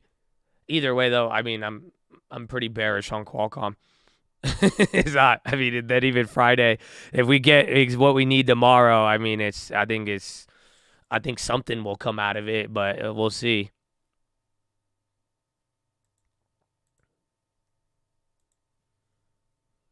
All right, it's kind of doing a little dump here, but like I'm saying, it could set up like here, but I want to give it a little bit more time to hit a little higher.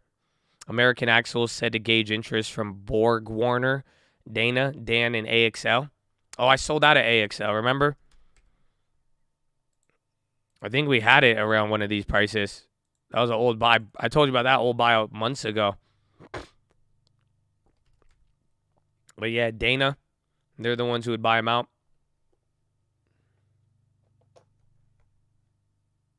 Amazon, I'd wait a little bit. Just because I think Amazon, I mean, I want it to be back at 2015 prices, but that's kind of how I feel towards it.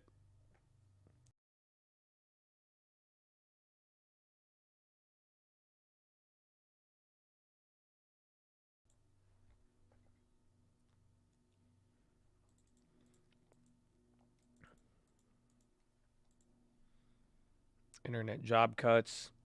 A lot of tech job cut announcements today. I think all the tech companies are just trying to fire as many people as they can, so it shows up eventually on one of these non-farms so that they could get their stocks up and get lower interest rates again. That's the only theory I have right now. Because why? Literally right after Powell, you have heard of 3 different job cuts and slowdowns to hire. They're like, yeah, man, we're cutting everybody. Is good though. Just remember, I told you 6 months ago, I think 7 months. Remember when I said it's nothing until they start cutting half of the workforce.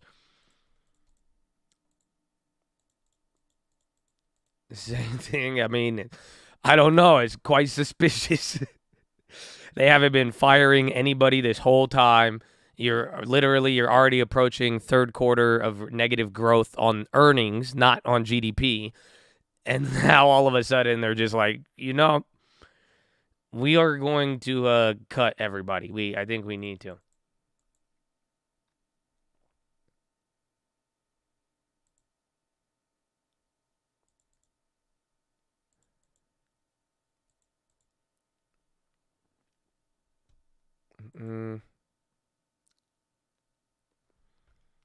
That's it. So that's the little drop. Let's get our little... Bro, is the dollar just... Oh, no, that's the 10-year. I was like, man, I don't know how I feel about this.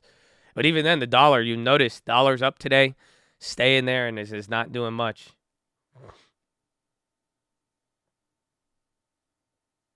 Even after housing turns. Yeah, I mean, he said it yesterday. Powell said it yesterday. I even said it during the speech. I was like, I can't believe he just admitted that.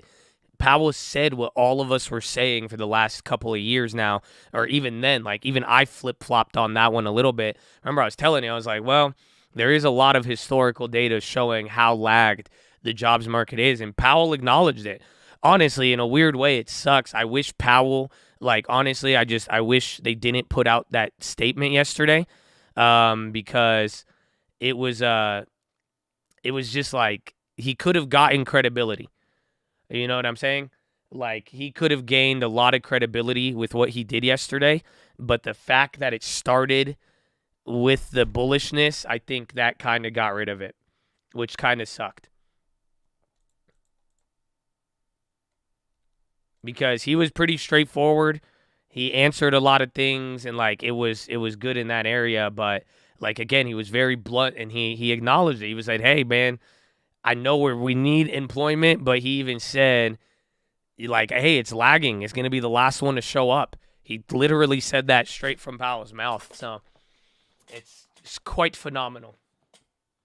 Imagine him yelling like the Boeing CEO.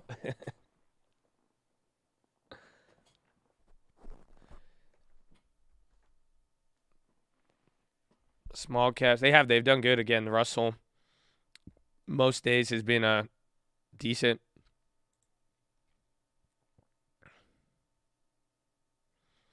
There's still a lot of buyers. You're going to get a little battle here. IIPR earnings just started.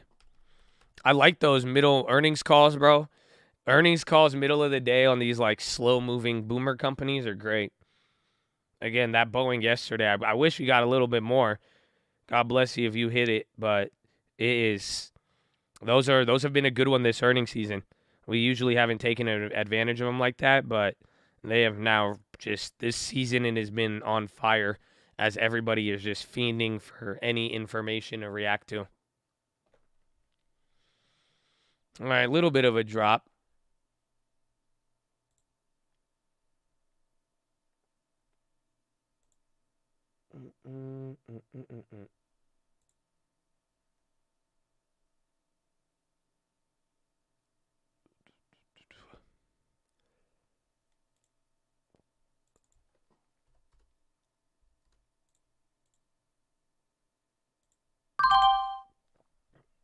I shorted 50 more shares of Qualcomm at like 105 something.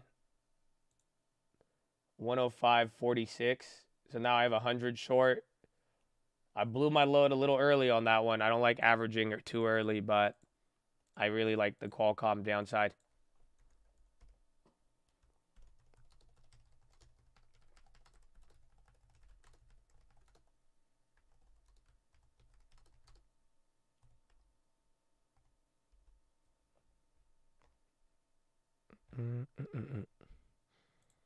One Maka 2, Maka 3, Macarena, 105.46.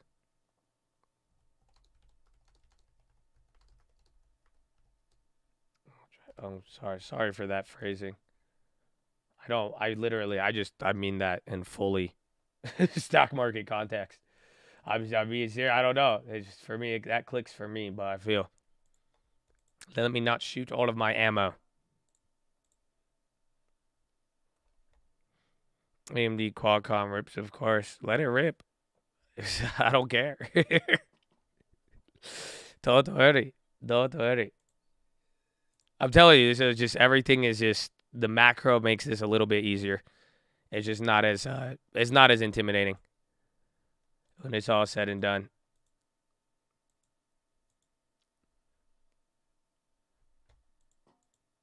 Air Products rises is at APD. Roku, they killed it off the low. I mean, even Boeing off of yesterday was great. Peloton. Yeah, they guided lower. They did. Again, their turnaround plan looks awful. Kellogg's is down 7. Yo, y'all see this one? Hold up. I'm surprised the Dow is still doing good.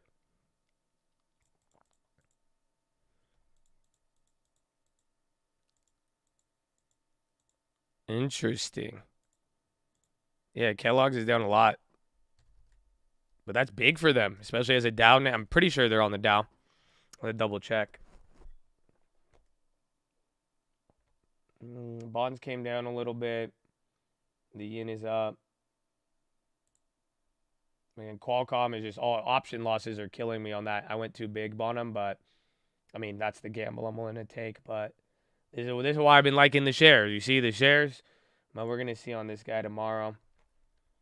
If we break down from here, it'll get in. I'm still expecting one more rally or one more high. I don't think the other one was good enough, but the order book right now it's choppy, and it does, like, low-key, you've been getting a stair-stepper of fat orders here.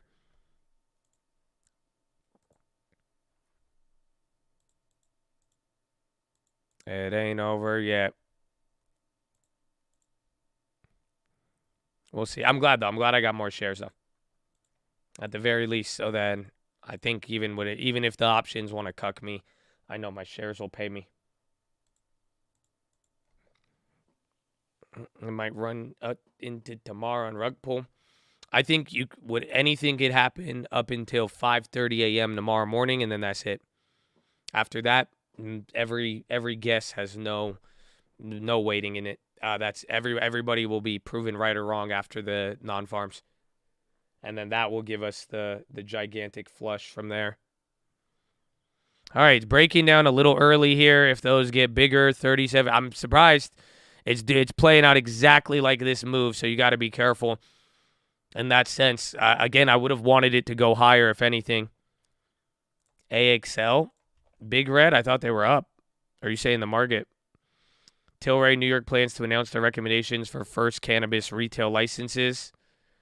Some weed news for Tilray. Yeah, but don't get suckered in on anything up or down right now. Just be very, very careful. Again, it's not like I'm saying there, even on anything, even what I'm holding, playing. This is all just fluff ball. So hopefully you don't get shaken in or out of anything.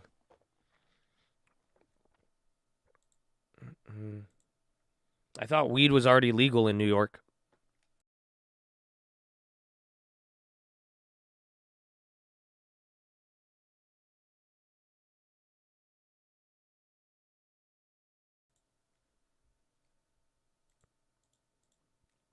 Almost 12 from earnings, but no buyers coming at this level. Bonds, I'm telling you, it's not. I think your only comparison, it would probably be Apple and the bonds. So, like, Apple's down day was where? It was right here on that Friday. So, like, leading into it, the yields were a lot higher. And that's what I was saying. You already had the tech bounce there. I would honestly blame it on the bonds now. That's it.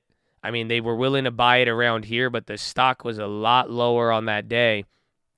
So your yields were a lot.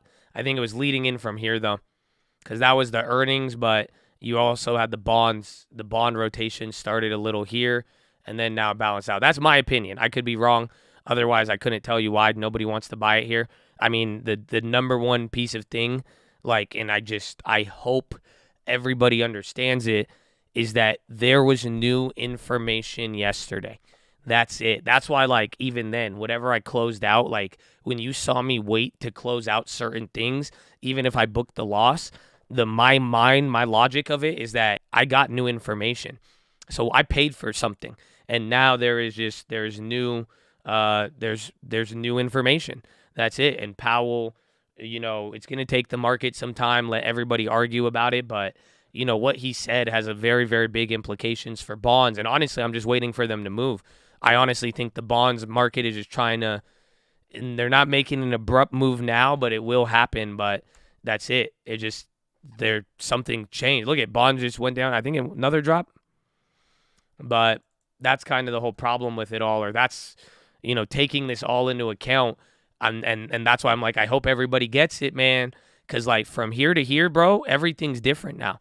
The story is different. Dude, the story is even different from this day right here. You got to realize, last time we were at this price on September 27th after the last Powell, he was saying a terminal rate lower than where he said yesterday. He's saying a terminal rate where bonds are kind of at right now. He didn't say higher.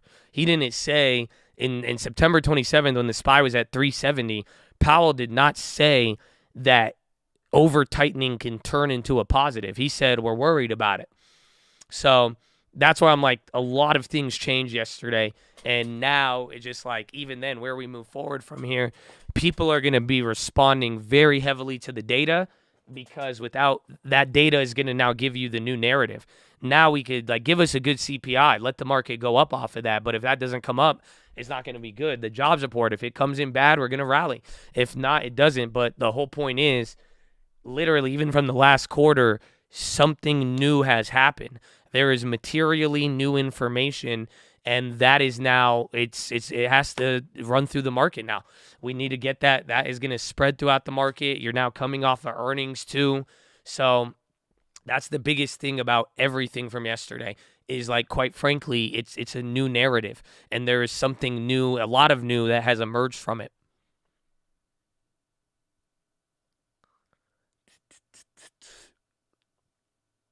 Rally to what though? I don't know. I don't know any. It could do any. We could rally as high as possible. It's just all depending on what the bonds do now, and if people respond. If the jobs data if jobs data would give people evidence to say, yeah, it's going to come down, then the market will go as high as those bonds pull back until the data proves the market right or wrong. Tell me that's not what happened yesterday. The minute you heard about a pivot, it ran, and people ran it up until we found out it's not true. And that's literally it. So it could go as high as it wants to. It could squeeze if it wants to because everybody is short, and that's the environment we're in right now. But if people get hyped on something and then it doesn't get proven right or wrong, then that's it.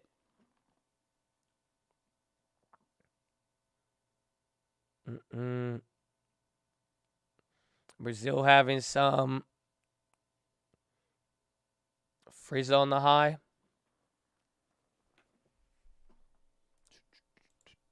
Yeah, I think quali.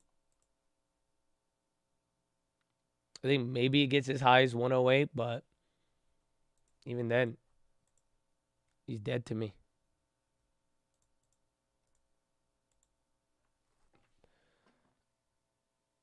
Why are people nuts when the Fed says they're not pivoting? I mean, people are thinking ahead. You know, people, again, there was that rally we just experienced, there was some truth.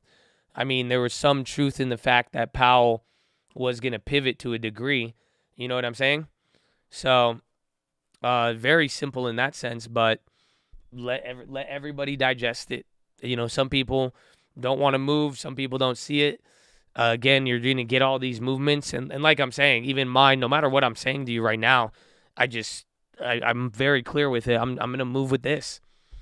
And that's all I need, really, when it's all said and done, because that will be the story. So it's like we're just moving around for now. But again, that's why tomorrow's data will be so important.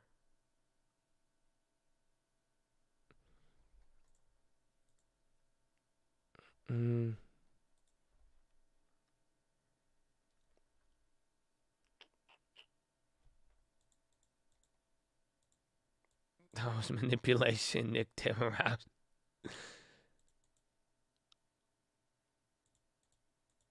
I love the mental strategy of paying for info. Yeah. I mean, if it makes sense, like, right? In like yesterday, you could, and why I say I paid for info, because at one point yesterday, my ES was only down $600. So I could have closed out my call for negative $600, but 5-10 minutes later, I closed out for negative $4,000. Why would I do that? Because at negative $600, I didn't know what I knew at negative $4,000. So in that instance, I literally, again, and as you saw me reverse it, I instantly made $1,000 more to the downside. And it's just along that logic of, I was just like, dude, I know now what Powell has said. He has pulled right when I knew he pulled the rug, that information, and then the new information about the terminal, like, and everything, is that it was there. He did not signal what it was. Again, you know, we had the whole analysis yesterday trying to determine what would be dovish or hawkish in the press conference, and Powell didn't meet any of the criteria. And all he did was threw more pepper. He threw more ghost peppers into the mix by saying materially higher terminal rate, and then bringing up a host of other things where he's just saying, yeah, you know, it's going to play out a little different.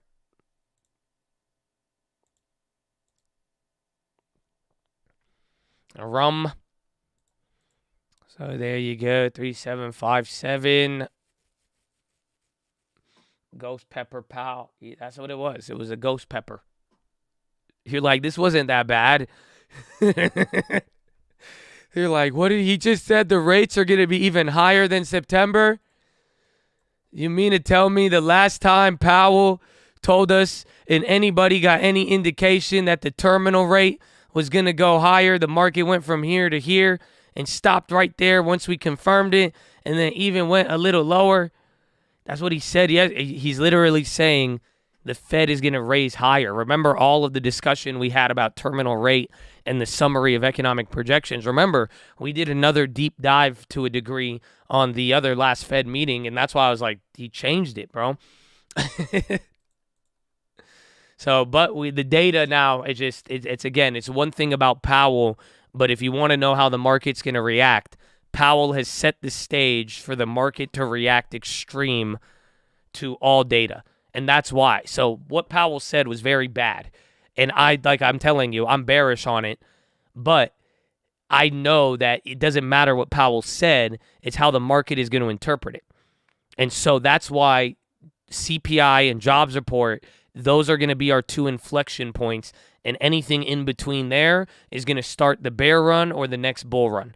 And it doesn't matter what Powell said. We know it's negative, and we'll wait for him to confirm it. But in the meantime, the market is ready to react to what they think he wants to see. And that is now that's our playbook right now.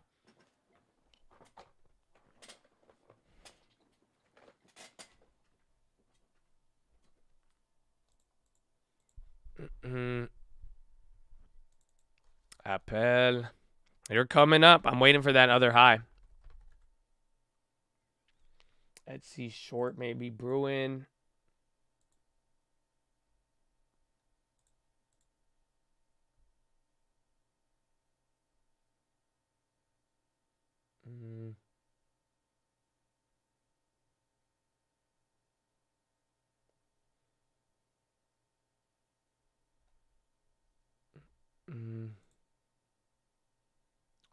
Say DJ's infinite rate hike glitch. Powell really did, bro. That's why do you guys realize nobody? That's why I was like, I said it today, bro. On paper, Powell looks worse than Volcker.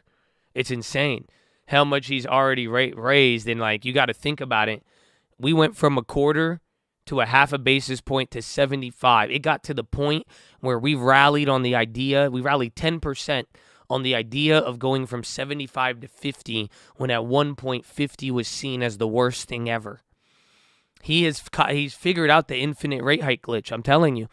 And that's what he said yesterday. He said it's a good thing now. If we tighten, we have tools, because we know that if we cut rates, if we do anything remotely dovish, financial conditions can ease 20 to 30% of what they've done in one day if Powell says anything bearish or bullish. That's it.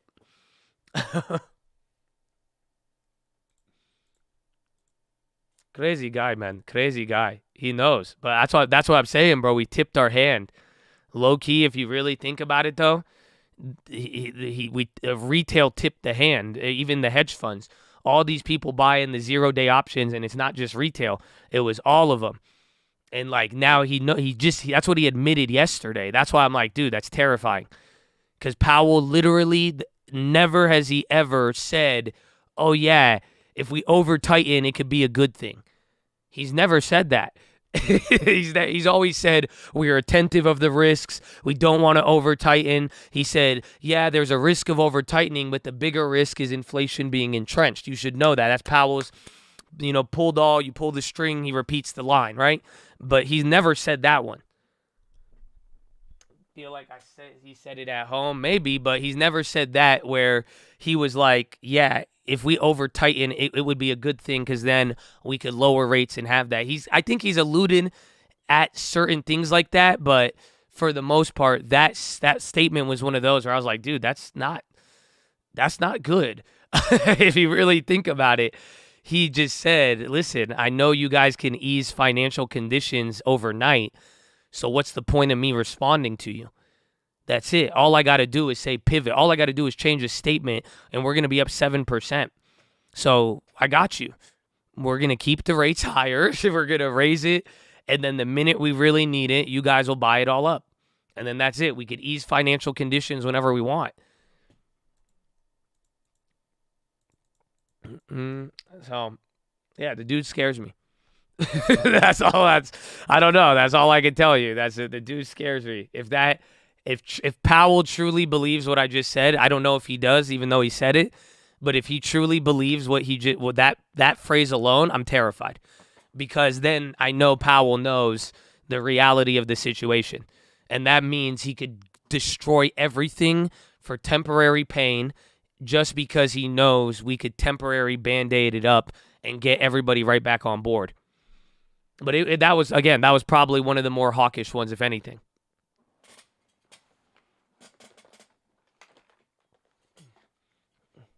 He's not something to break. He could do it right before. That it doesn't have to break. It just has to be to the point where that's it. If you want to ease, if financial conditions get too tight to the point they threaten the bond market or any other currency or anything else, I think he's very aware that you could ease that overnight with a statement rather than anything else.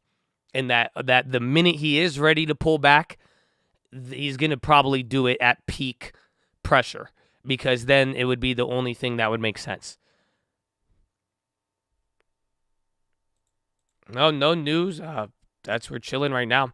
I mean, we are now getting off of what? We're like an hour off Euro close.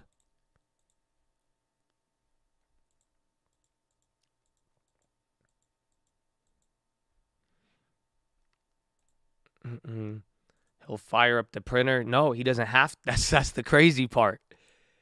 Y'all treated Powell like your rich friend. You know that? Like, you guys had a rich friend, right? And he would just pay for everything. And every time you would go out, he would pay. Every time you would go to movies, he would pay. You go to the club, he would get the table. He covered everything.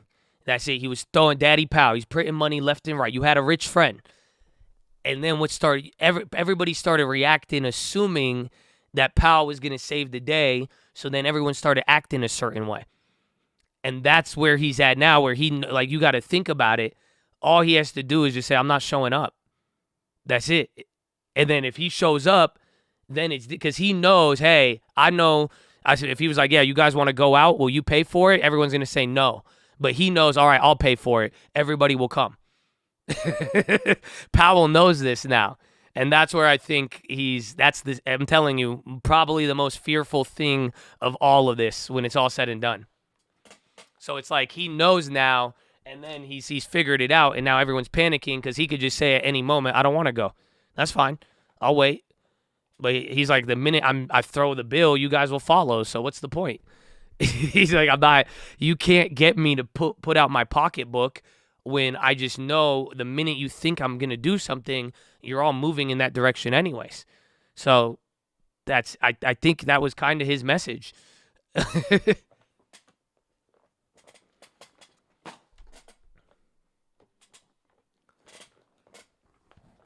Big pop on Yum.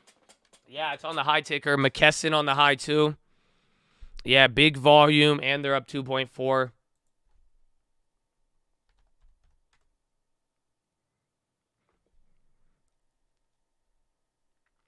With some people I know, it should. I mean, amen.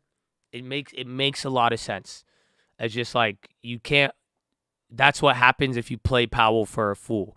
That's what happens when you play somebody who gives you something and you play them as a fool. That's what happens, is that the minute they stop and you think you figured it out, that's where the real risk comes from. That's literally what it is. So it's quite wild. I think it's a relatable one to some people, but when it's all said and done, though, that is one of those things that really stuck out. But there was so much more, like we've already gone over. I don't see any news on Yum. They're just anything related with the China stuff on COVID-0 or on what the government's doing.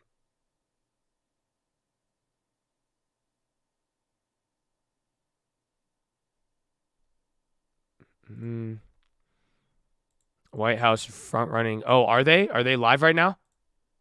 She might. I forgot. Be on the lookout. I totally forgot.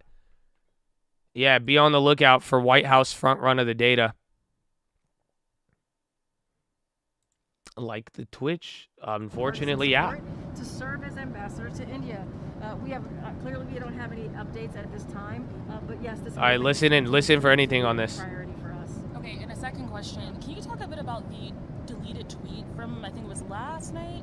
Why was the tweet deleted? I spoke to this yesterday in the briefing room. Happy to That's kind the of Elon share thing. what I laid out in the briefing room. The tweet was incomplete. She said 150. In the past, we have pointed out that for the first time in over a decade, as it relates to the incomplete tweet, seniors' Medicare premiums will decrease even as their Social Security checks increase.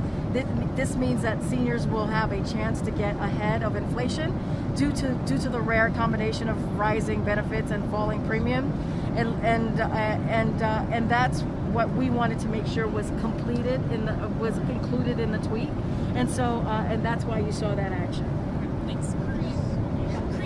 Does the president feel like his message? Bro, I would respect them more if they just said, "Yeah, we lied." Democrats who spent millions to elevate election-denying Republicans in the primaries, and will he call out those Democrats if some of those election-denying Republicans win on Tuesday?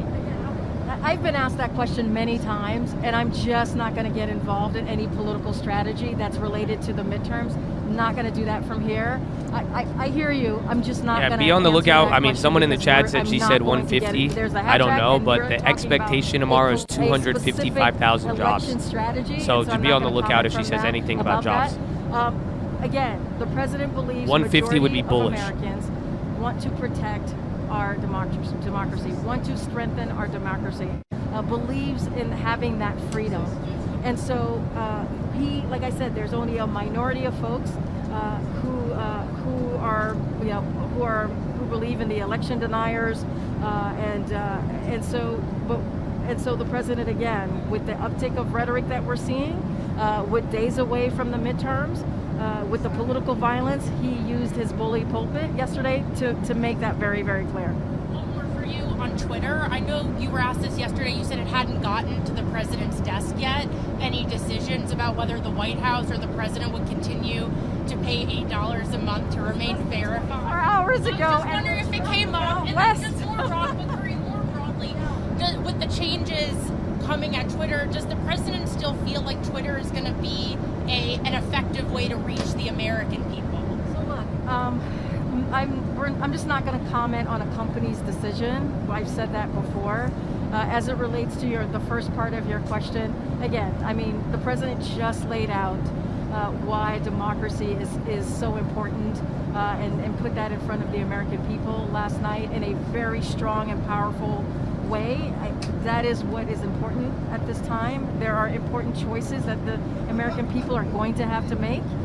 There's stark choices on how congressional Democrats and the president are going to continue to deliver for the American people as we talk about lowering costs, as we talk about what we've been able to do with the Inflation Reduction Act, and what congressional Republicans want to do, which is take that away and actually increase costs.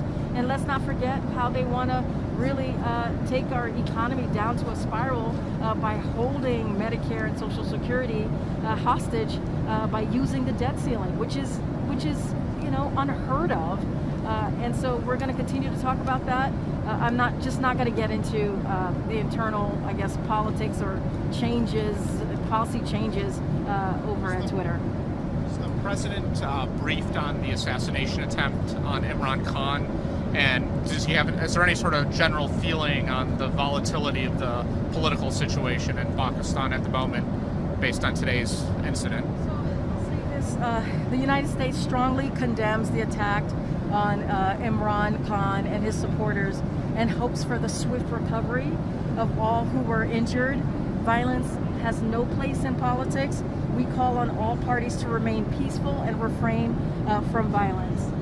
Does the president have any thoughts about Bibi Netanyahu's success in Israel and the ultra-nationalists who propelled him to victory there? We were pleased, and I was asked about this in the briefing room as well yesterday. We're pleased to see such strong voter turnout for the Knesset election. It's too early to speculate on the exact composition of the next governing coalition until the votes are counted. And so we look forward to continuing to work with the Israeli government on our shared interests and values, but not going to get ahead of the votes being fully counted. Scheduling. Do you have any idea what the president will be doing on actual election day? Once, as you know, you guys have been through on this rodeo for many years with different administrations. We'll share what he's doing on election day once we have it.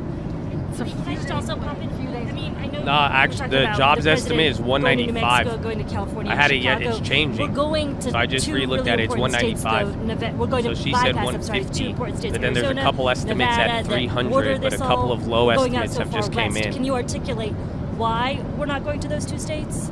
I mean, look, we've had the president out there talking directly to the American people. We've had the vice president out there talking and traveling across the country and talking to the American people. We've had also the First Lady and the Second Gentleman, the cabinet secretaries. This is all of, if you will, all of government, kind of process here, and we're and we are, we're going to continue to be out there doing just that. I'm trying to be careful and not talk about politics here as I'm answering your question. And so, and the president has been to many of those states in the past several months as well. So look, we think that, and we believe, and you all prove this, is that when the president speaks, it is covered widely and broadly.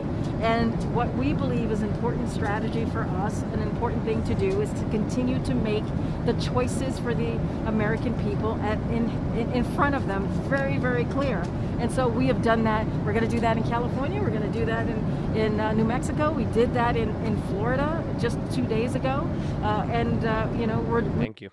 No, yeah, I searched the headline. It's there. She said it. So literally, she said it earlier. It came out as a news statement too. So she literally said 150,000 jobs in the coming months. They're doing it again. This is a little bit of misguidance ahead of the report.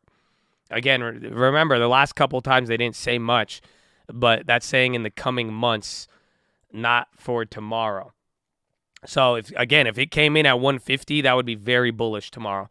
And like I'm telling you, some people are actually lowering the estimates here. There's a lot are coming in. A lot of people are at 176.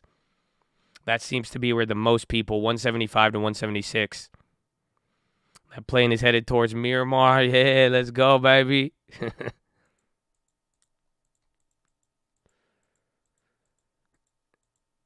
There we go again. Nah, it'll be. I mean, it might water down the effect tomorrow, but either way, though, you got a little bit of confusion coming in there. Expectation for the jobs report right now, the median is 195. Previously, it was like 200 or a little bit higher. I had one that said 250 or 260. But then again, that's even the number even from last time was around 250, 260. And then the press secretary just said that you could expect 150,000 in coming months. I don't know what that means. That's the whole point. Do you guys get it? Because it's not talking about tomorrow, and it's very broad. And then, I mean, who knows what they would say. Again, they'll just tell you, no, it was unfinished typing. So I don't know, but it's ahead of it. It's a little bit crazier.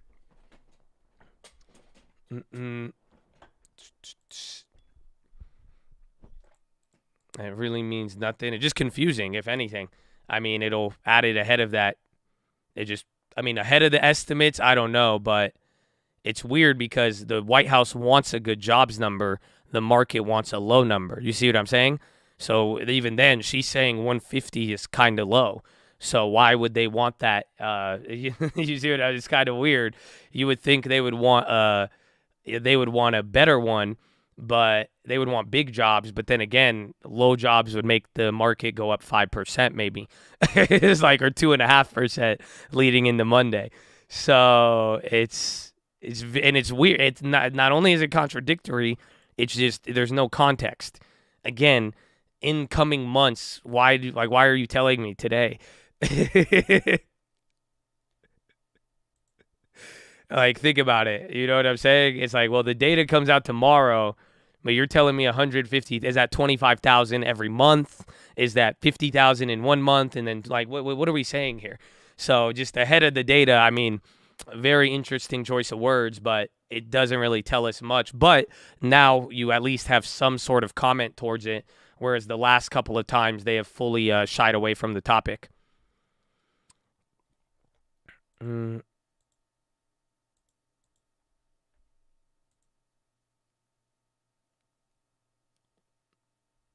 Agriculture groups urge Congress to avoid rail strike.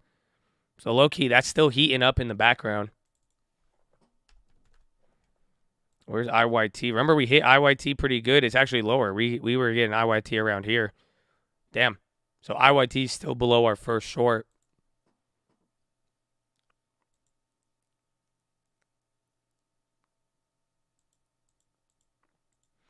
Because she has to say in the coming months. She can't say tomorrow, read between the lines. Yeah, but, I mean, if you've been an American citizen the last 2 years, I don't know why I have the desire to watch all of these, and I have. or a good amount of them, but she has said tomorrow. It's not like they have ever been shy enough to say, oh, there's going to be a good report tomorrow, or hey, just, the report tomorrow doesn't really reflect what we're doing with the Inflation Reduction Act, just to let you know. So they're not shy. They'll say it. It's just, again, that choice of wording is not, I don't know if they're all trying to learn from Powell, but they will not hesitate to tell you before the event or even mention it. They don't even need to have you read between the lines.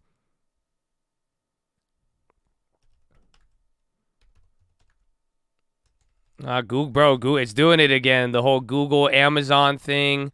Watch which one's next. It might be Apple. Good news, bad. Yes. For tomorrow, yes. So if that jobs report is bad, then that's going to be great for the market. If the jobs report is good, it's going to be really bad for the market.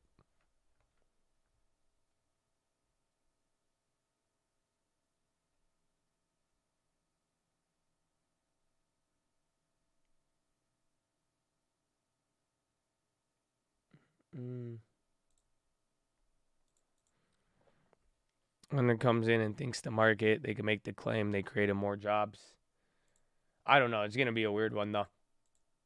Just remember, though, the last couple of times they stopped saying stuff ahead of the releases. And now, here you go. We got one.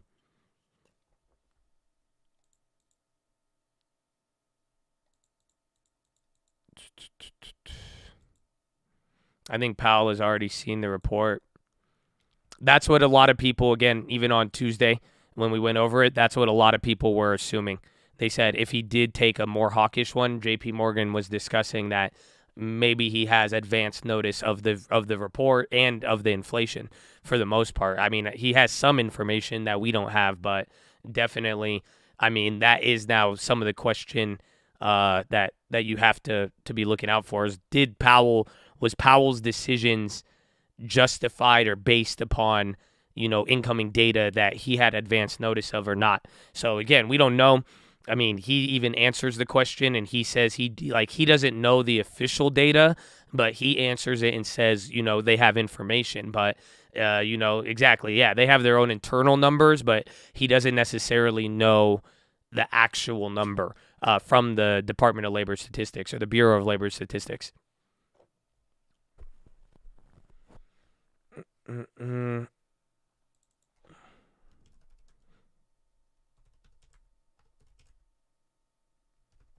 And now we're pinned. We're pinned with an upward tilt. But low-key, we're still kind of in that neutral zone.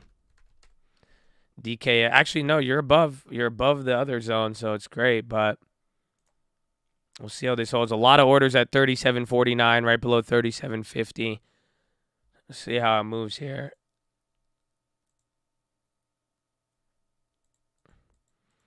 Good report. Pretty much anything above 190 is going to make the market, anything above 190,000 jobs is going to make the market go down.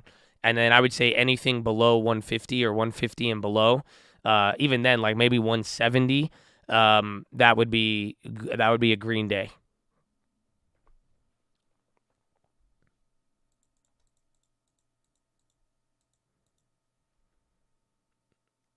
Yeah, Google's still dumping.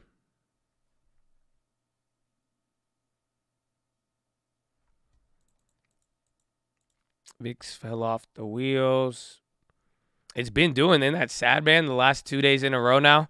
Remember, it kept occurring in October, but like you had 2 days in a row where the S&P finished down and the VIX was down with it now. But again, we'll see how today is. Today, who knows? Maybe today goes positive with the Dow. We will see. 37.38.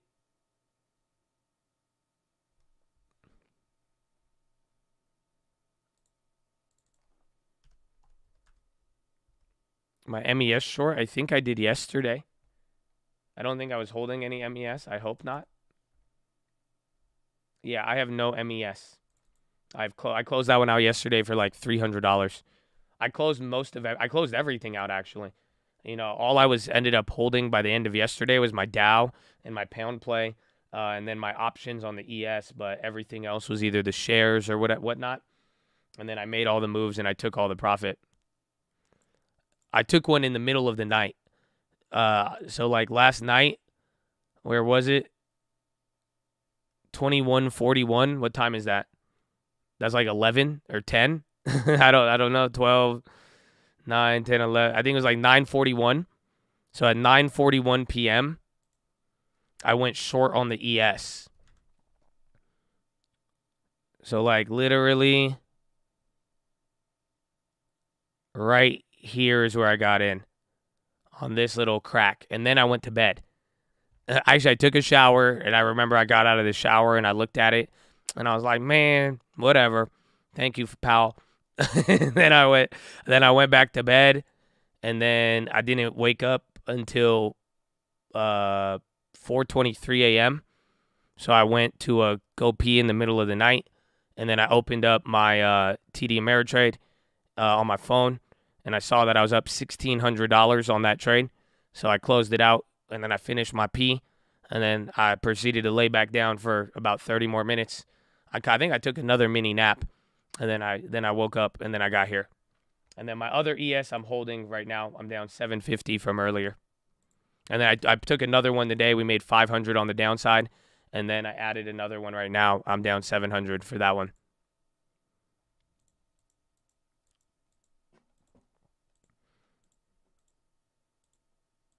$9 million targets 3.75 10-year yield in 2 weeks. And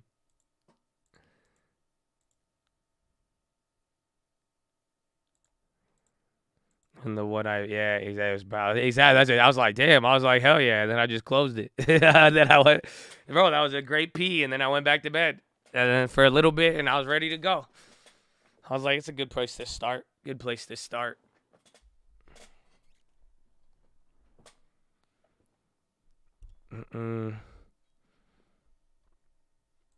Notice, and then I got high. I don't know, man. This market is definitely my high, though. I love it. I love it. It's exciting. Again, I mean, yesterday, bro, I felt very grateful. I'm telling you, man, we all witnessed the Volcker moment in real life. You guys were there.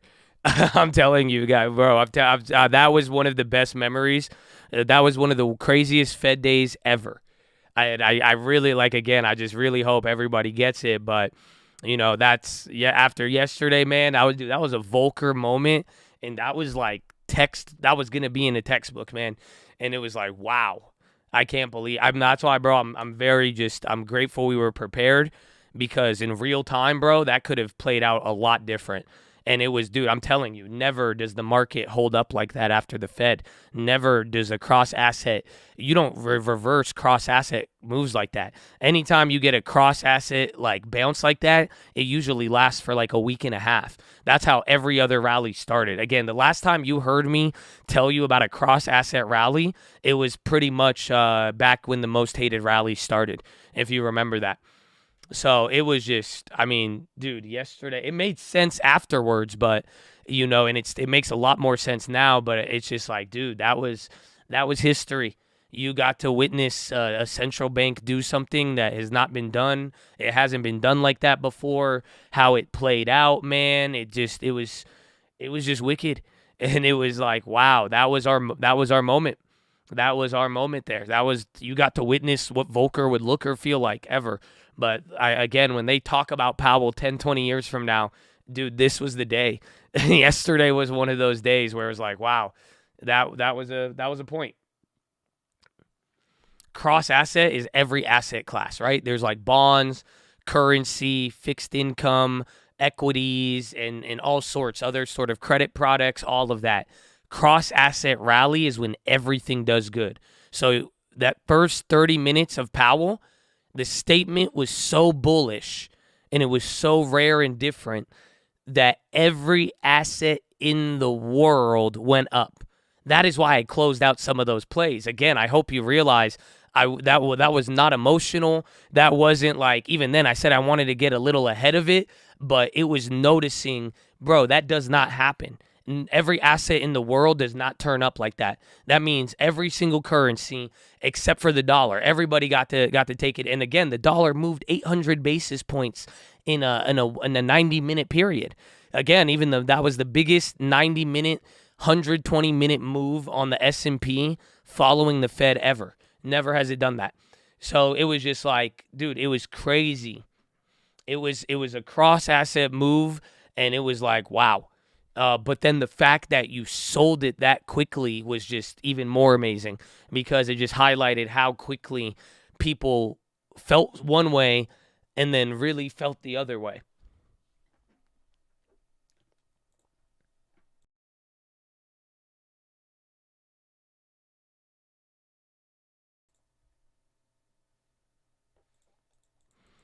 And what did I? Short below 371. Yeah, I wanted that one higher there. I mean, if it holds up here, it's good, but let it keep burning the clock, like I'm saying. Honestly, if it's gonna play out like last meeting, you just gotta watch out for those last like 15 minutes. Realistically.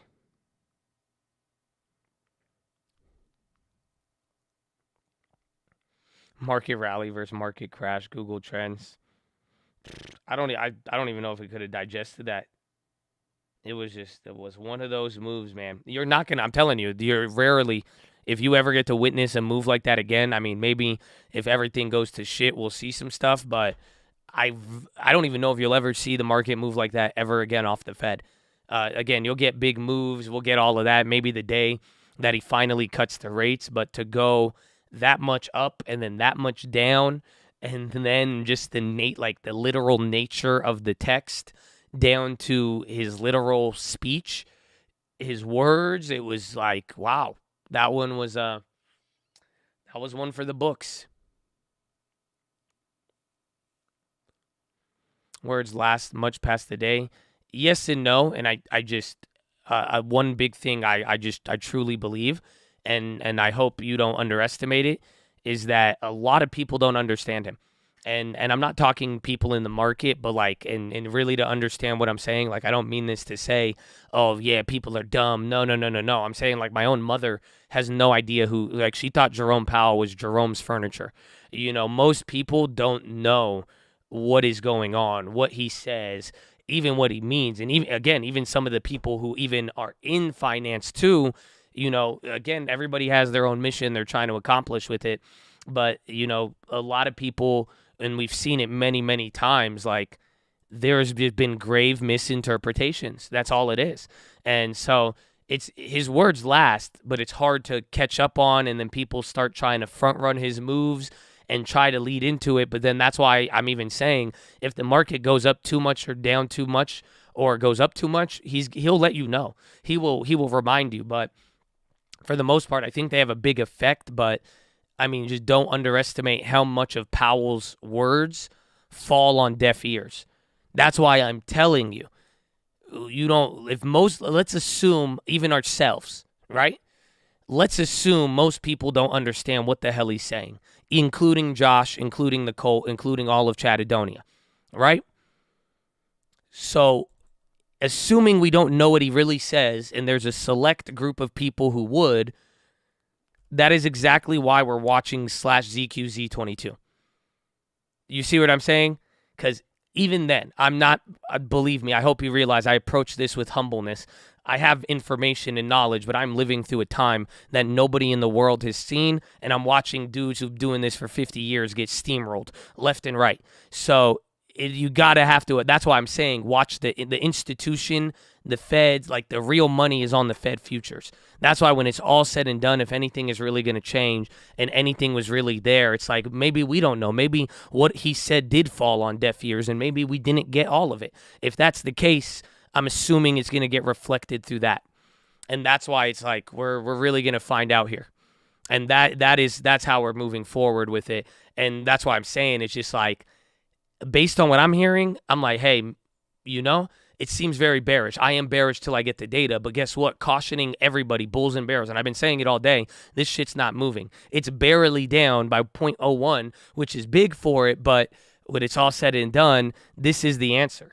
Because that way, the people who, like, you got to realize, you don't trade Fed futures unless you have a gigantic need to do it or you know about it. But guess what? Most people who know about it, it's not the trade you want to trade. Well, why would you trade this? It looks like it goes all the way down, but if you don't have the knowledge of it, you're going to get wrecked. You got to realize who is trading Fed futures. Take a wild guess. Who would have the need to hedge massive amounts of interest rates in dollars and guarantee money at a certain rate? Who would it be? It's the Fed, the governments, and the biggest banks in the world. That's it. Every other person is a gambler, and they can't move it. The thing that is going to move that is the people who have actual demand to hedge and use said Fed futures, where their incentive to bet on the rates aren't just to move them or to make money on it. It's where they actually have a genuine need to hedge hundreds of billions and trillions of dollars at a certain interest rate.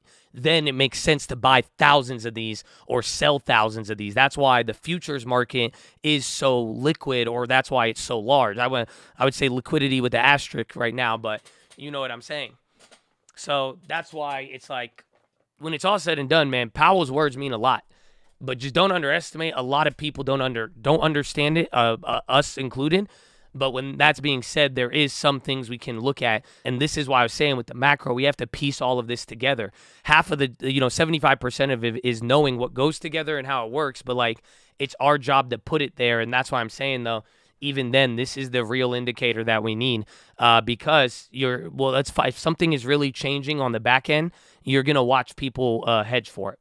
And this is what they're going to do for the people who really need it, especially when a 0.5%, 0.25% interest rate could mean a lot if depending on what your book is looking like. So, yeah, good question.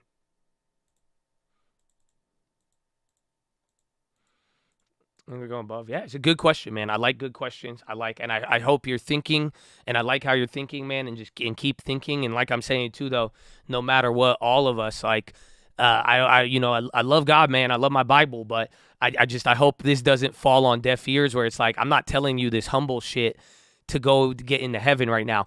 I'm telling you this so that you could actually, really play some defense.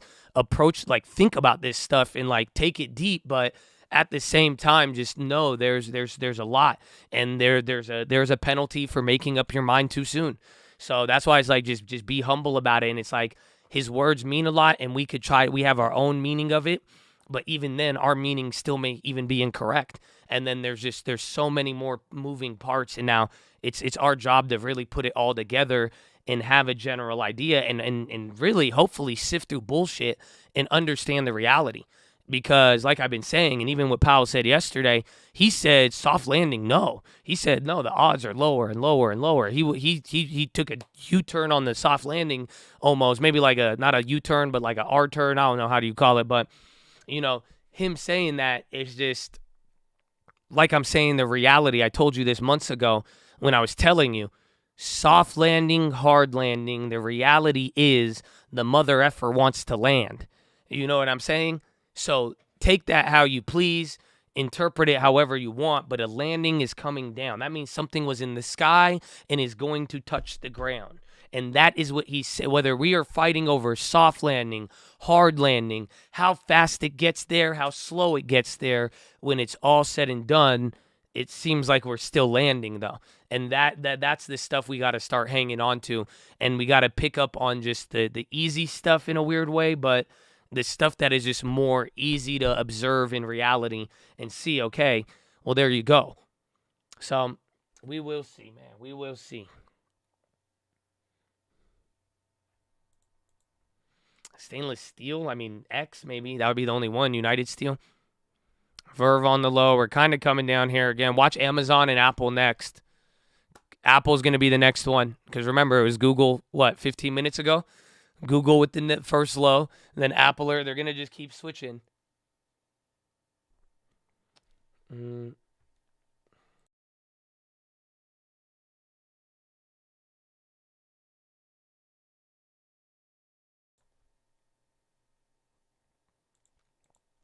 Is it possible to nosedive land? Well, that's the beauty of what I told you. It doesn't matter how it happens. It still involves a landing. That's it. That's why I'm you can make it complex or not. It could glide, but if you just said it's a nosedive land, that's it. It could nosedive. Are we talking nosedive and no landing? Then we take out all sorts of landings. But the point is, they're saying landing. Everybody in the world is expressing that message. It's a landing.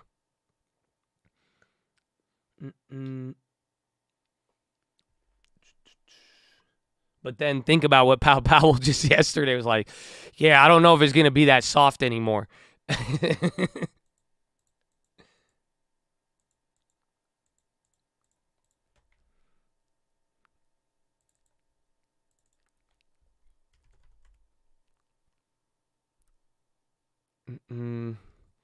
Gliders, yes, the ground is still involved, and that's the key. That is the key that we need with all of it. Every time we have turbulence, people think it's the ground, or there's just people. I mean, think about it, bro. Like, realistically, if you were on the plane and the guy goes ding dong, excuse me, ladies and gentlemen, we're experiencing some turbulence. It's going to be a little bit transitory, so don't worry. You'll feel it for a little bit, then it will go away. And then an hour later, ding dong.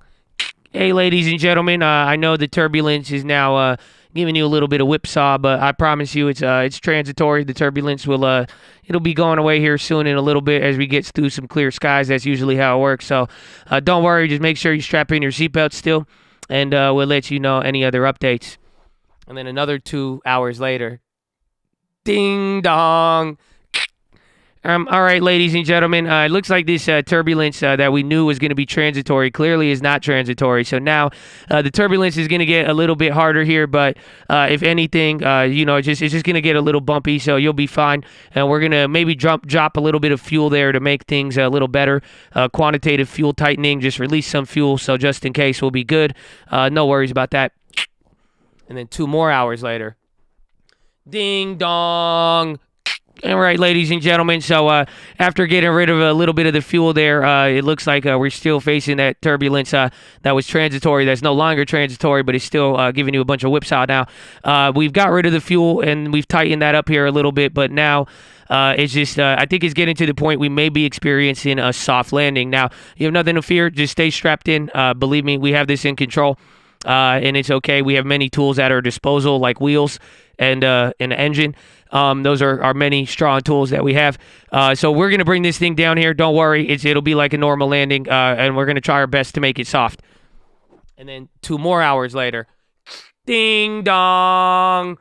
So we've noticed that all weather conditions are now getting awful as well, and all of the planes in Europe and Japan are also falling out of the sky right now. But with that being said, I don't know how soft it's going to be. We've got rid of the fuel, like we said, and again, the turbulence is still persisting and is not going away. It has gone away for a little bit, but again, I'm still going on this story. But just imagine, they're like, but now we're, I don't think we're going to be able to land as soft anymore. But go through and now just imagine that. That is your plane, right? That was your whole talk. This is going from, this is an international flight, and that's what you've been hearing this whole damn time, right? Googling talks to acquire Estee Lauder. EL, hold on. Mosby just posted that. Is it EL? Advanced, Tom Ford. So watch EL, though. Hold on. Don't get too jumpy. Oh, man. That's a good drop. Oh. And then we're fin to buy Immunicore. Tom Ford, but I think EL owns them. I don't know. Tom Ford, or it could be LVMH.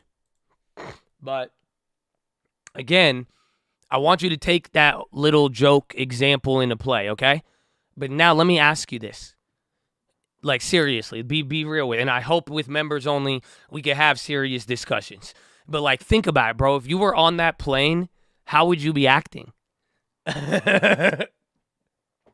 Like, think about it. And we're hitting VWAP right now. You're breaking down back into negativity. Watch out. Think about it, though. Bro, if you were on that plane, there would be half of you who would be panicking. Half of you would be praying. That's it, my Jesus people. Y'all would be like, it's fine, man. I'm more Fati. Like, yeah, carrying in advanced talks to buy Tom Ford. That's hitting again. That's confirmed now. Watch Estee Lauder. They're the ones listed. KER is carrying, but it's France. right? But now imagine, though, but being realistic, though, you don't think there's somebody or a couple people on the plane who are fully trust the pilot and are fully like, nah, it's not going down. Okay, whatever. Yeah, this one's scary, but like, think about it. It's just like the people who are always, they never think it's going to go down. They're like, I've flown 1,000 times. It's not, it's so like, come on, you guys are freaking out. Yeah, whatever. You know what I'm saying? Like, think about it. So when you're looking at the market right now and we're going soft landing, hard landing, I'm telling you it's going to land. You're literally on this plane right now, and you're going to have every single personality in the world. It's an international flight, my guy. There's some people who are like, nah, this is nothing. Some people are like, oh, yeah, this is terrifying. You got some people, they're trying to pray. They like, you got to repent right now. You got some people saying we were going to die anyway. They're like, it was rigged. They were going to try to kill us from the beginning. Like, it's the same thing. So that's everybody on the plane right now. But again, the point is it's landing. That's what I'm saying. There's no way to get around it. When it's just like, if you really look at what has been communicated, there's no way to get around. The landing has been communicated. How you want to interpret it, that's up to you, man. Pick your seat. That's it. That's it. That's all it is. And yeah, and just wait till the next announcement and try to make your determination. And if you're next to a window seat, hopefully you're paying attention. That's it. That's all you could do. Silent, meditative breathing. I would just pray. I would be in the praying crowd. I wouldn't even. I'd be like, hey, man, if that's how God, hey, let thy will be done, I guess. Well, I guess this is part of the plan, man. This is how it's supposed to go. Let's go.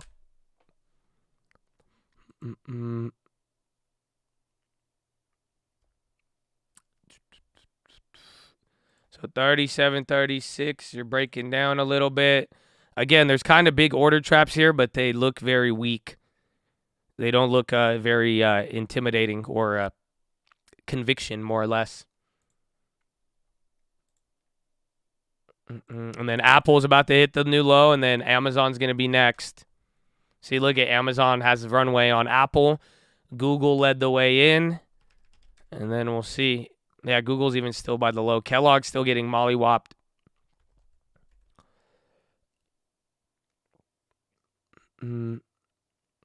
Sure, Qualcomm at these lows. I did. I really, really did. Again, I liked Qualcomm a lot, and that guidance and the earnings, I don't think it's good. And they're at their key level from 2020. That's it. And, I mean, they already came close to testing it that one time, but it was their guidance that saved them. So now that the guidance is no longer there and it's at the key level with all this volatility, I am very bearish on Qualcomm. I could get squeezed. I'm willing to take the risk on it because, I mean, they've already dropped so much with all the chip makers. But this is just, I think it's a good risk-reward level here where, yeah, I could get squeezed on it. But at the end of the day, too, if it cracks with anything from here, again, their story has changed for all year. Yeah, so, but I'm big. I averaged twice in a day. That's fast for me, and I bought options, so I'm a little heavy on it.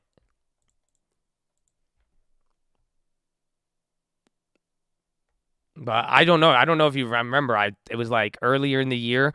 I remember they dropped guidance in the beginning of the year, and I was so hyped on it. I love Qualcomm. I loved when I was like, damn, like Qualcomm was doing good, and that's why I'm like, ooh. And then even now tied into Apple too, I think there's a little bit of a connection.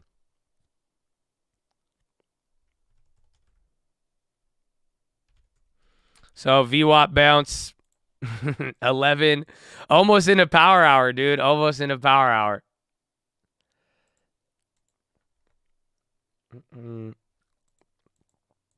I love Qualcomm. I still think it's good. I just like it, but now, I mean, that's it. Their story, that guidance is not. It was the money, dude. They had great guidance in 2022. That they were saved in 2022 and they outperformed because of that guidance. So now if they are succumbing to the same problems as everybody else, unfortunately, it's just not as appealing. I ever bought. It's a good stock. I'm surprised I didn't own Qualcomm. This is a San Diego thing, man. Bro, and TLT and the bonds are running, man. Big bond day. Mm-mm.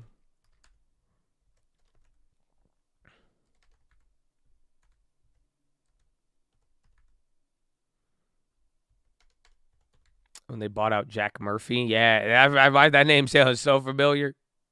Bro, I remember Qualcomm Stadium. Should have known. So bounce off of VWAP. I don't know where it is on the SPX. It's a decent level. You're in the dance floor. I thought this was going to be our dance floor all day, so we were a little bit more bullish than that. Kacha Investment halted pending news. And then Mason Industrial Technology halted pending news. I think they have a deal together, maybe. These two little small companies. Kacha, CHAA, and MIT, they're both halted.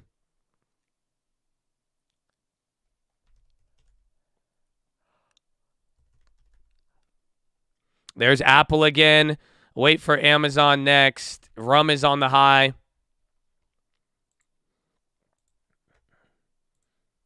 At VWAP on TD. I don't need it. I like this setup that I'm rocking with. I think it would be there, but I like going through everything. But I like to keep it clean, and it's been doing good though. Again, even then, like you saw it, I incorporated the book map. It was a rough start for a little bit, but now I've learned not to use him in the sense of just don't get too jumpy with anything. But I like the horizontal lines. I could use VWAP here, but in a weird way now, I think VWAP will be key, as well as PBR halted pending news. Dude, with 3 different things just got halted. Kellogg's again, and Verizon on the low. But I like the E-Trade VWAP. I think we'll keep it there, and then we'll go from there. Oh, they don't remember the used car 10 sale. Watch their jam pit rallies. Bro, you remember Street Legal? That was my childhood dream, bro. You remember Street Legal. Bro, they used to have drag races at Qualcomm Stadium, and they would set up like everybody would take their cars, and you could race against people. It was called Race Legal. I thought it was Street Legal. I don't know what it was. Oh, my gosh, bro. Bro, my dream was to get my Honda Prelude ready to go, bro. Like, what? Bro, my mission in life, bro. I was like, I got to get this stock money so I could get an exhaust and an air filter, and then I could start racing at Qualcomm, bro. You have no idea. Oh, my gosh. Oh, my gosh. You have no idea. Every Friday. Dude, I wanted to do it so bad. That was my dream. Bro, I'm telling you, that was my dream. You have no idea. So thank you for the memories, Qualcomm, but now I have to short you. I'm sorry. I'm already short, so I just welcoming you home. Domino's looking decent. Again, a lot of good names still. A lot of crazy moves. Wide barbell today. My dream car. I love that car. I loved it. I love the Prelude. That H22. If you know, you know. If you know, you know.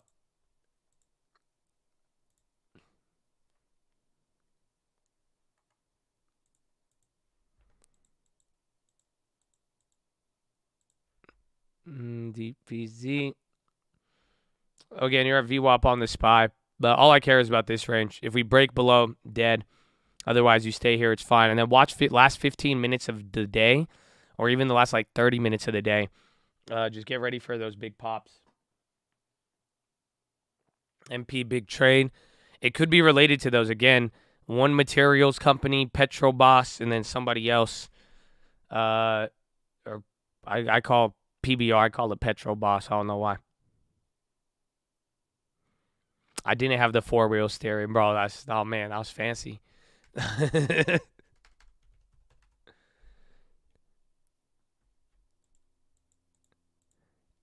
How much time? I did next week. Short time. Break even over 10%. So it's still shitty. Actually, no. It's under 10. Now it's with break even. It's about 10%, give or take. And again, talking break even. But for next week, very short term. That's it. Again, I'm tying it into the events when it's all said and done. But I don't like how they are. Again, I think I'm already down to 50% on one of them.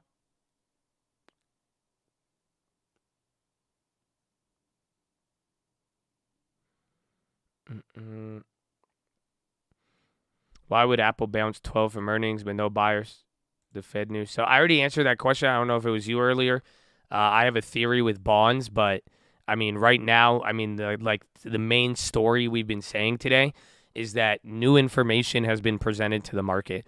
Whether you realize it or not, or whether the majority has realized it, some people have, and some people are accounting for this, and some people are even more hesitant now coming into tomorrow because there will be even more information provided.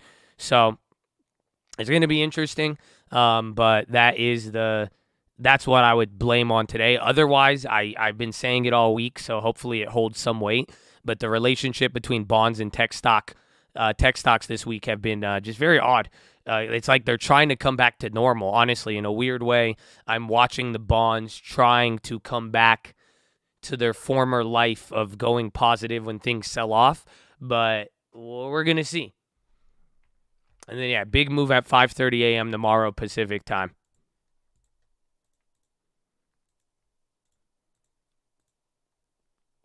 I want to lean bearish. Make up your mind now or wait for the data to make up your mind. But like we were saying earlier, if the market is going to be dumb and swing around here when all of this stuff is changing, just make up your mind now of what you feel or what you want to trade, because at the same time, it's like these moves will knock you in and out of positions. And when this is the bear market, that's how it's going to play out. Do you see what I'm saying? You know, if it drops, goes up, then there you go.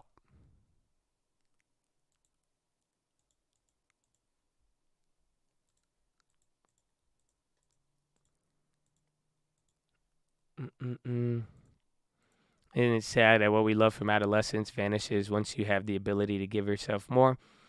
I mean, a little bit, but at the end of the day, too, it's kind of beautiful. I don't know. I like it. I mean, I still love all those things. Like, I'm telling you, that's what got me into cars. I love it. I love all of it, but it's just like, you know, you mature on to other stuff, and you know, nowadays it's just the stock market. Nowadays it's just, you know, it's other things. You know, it's again having the chat, being able to interact with it. That's a cool thing, man. I would say that's cooler than Honda Preludes and cars all day. You know, it's stuff you get to grow into it, man, and it's beautiful. Like Bop It, yeah, man. I still love Bop It. I still got that too. Ain't mad.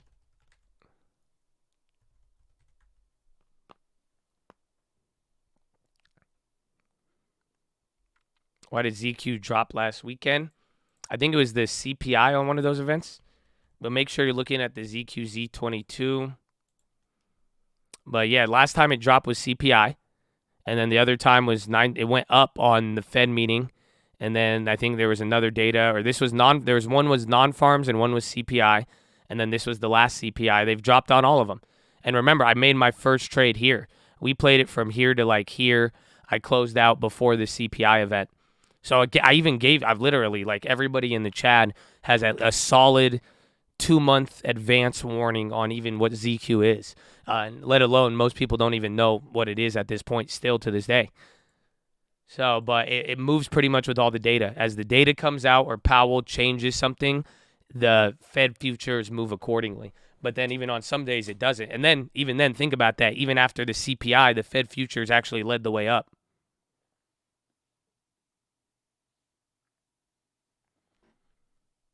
Apple is now worth as much as Meta, Amazon, and Google combined.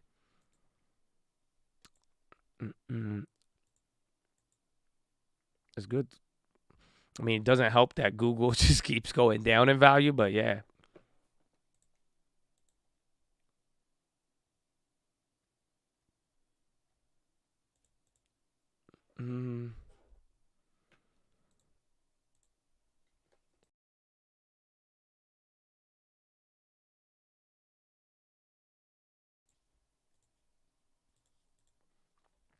$11.16.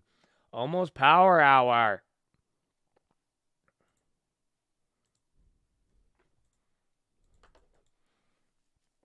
The Marty have stumbled.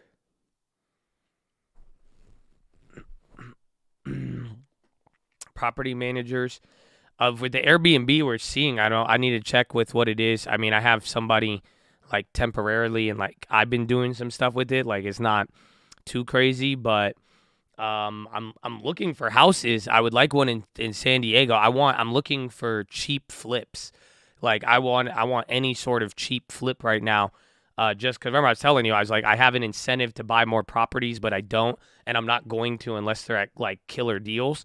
That's the only thing I'm really looking for now. But depending on, and why I'm bringing that up is because depending on that, I will need managers for those. But I'm not buying anything until I get more value out of. I need a solid deal on it. But then we're gonna see what's going on with the Airbnb thing right now. It's just the lady's like still kind of helping, and then I'm just filling in with whatever. Because again, it's just like messages and random stuff. But she hasn't fully pivoted yet, and neither have I. And now we're like waiting. It's kind of like the market. I don't know. You had a new build? I bought them all. That's it. So I've closed all of my contracts over the last couple of years. I secured them all very, very low. I don't know. I might have one more, but for the most part, they're at least for this year. I don't have any more.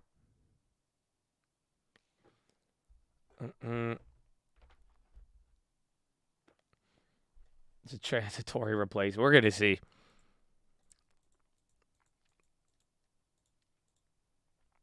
But either way, I mean, the interest rates and young Pow Pow, that's again, and if he's saying higher for longer, we're going to say, oh, there it is, new low on the pound. Watch out.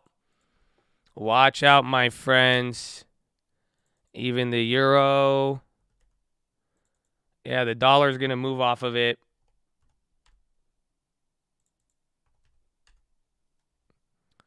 $7.39. It's not even good cushion. See, we're not moving off that yet. Again, maybe towards the end of the day. Dollar's popping off that. That says a lot. Again, I'm only down $800 now on this one.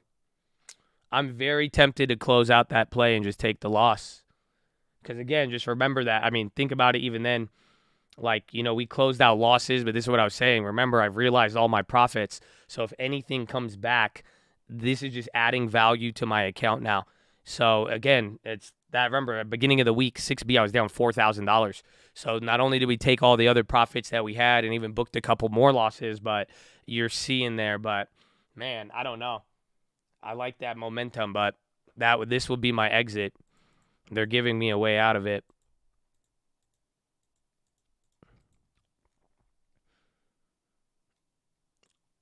You could only have one. Which one would you choose, real estate or stocks? I mean, if there wasn't the Chad and there's no stocks, I mean, I would pick real estate any day.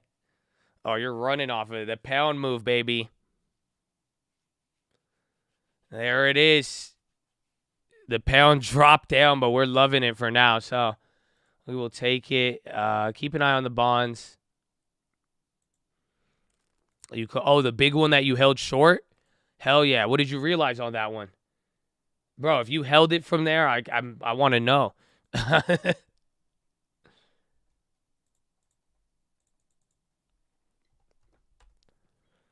XJ. Yeah, 6K. Hell yeah, bro. Good hit. Solid hit.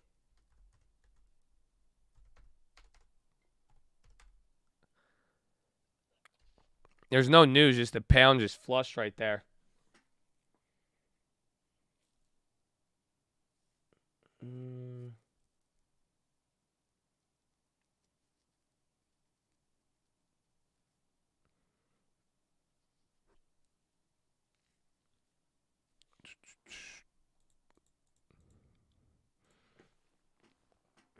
The hot. I know, that was crazy. It's a crazy one. Square, Funko, PayPal. Yeah, those are all big earnings.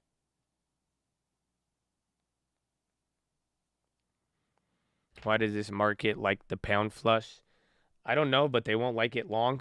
Again, it's just you shouldn't either because it's making your dollar stronger. The difference about today is the market is ignoring the dollar clearly.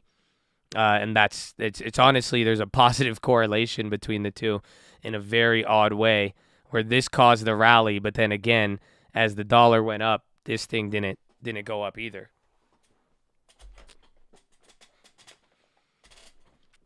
There's the pop. A little more. Again, we're getting into power hour. I think it's going to be great. I think this might be the final run.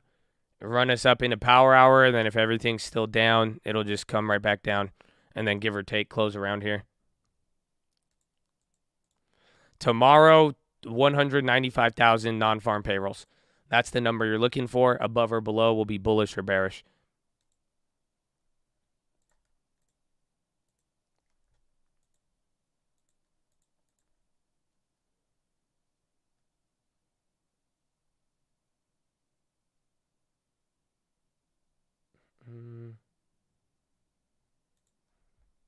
Petrobras announces payment of $8 billion dividend.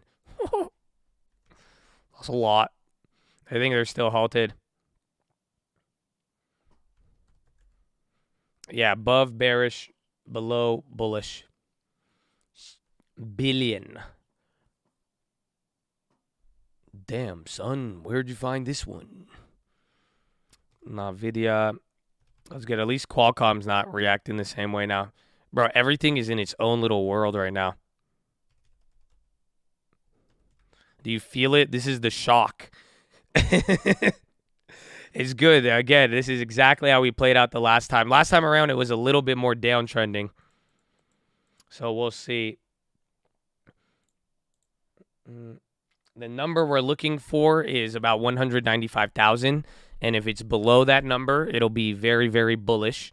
If it's above that number, it'll be very, very bearish. The more jobs that get added, the more the market will go down.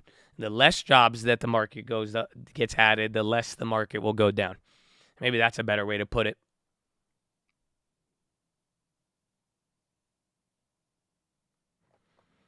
Meta at 89.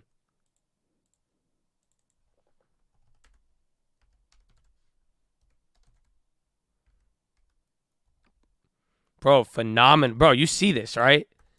Dog, you are single-handedly ignoring the dollar. I love it. This one is wicked.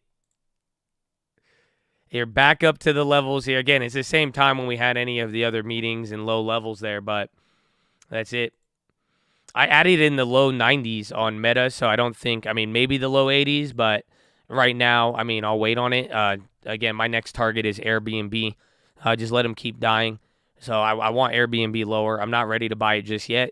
They have my attention here, but we've added to them a lot. So I want a real deep discount. Otherwise, I like what I have in general with how they've been playing out.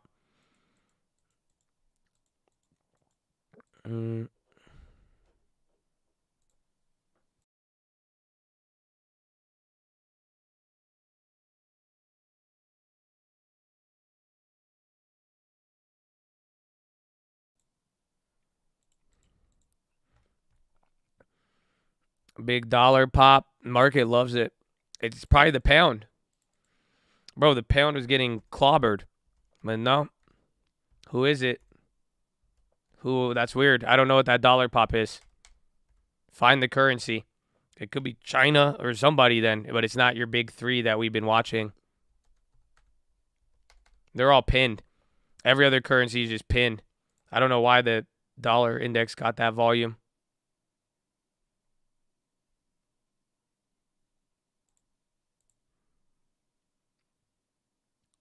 $47.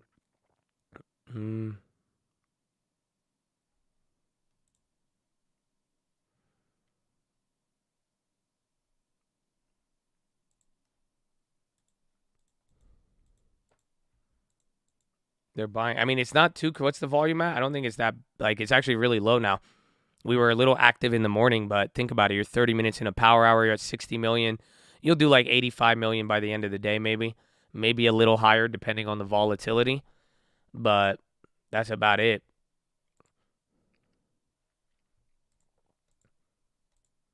People loaded. No, there's still calls. Everyone, it's the same bubble chart. Let me find it. It's the same situation. Remember, last week they don't, in a weird way, we can't follow that the same, it's not as accurate as we think it is. It sounds nice and it's always fun, but when it's all said and done, we watch them pay out big on in-the-money calls and puts. Now, granted, I don't think they go for that much money, but it's not as it, like the way they're gaming the premiums, they could let contracts end in the money is what again, look at the VIX right now. So they're here, but pretty much you have a lot of people at, oh, wait, they closed the 390 calls and the 400s, or their value has just dropped a lot because they've just got washed out. And then 365 puts and then 370s.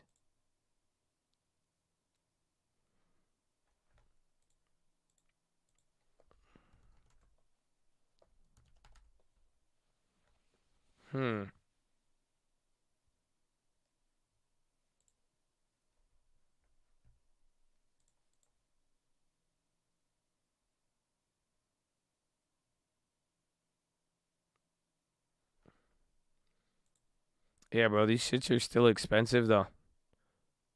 I guess a lot of them drop, but, like, they still have a weird premium. Yeah, NASDAQ is hideous today. NASDAQ is, like, again, that's your Google and Amazon effect. Dollar's trying to come down. ZN was the bond play. I'm only up $200. I was up $1,000 in the morning, and then the bonds recovered, but I'm still going to ride that one out here. Again, higher terminal rate. I'm thinking higher, just bear steepening across the curve.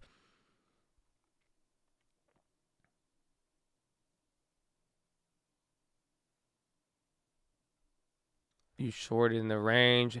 Again, I've been waiting for like a little bit higher of a high today.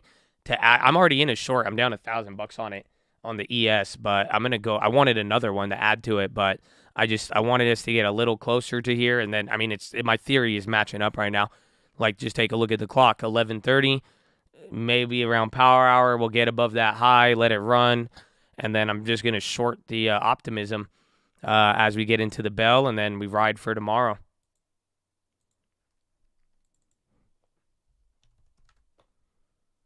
Swiss franc. Oh, it's damn it, man. I lost $800. Remember, I got stopped out of this one. Oh, that's terrifying.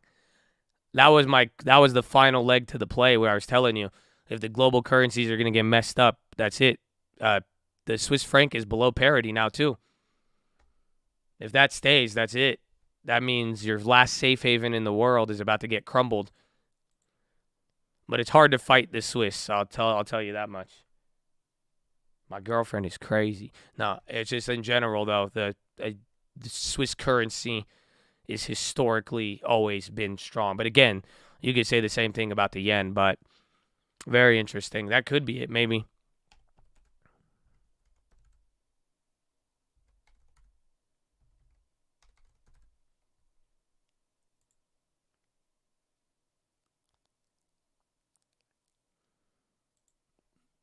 Mm-hmm. Damn, Bonio's still going. Jeff Bezos interested bidding on the Commanders. Dang, Bezos owns a football team. That'd be cool.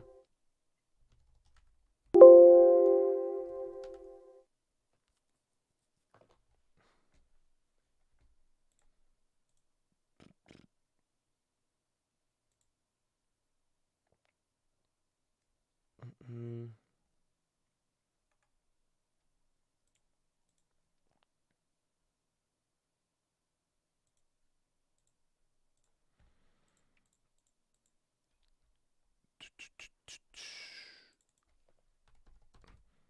$11:30. Let's get some push-ups in, baby. All right, ladies and gentlemen, we are live Monday through Friday, 30 minutes before open. I hope you're having fun on Powell Day. It's been a couple of hours, man.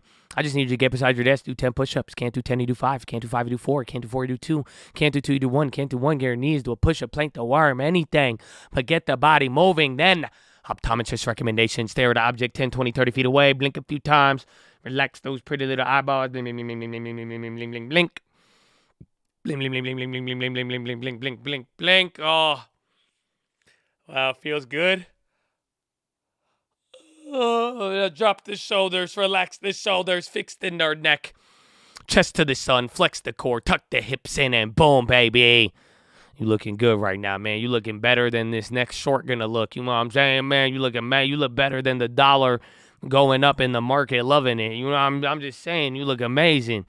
But don't let me make it weird. So just legs in front of you, not wrapped behind your computer chair. You're not riding a dolphin. Please stop that right now. Stop mangling your spine. It's not worth it, dude. Okay, I love you. And then finally relax the jaw going. Breathe in really deep. Breathe out with your tongue out. Do the dragon breath. Go. Oh, yes. Amen. There's the bonds. Uh-oh, the bonds are moving it. The bond, that's a big pop, actually. Here it is. 470, a lot there. A lot of buyers still lined up. I hope they hit it, man. Again, this is big volume. You got very, very, very big volume now. And now, like I'm saying, on the clock, if it gets us above there, it's great. If not, that's it.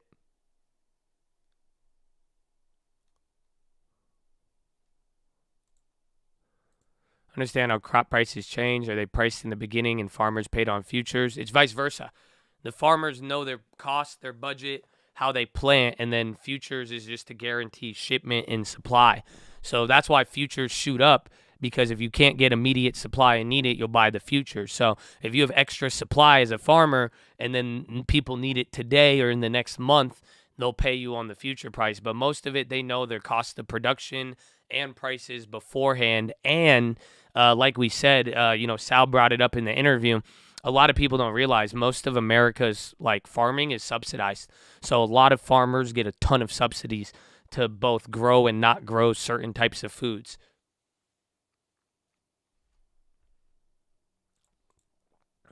Come on. I think they got a little bit more. If not, that'll be ugly. No, it looks decent. Again, I'm still waiting for one more high. We'll push it into power hour. We got to be patient on it.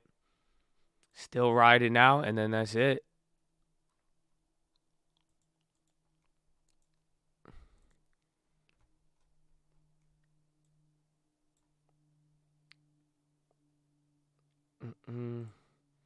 Okay. I'm going to go to the bathroom. Follow me on Instagram at The Trading Fraternity. Say what's up in the chat. Keep the vibes. And get ready. It's almost the end of the day. This is really more about a short squeeze. The short positioning in the cotton space had really gotten out of hand, and now it looks like a lot of folks in that space are now pulling back on some of those bets here. So keep an eye on those prices and the volatility there. Coffee futures taking a big leg down here, down about 5%. And a lot of this has to do with sort of a mysterious jump in inventories that we're seeing over there on the ICE exchange. About 142,000 bags of coffee just kind of mysteriously reappeared now that now have to be recertified. Some people say this is really a temporary disruption that could be right-sized, but keep an eye on that space. And wheat futures only down fractionally here on the day. A lot of concerns here about the price of wheat and all the ructions going on because of whether you can get it out of Ukraine and Russia or whether you couldn't get it out of Ukraine and Russia. But right now you're seeing some normalization. $8.40 a bushel. That's well down from what is was $14 back in March. I'm trying to make you be more healthy. Now we're going to talk about pancakes. Wigs, and now we're going to go up a little bit as we think about Dine Brands Global. You know that is the parent company of IHOP, of Applebee's, you name it. We got quarterly results from the company yesterday. Take a look at it. The third quarter bottom line, really good, $1.66. Estimates had been for $1.30. IHOP comp sales, 1.9%, estimates of 1.4%, and Romaine and Caroline. Applebee's comp sales, surging 3.8%. Did we have something to do with that? Yeah, well, we had some Applebee's French fries this morning, thanks to Romaine, who thinks that was a good idea. I didn't eat them, just for the record, because my wife is watching. I'm supposed to be, Okay, I got you. I ate You just smelled them. It was an endorphin experience, right? Let's get some perspective with Dine Brands Global CEO John Payton. Not on how good the fries were this morning. Well, my question is, French fries for breakfast? Is that what I'm hearing? Yeah, it's a long story, but we had a big Applebee's spread this morning, completely independent of you. But don't ask. But let's give you some. Let's get perspective. Good to hear. Thank you. From you on the comp sales. How much of that is the pricing power versus the volume and the resilient consumer that you do or don't see? Resilience is exactly the word, Taylor. So we had a really good quarter, as you mentioned. IHOP had its 6th consecutive quarter of comp sales, and Applebee's had its 7th consecutive quarter of comp sales. And average unit volume for the restaurant is now, weekly average unit volume is now equal to what it was pre-2019. That's for both brands? For both brands. Okay. And so, so what we're seeing is that, Applebee's and IHOP are both value-oriented brands. They always have been. And in times like this, consumers flock to brands they know and trust. And that's what we're seeing with Applebee's and IHOP. Are you seeing more higher income people trade down, and I don't want to say trade down, but come to your restaurant because they don't want to be spending so much at higher end restaurants? Or indeed, are you seeing the loyalty?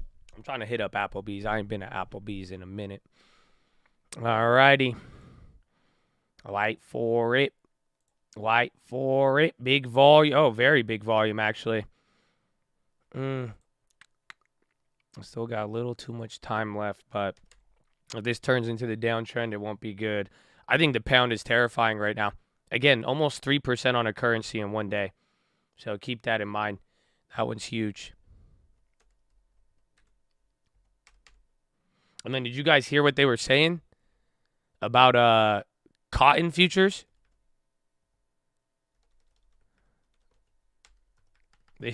I thought you were trolling me in the chat saying that. I thought you were just like making a stupid joke. See, that's why I'm saying, like, I'll know all the time. Yeah, apparently cotton is getting squeezed. I don't even know what is it. I thought it was /CZ. Hello. What is that? Is it Bednar? Bednar crypto girl? What's your favorite crypto? Let's hear it. Let's hear it. What is it? I thought it was /CT. Oh, you can't trade it on TD? Boo. Boo. Ball ETF is cotton. Doge and Shiba. Okay. Okay. That's good. That's good. You're still in it. Still in it.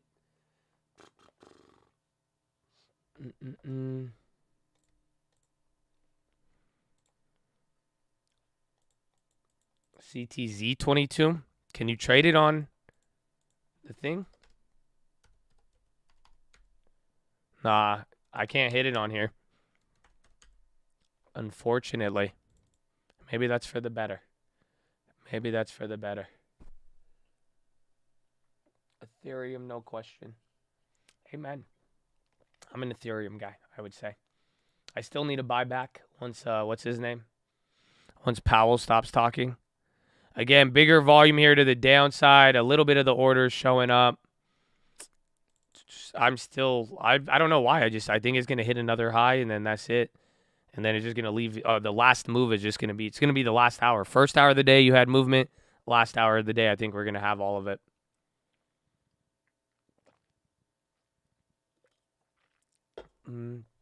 US 2 to 10 year curve inversion reaches new extreme.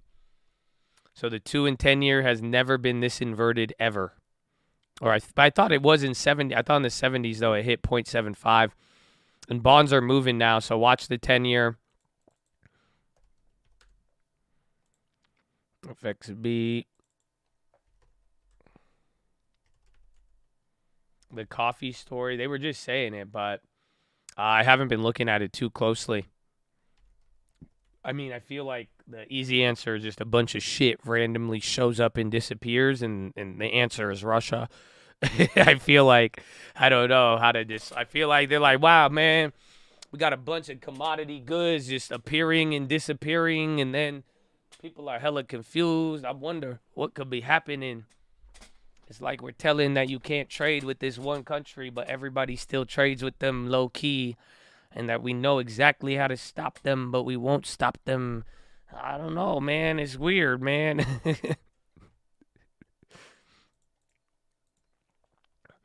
When are they going to dump enough time? Give patience, Habibi. Patient. Don't worry. Don't worry. Don't worry. Time is on your side. Don't worry. It'll be good. They found the Spawn Coffee Beans code. Yeah, it sucks. It's a bitch though, like they were saying, because now you have to recertify like all of it. So like if like actual supply shows up, then they have to do it. Canine officer found explosives at Wilmington train station. That's no good. Spotify's on the low. ECB Lagarde tools include reducing size of balance sheet. I think ECB Lagarde is speaking right now.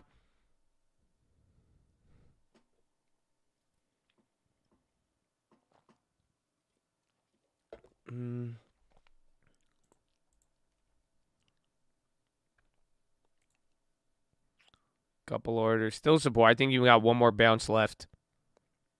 Again, I think we need to hit a new high. I could be wrong on it, but there's a lot of sells coming in. And we still have an hour 15 left. 15 more minutes until power hour. Those tools include reducing size of balance sheet.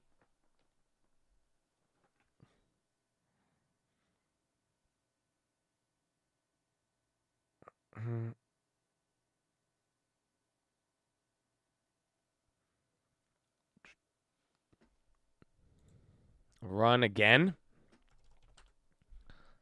Dude, 21% all day.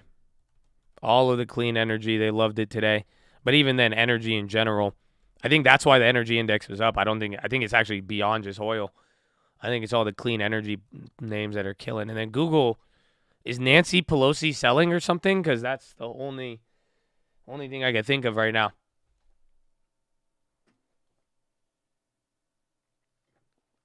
Back to 2020 prices. I know. Still expensive as shit, though.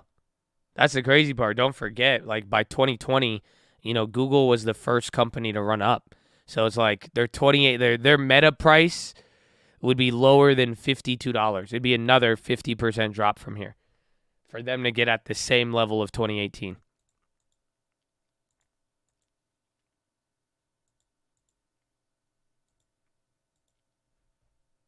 MP. But we have NFP tomorrow. That's the best one.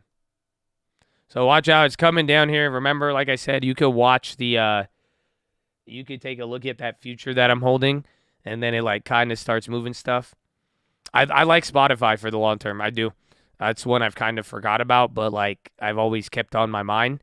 Honestly, this is a deep discount. Their earnings wasn't good, though. It sucks. And that's kind of the thing. It's just like we could kind of keep waiting until it dies, but I do like it, actually. I actually like it a lot.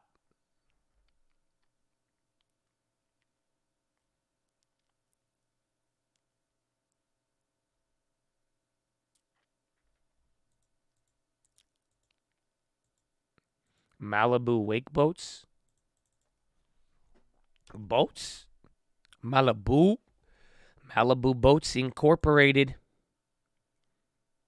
I don't know anything about the boat play. 5:30 p.m. or a.m. Pacific time, yeah. Or an hour before the market. So Eastern, 8:30.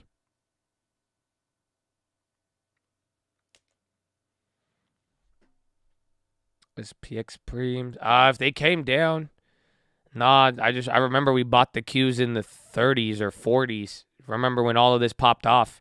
We had those nice SQQs. It's the volatility still mad elevated. And then NASDAQ's the worst on the day, 122. I will be on early tomorrow, yeah. So if you guys want to be here, again, if you have the ability to trade shares or even futures, we could act very, very early. And again, with a day like tomorrow, having that information and knowing how it's going to move it and being able to position ahead, I mean, it could be very, very possible or profitable. But yeah, I will be here early in the morning. We're going to start an hour ahead, and yeah, I'll probably go live maybe like 15, 20 minutes or 5 or 10 minutes before the release. So don't expect me to be there like, 30 minutes ahead of time, but right, because I still got to take my dump, but yeah.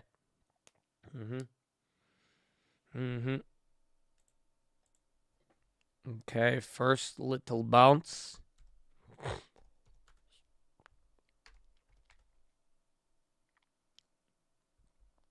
Drop 190. You guys could always go to tradingeconomics.com.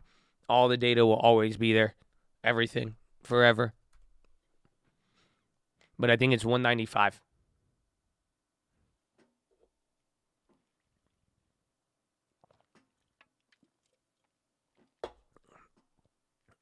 got to dump before the market does. Well, no, I mean, just like yesterday, I'm telling you, the information is worth more than anything right now. I hope people get it. That's why tomorrow, once we know what the CPI is going to represent, that will be the most important thing. And that right there, knowing that, you'll be able to do good.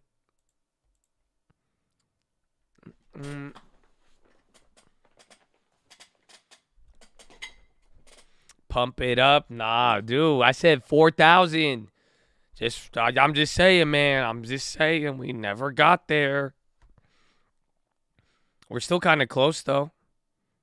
Still kind of close. That's your pump it up line right here. That's correct. We were above 4,000 for so long. We took it for granted. We took it for granted, man. That 4,000 level.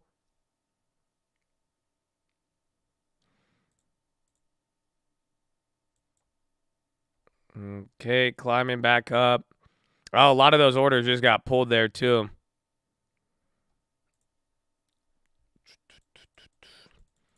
The hallelujah line, it's at 480 at the all-time highs.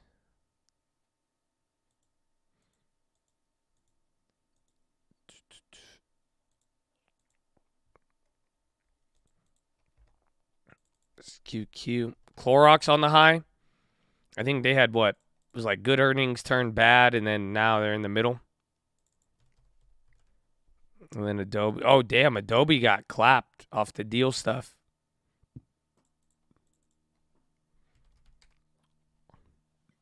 TOS 4,800. It's going to go off. Hallelujah. Hallelujah. Hallelujah. Hallelujah. Hallelujah. Hallelujah. Hallelujah. Hallelujah. I miss Jen Psaki. Yeah, kind of. In a weird way, I feel you.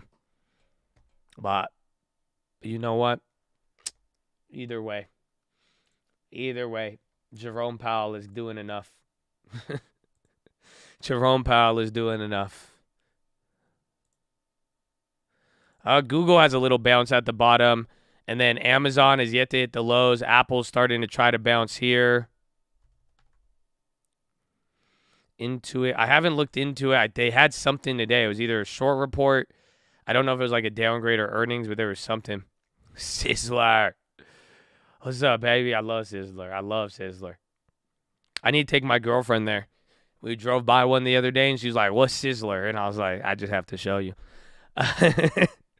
I'm just saying, at one point, bro, we used to hit up, bro, Sizzler was like the nicest restaurant in the world, bro. I remember that.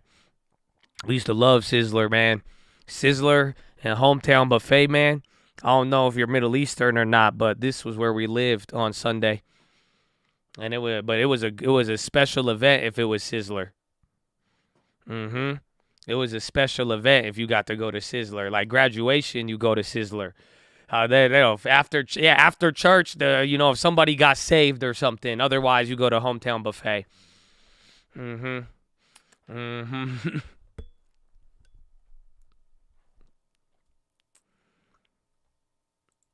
The one in El Cajon. Yeah, I drove by it. Yeah, I was in El Cajon. And I was like, dude, I was like, I can't believe it's still here.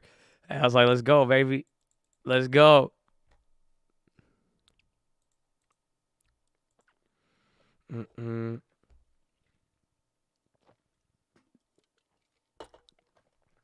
Bocce celebration.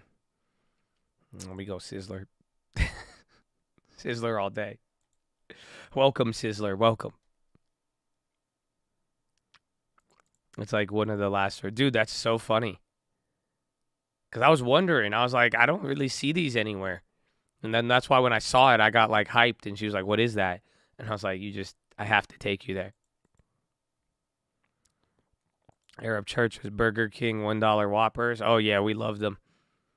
That was a thing in the 90s, bro. And the Middle Easterns loved the Whoppers. My mom used to take us to Burger King, get us a Whopper, and cut it in 4 corners. And then we each got like a corner. Oh, man. That's why I think I'm short. She fed me too many Whoppers too early. That's what I told her.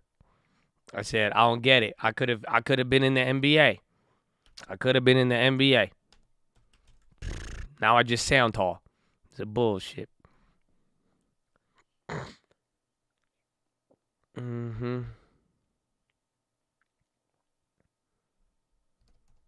Those force splits, yeah, man, it's crazy. And then we're moving up. Again, I'm waiting on a play right now. I'm waiting to re-short again. I still have the other short too. I'm just waiting it out.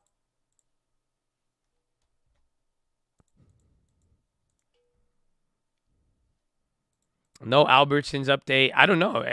How many of you guys are going to go for it? How many of you guys are going to go for the Albertsons arbitrage play? Pretty much special dividend. And then I don't know the downside of it, but I'm just worried because, like, you guys remember that? What was that one stock? Was it Norton LifeLock? NLock? Y'all don't remember that? That's why I hate these plays. I've seen too much. Y'all don't remember this? Right here? Yeah, it's complicated. That's what I was saying, but it's like that was Norton LifeLock. I don't know if they got bought out, but I remember they had like a special dividend thing, and then it just like on one of those days. So it's there. It's kind of confusing, but it just, they're offering a giant yield. There's the court stuff, and then who knows where it goes from there. But I don't know those plays. I just want IRM. I mean, I think there's opportunity, but you have to know your risk. That's what I'm saying. And like for me, I don't want to answer any of these questions. It's just there's too much going on with it. But at the end of the day, it's like, you got to look. We talked about it early in the year when Elon first announced Twitter. A lot of good arbitrage plays out there. If you really, really think about it, there's been a lot of opportunities to play these names that have been bought out and, capture the yield. Is nothing. I mean, nothing could beat that in this market when there's volatility. It's just the uncertainty of the deals. That's what adds the risk. The volume seems low. Again, it's all red volume. We're holding up, but we're going to see.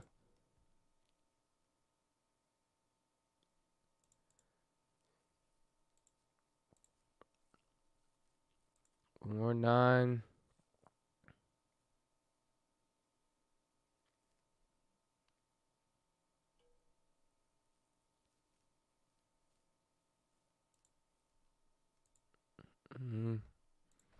Activision, yeah. That's what I'm saying. That one, remember we talked about it the other day. It's like, dude, you could yield it's like a 9-month bond that yields 20%, but then your risk is you lose 50% of face value if something goes wrong. But that, again, it's a pretty crazy idea if you think about it. Can't spell arbitrage without rage. Well, there you have it. Callaway after the bell. That one's not holding. Again, we're 5 minutes here till power hour. I mean, it looks like we're dribbling down, but I'm still keeping it patient. One more. Good show you put on. I appreciate it, my man. It's my pleasure. Good to have you, and I hope you're ready. Again, I mean, even tomorrow, and we're starting early tomorrow, so make sure you guys get there. Again, big data tomorrow. Big data. It's the biggest data out there. I told you all the data. I've seen the data. It's big, terrific, wonderful data. It's the biggest data that's came out. They have all this data, but it's big data. It's huge. It's amazing, terrific. It's huge. It's huge data. Can't argue it. It's huge data.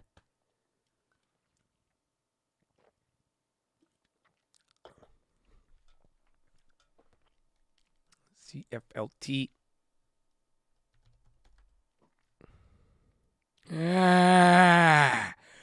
What do you mean? What data? What data's coming out? All I see is a strong economy. Strong dollar, no inflation. It's strong. What do you mean? Come on, there's no data. All that's coming out is the Democrats on top for midterm. That's all you need to know. Come on. What are you talking about? I mean it. Seriously, it's not hyperbole. Okay.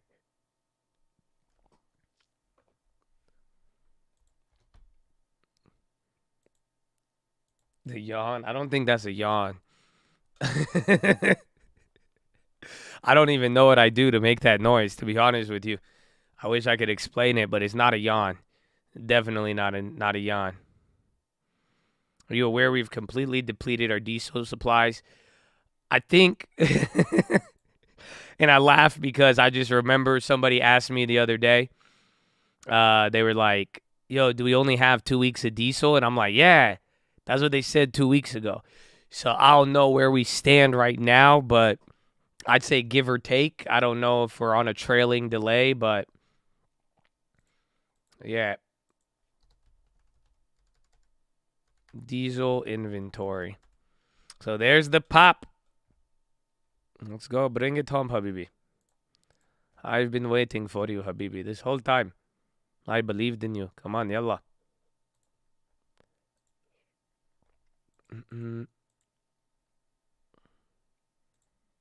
Total inventory.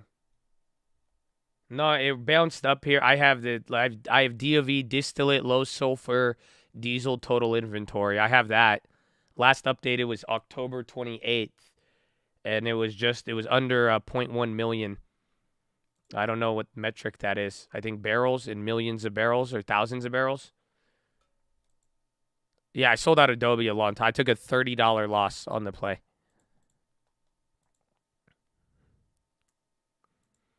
An actual coup or clean transfer. I think there will be, but it's hard to read right now. Like, it's just hard to know who's going to be a winner and loser in that type of situation. If you want volatility, you'll get it, but I think, watch the situation, and as it starts to resolve itself and we know what direction it's going to be in, then just pile into it. But again, I mean, 2 weeks ago, they said there's only two weeks. So that's why I'm like, I have the numbers, but I don't know the days of supply.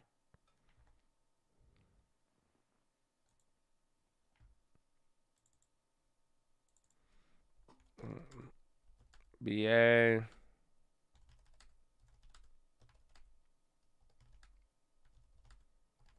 Bro, everything's frozen. Earnings, I don't think I'm going to play. I mean, I'll wait afterwards. Again, I like some of these earnings plays after hours, but otherwise, I'm not going to go for anything. Big vertical on Google. It's not like huge, but that's just one of those straight ups from the bottom. A green shoot. There you go. They're cleaning up the orders. I think you're going to break out a little here. That's it. It looks like it's dying down. You might have your ramp 355 or 3755. The high of the day is 3758. We would love a short in the high 3760s. Yeah. Go, my friend. Go. That's right where we were last time. More orders hitting, though. Now watch the 10-year. Yen is just flat. And the pound, too, man. All of them. Just averaging. I already did, so I already have one. I'm doing this with futures, so it's fucking gigantic. That's why I got to be very specific on it. I have my cash, but I'm already in one that I'm down 1,000 on, and I'm literally going to add to that one if it does what I want it to do, though. But if it doesn't, like if I can't get a breakout here to short, then I can't. I'm just going to ride what I have. Otherwise, we'll see. Fun. I think we have a couple chats who like Funko. Always a good name. Yeah, I couldn't. That's why. But then I averaged into the Qualcomm. But even then, anytime I average like in the same day, it usually turns out bad. So that's what I'm worried about. But we'll find out. IIPR, gas off of earnings. Off of the call. Yeah, is that why real estate... Wasn't O supposed to have a report or something?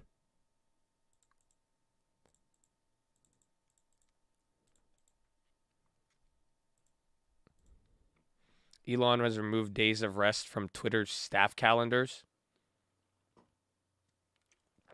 Day of rest? What do you mean? You ain't even believe in Jesus. Why you got a Jesus beat? That's all I think about with that. What do you mean day of rest? What you...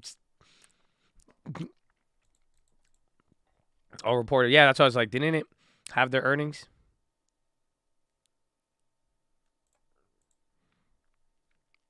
All right. It's not getting above this high. I want it to, believe me, but it might muddy up the waters. Again, the orders are clear on the top. I'm surprised it's not going up, but we're going to see. It might just like break out on a huge candle, and then that's it.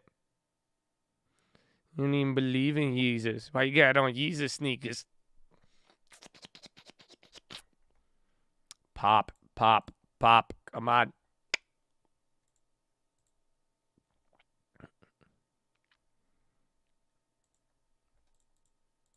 Levi's dumped. I mean, watch if we dump here. Again, there's an order trap in. That's why I'm like, it's either going to break out huge right now and get you to that level, or if it can't hold right now, I mean, that sucks to come this far to sell it off. But then again, people are buying flip, flip, flip.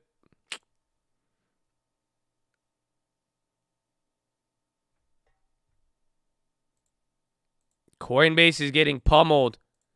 Coinbase. He's already down. So is Google.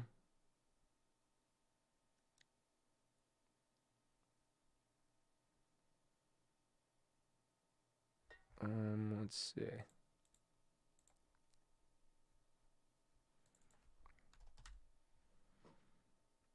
I just flip switch. 1, 2, 3. Yeah, more big orders there. Oh, no, I don't like that candle because now we're in power hour. And that one, I mean, you had a lot of volume to move that thing up. So it'd suck if it turns around here. Like I'm saying, I don't want more big orders are coming in there. That one got pulled. It didn't get bought. So you might see this kind of hit a little harder. We'll find out here. I'm going to go ahead. Turn that to a green. I don't trust them. They savages. Coin.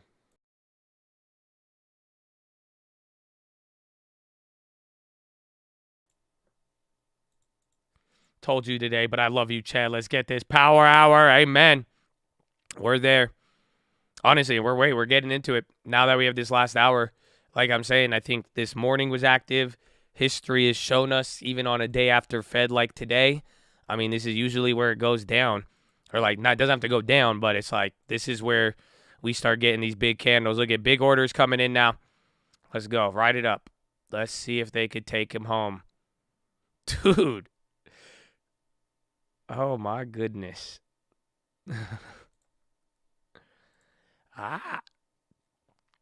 Google's about to hit another low. Coinbase Pro is being... Oh, I need to switch my shit or something. I forgot. They're doing... I don't even want to. I just want to... I'm like, I need to hold my ETC. They're like changing something.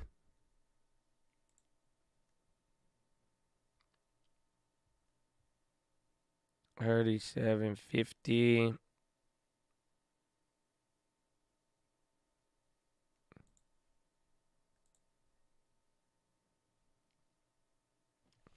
$12.05. They're clearing the buy orders.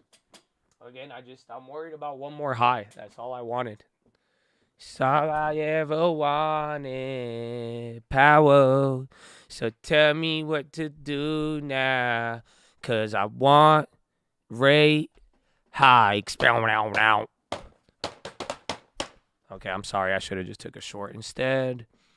I'm waiting. They're getting, they're like switching it up to something. Oh, big order. That one flipped now. 3747. There's a lot of orders everywhere right now, so you might start tweaking out, especially if that pound keeps dropping.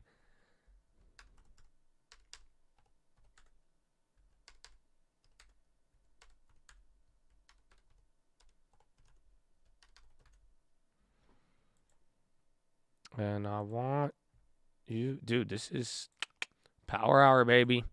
Again, all the tech stocks are coming down. Maybe this is going to be it. NQ trying to flip. I'd wait till it comes down, if anything. I mean, I am expecting that upside, but I guess and NQ has lagged. Maybe.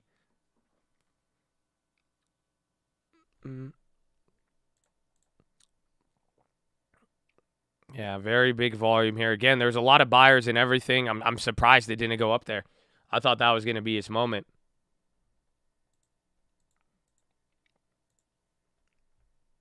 I'm just waiting on my moment. I'm long on the dollar.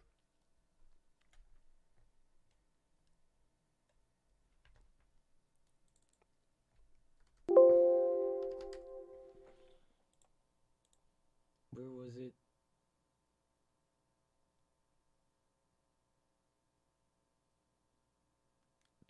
Took 7 days after the thing for TLT. Damn. The history of the last 3 jobs reports, I want to say they've beaten, but let's double check. Good question. I'm pretty sure every single one has been good. I remember last... Clap for a little bit. Ooh, don't do it. Please don't do it. They clap me. Okay, that might be his upside here for a little. We back.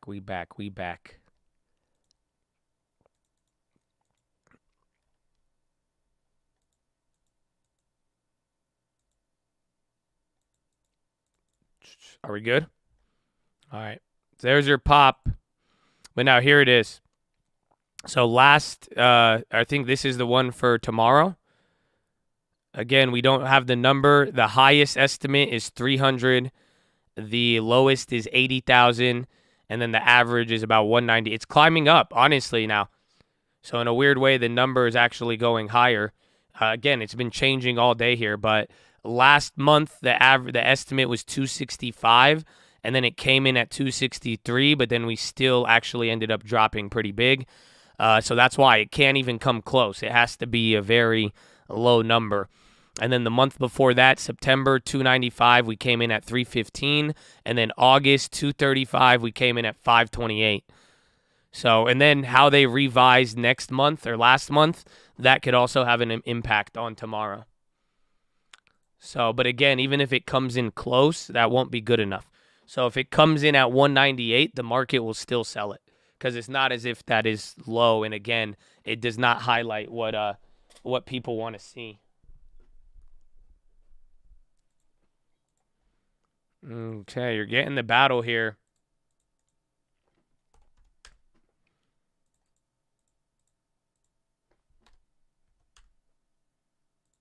Bro, look at the pound wants to die. I'm telling you, that's actually crazy. I'm holding it. I shouldn't, but I'm holding it. It's like I have my exit now if I want to walk away. Made $3,000 of the $4,000 loss. I could cancel this one out with a bond play, or even today we've already realized enough, but that pound is looking sketch. But again, in relation to today and just kind of how we've been frozen, again, the dollar has not been the market has not been reacting to the dollar. So that's why it's very just that much more interesting.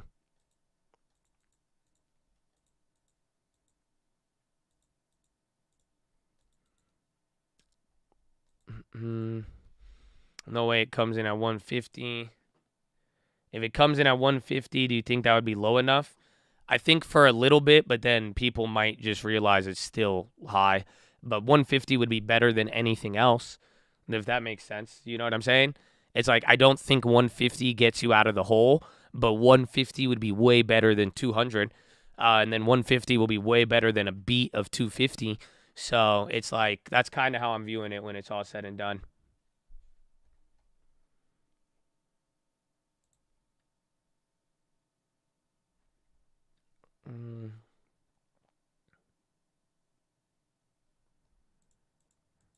$150. She said in a couple of months. It's just weird. Again, don't listen to them. That's all. Like it's just that statement will fuck you up more than it will help you. That's the whole point. Every time the White House has said anything before CPI, it has hurt you more than it has helped you. It has confused you. It is not giving you accurate information. And so it's just like at this point, You know, you could listen to it, but I would just be very careful where it's like, you know what it is. We could read the macro, and that's all we're gonna need. And even then, even from last time, just if it comes in even neutral, it's gonna be bad. So that's what we want to be looking at.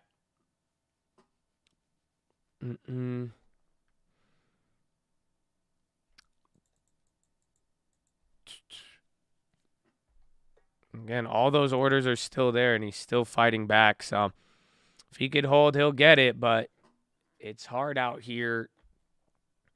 It's not really moving. Again, bro, we're getting really, really close to it. The time is running out. You got like one more move. There's a big battle.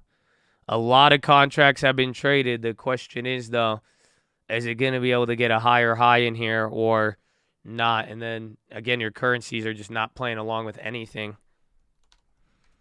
Again, I keep pulling this up so many times, and like they all look frozen, which is quite unique.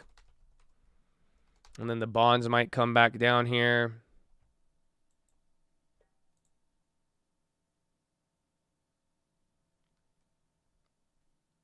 $5.45. NASDAQ ain't doing. NASDAQ's already clapped.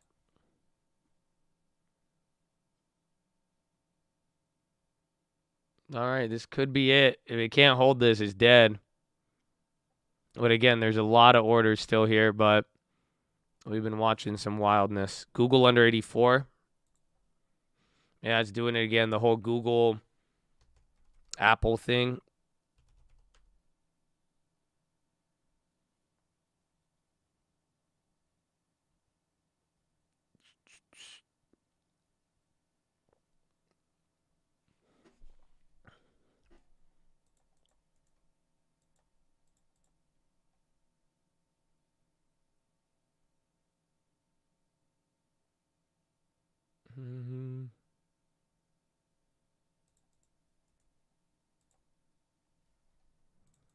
Everything, no heightened sense of urgency to sell until the data comes out. Amen. I agree. There's no urgency to do nothing until tomorrow morning. And then even then, I mean, we'll see who gets disappointed or not. Again, if those numbers come in confusing, it may offer something a little weird. T-Mobile, big candle. Dollar's dropping.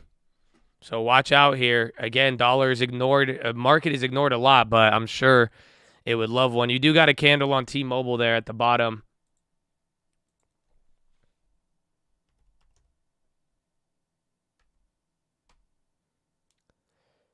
$15,302. T-Mobile 5G RAN gains 2 billion boost. That's it.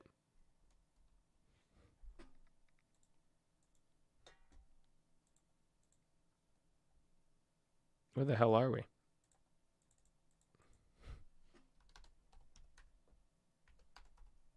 Yeah, it looks like the pound is trying to move, and so is the yen.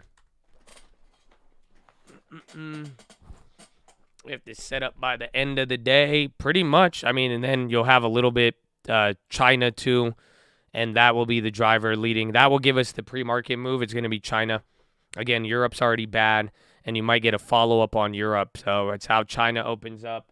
And then even some of the earnings after the bell here. Again, that could either make something better or worse.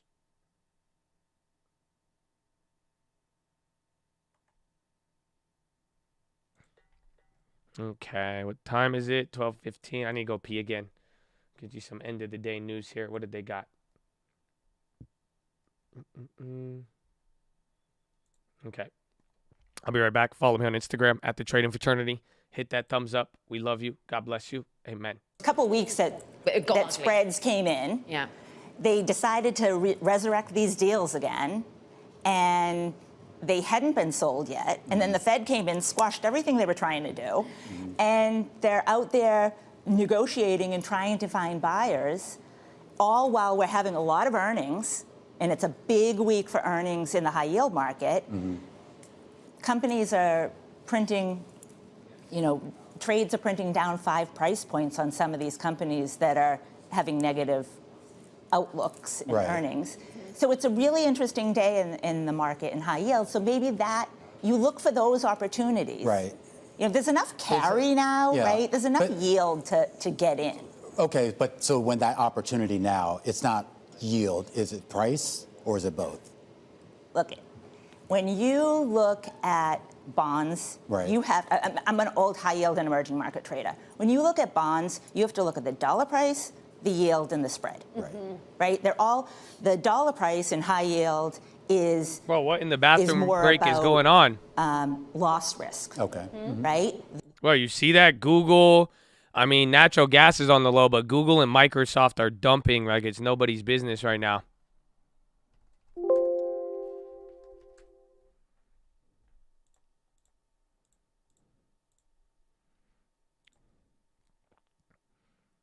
Um, 40 minutes. It might be a long 45 minutes, bro. I added to the ES now. 37.37. So that's my break even right here. I added another one short. I didn't get the high, but I'm going to take it. Let's see. Again, even if the dollar's going down, but you have a lot of leaders already to the downside, but we're going to see. If I could get it flip on it, otherwise I'm even cool riding this one out. But I'm still worried about the upside pop. That's the only thing, but I think it'll cost me maybe another $1,000, but I'm cool with that leading into tomorrow. They have to be delevered. I will be here for earnings. Yeah, we're going to stay here after the bell for a little bit. Any news on check? No, I don't have any. Let me check. Let's see. Again, it could still hold up very, very well from here, but that got a little bigger.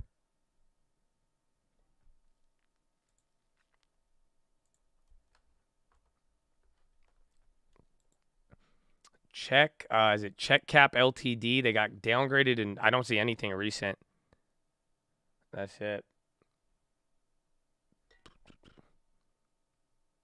Run it up overnight. It might just stay pinned, but we're going to find out. I mean, again, if it flushes from here, I'll just get out of here and call it a day.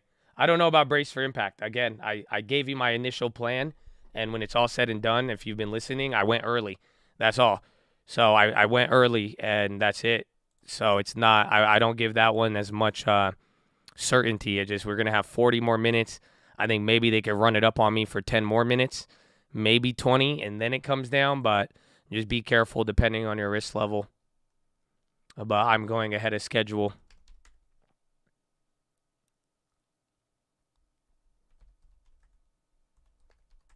Qualcomm, Tessie. Yeah, Google hasn't hit the low.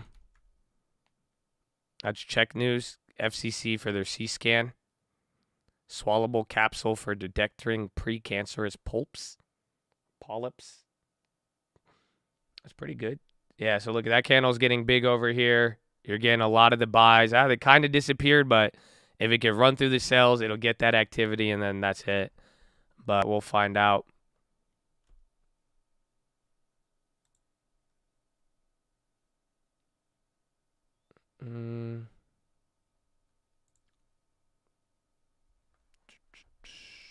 Still bullish. I am, but the dollar is going to control it.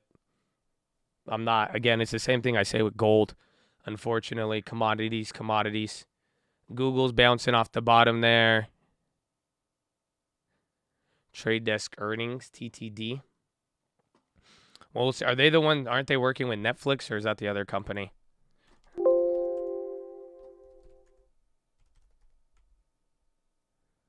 Just watch the Apple, Google, Amazon. Just make sure they don't do what they've been doing all day, and then just be on the lookout for this. How this one develops will be key. Again, you got another little order trap. Even a lot of orders are coming in. It's actually quite phenomenal. And we have 38 minutes left. Netflix and Google. DV, that's the other one, yeah.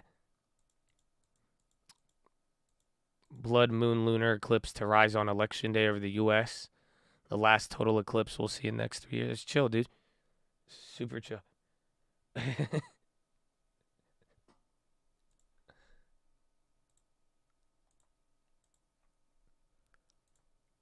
47. Yeah, big bids coming in. Let's go to our handy dandy currencies. Oh, what was that? That looked like a giant pop.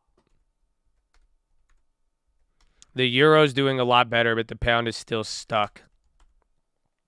I'm not playing coin earnings, but we'll be here. I mean, if they report after the bell. Tesla getting volume. That could help the NASDAQ. Remember, NASDAQ has a little bit more upside just because it's lagged all day. You're kind of moving in a weird way. The market is moving better up on the dollar pops than the drops.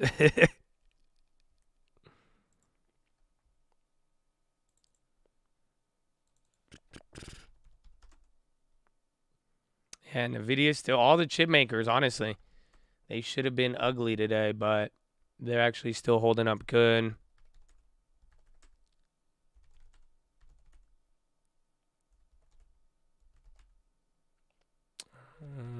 Banks. FIS, again, that's from bad earnings this morning and still dumping. 47 minutes left. Or 37. 37. Western Midstream sees CapEx at low end of target. I think they're coming out with guidance numbers here.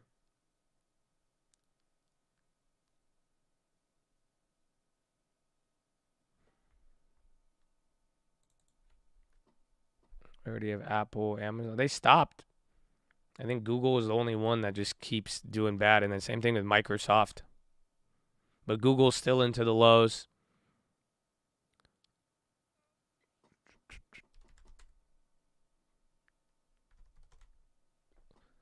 Jazz had some drug related to weed. Jazz. I think, did they buy GW? I think they might have bought GW Pharma. And that was like one of the first ever like weed approvals. I don't know though. There he is. He's fighting. He wants to go, Habibi. He wants to go. If tomorrow is like this. I feel like today was chill though. I don't know. I like today in a weird way. I mean, it's not as crazy, but it's not as violent. We have answers. Like there's a lot with it, but it's just like I like the anticipation leading up into it, but don't worry, you will not be disappointed. Tomorrow, you're gonna have your moves. You're definitely gonna have your moves. You're gonna like the way it moves. I guarantee it. Men's Trade House. Yeah, no. There it is. Big orders. The bids are holding. Oh, they're clearing it out. All right, that's what I was talking about. This is the move.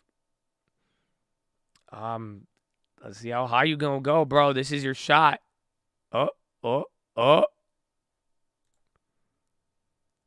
Bro, you get one shot. Do not miss your chance to blow your opportunity. Amazon's popping now. Watch if the chip maker just goes straight up. You're gonna like the way you trade. I guarantee it. Think the data will be good or bad. I mean, if we go off of all of the jobs data this week, it's probably going to be really good data.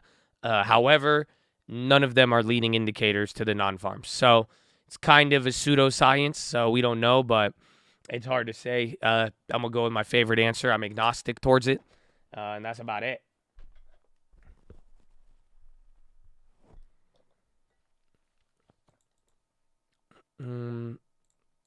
Premium again. We were expecting it. I just got impatient there, and I wanted to do it, but it's the same setup all day, and it looks a lot like the day after last Fed too.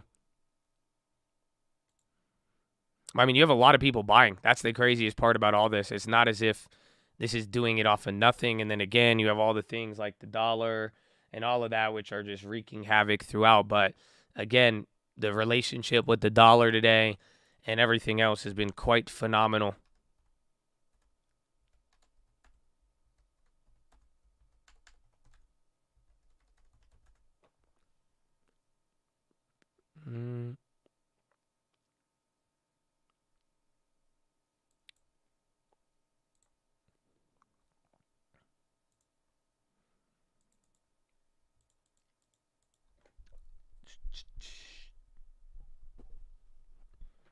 What a day.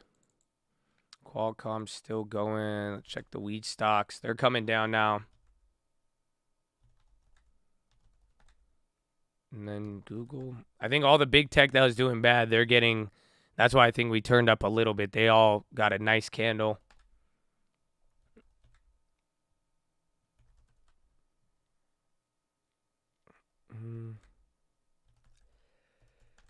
Oh, dude, all of it down. Look at these. Dude, some of these are actually crazy. Again, you have a lot of good down names holding up very well.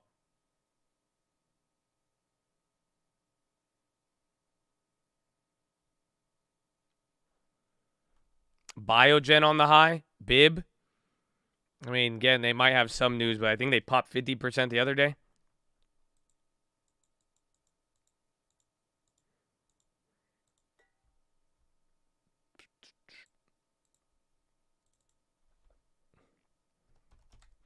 Buying leaps. I mean, if the premiums are good, but even then, buying shares. But it all just depends. Again, especially, I think if we get like another flush on the market and things get off, oh my gosh.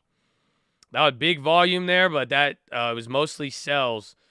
But it is a declining volume, but you bounced off of that one. That was actually crazy.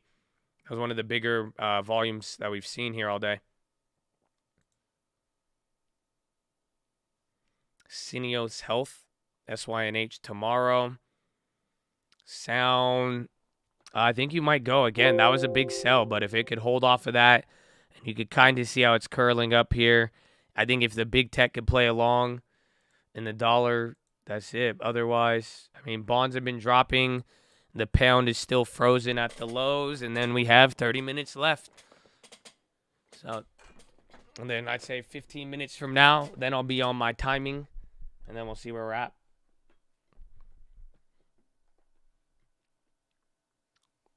Should I worry about my Dow short with my Dow green? I mean, it depends how big of the short it is, you know, and if it's actually making you nervous. I mean, I feel confident, but it's going to depend on data. But I'm not, like, I like how I'm positioned on it. Even if it's down, like I'm saying, it's just we're going to find the next leg of it all. But if things turn out how they did in September, October, I mean, I think shorts will be good to have, but it depends. I think the data, we follow that, will be good. It's the top, but Dow could go up more.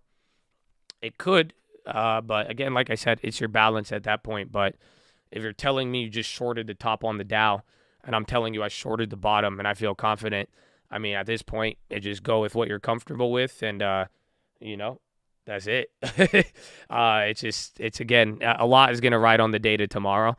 So that will be where you could really make your decision. But like I said earlier, I mean, one, make sure your balance is in check so you could ride it through in these environments. But it's, you know, we're going to find the data, position from there, and that's where you want to. But just don't, if you're going to get flip-flopped on how it's moving right now and you haven't really decided bearish or bullish, then I would make that decision now and then use the data to follow up with it and then go from there. But again, if it starts whipsawing, if it starts being crazy, I mean, and you're long and short and this and that, it's like have a general idea when it's all said and done.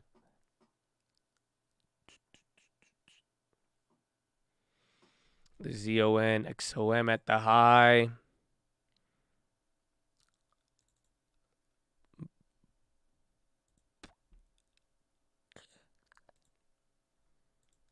There's a lot of movement on the 10-year just a little bit ago.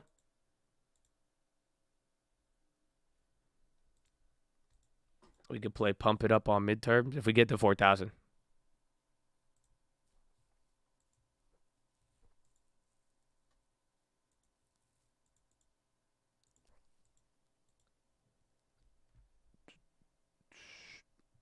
Domino's has been killing it all day. It's still at 3-4% right now, I think. The Disney plays. I remember I ran up like $700 or something on Disney. We caught a pre-run up. I sold out earlier with the other volatility. That's about it. But I actually do like the Disney. All right, you're breaking out there a little bit. Again, just a ton of big orders here. Even a lot of bid support. We've been waiting. 37.50. Nvidia's going. Nvidia's been holding up all day. Again, all the chip makers have been very, very strong. Let's see, my friend. Again, if Google, Apple off the bottom, even watch if the dollar comes down. First long term trades are a little late, but I mean, good time. Good time. Good time to have a long term, man. Good time to have a long term. Win for bulls. If the bulls aren't winning anything today, no matter, even if the market closes up 10% positive, I don't think they won anything. Again, it's all, you are at the mercy of tomorrow. So we're gonna find out. But well, that's what I was saying all day. Nothing of this move has given us anything different than yesterday. Again, the Bears haven't won either. I mean, I could tell you that too. Let's say your break even on the Fed. You did all of this to not move anything. No big money, no rate hike odds have really, really changed between yesterday and today.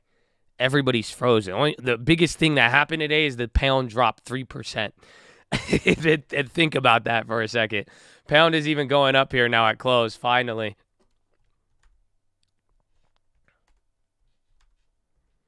But that's about it. We're still below yet. We're barely at the price I closed out at 4 in the morning.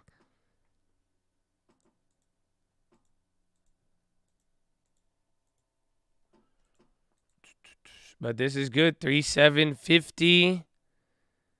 Again, 3,755 would be ideal if that's going to be looking good. Otherwise, I mean, it's been going through all of this pressure here, and it's still within the range. Trade 4 in the morning, sometimes. I did last night. Or morning, I don't know. Starbucks could be good, but they're coming off of a good earnings. So just keep that in mind when it's all said and done. Remember, they really, really launched. 12:35, red candle. We're approaching the last 15 minutes again. And now you have a lot working in favor for the bulls right here. That's it. They got to execute off of it. They got like 5 more minutes, 10 more minutes. And then again, you'll have your 10-minute rigged and then everything else. They pulled the orders on the sell. It's going to run a little maybe. 7:52.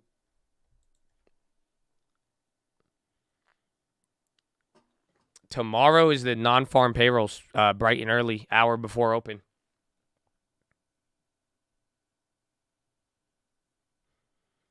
PayPal. I mean, PayPal, remember, they sandbag a couple times. So, like, low-key, that one could be decent.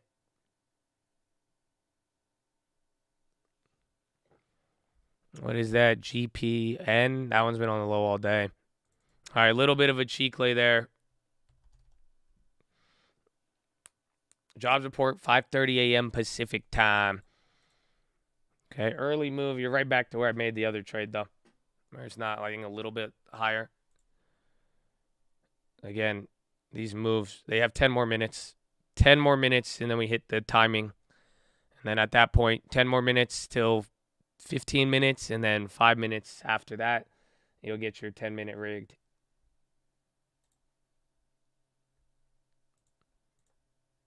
Dude, Kellogg's again. Google did it again. Apple and Amazon are holding, but it's Google and Microsoft now. Second half of the day, Apple and Amazon did their thing. Now Apple's coming down. Now let's see. Yeah, Microsoft was one in the mix as well. And now the dollar's popping. Because pound came right back down. Spy chicolation. No, it's still just weird, though. It still likes this level, bro, and it's not. I don't know, and we still have enough time. They either going to do it now or they're going to do it in the last 10 minutes. That's what I'm like. And then it's going to flush, and then it's going to have one of those crazy candles towards the end, and then that's it. China will set us up overnight. And at China Open, 5 p.m. Pacific time, that will set you up on where the futures are going to give or take be at. And then maybe some optimism. Watch, the only thing that could happen overnight or between now and tomorrow morning is that people change their estimates on the jobs report, and then we get a weird look at it. FBI received credible info of a broad threat to New Jersey synagogues. That just came out.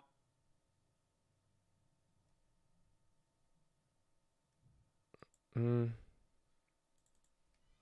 was literally low on Google, then pop. HYG and dollar pinned. And the market's been loving the dollar strength today. That's the part. That's what I'm like, that should be one of the weirder parts of today. Where you're like, what? And then not to mention 3% on the pound is hideous. 06. Okay, a little bit of an order trap here. Bulls won for now. Unless it... hot dog.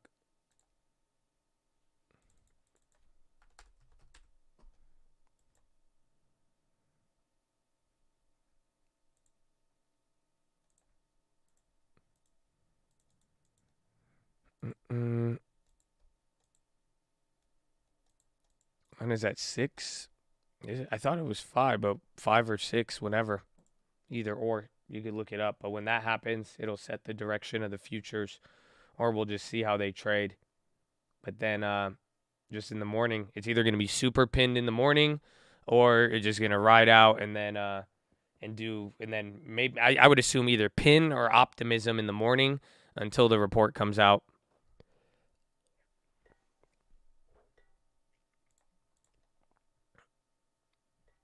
A7-3. He's fighting, man. He like it here. So 5 more minutes, and then we'll be at the 15-minute point. There you go. Little vertical. Pulled some orders.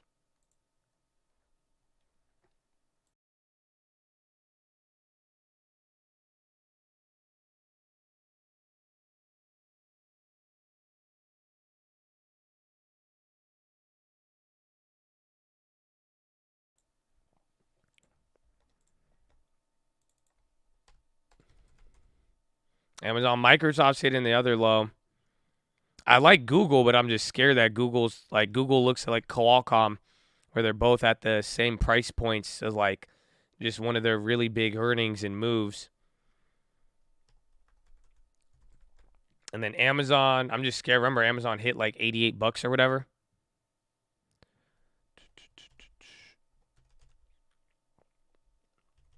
Tesla's trying to climb. Google and Microsoft trying to dump, and SPY right in the middle of all of it. And bigger sell orders coming in, matching up some buys, but nothing's happened yet. There it goes, TLT. TLT might start dropping. 10-year going down on a flush. I think the market might follow. So be on the lookout. But, dude, it's holding this level like glue. RCL on the high. I thought they were down pre-market.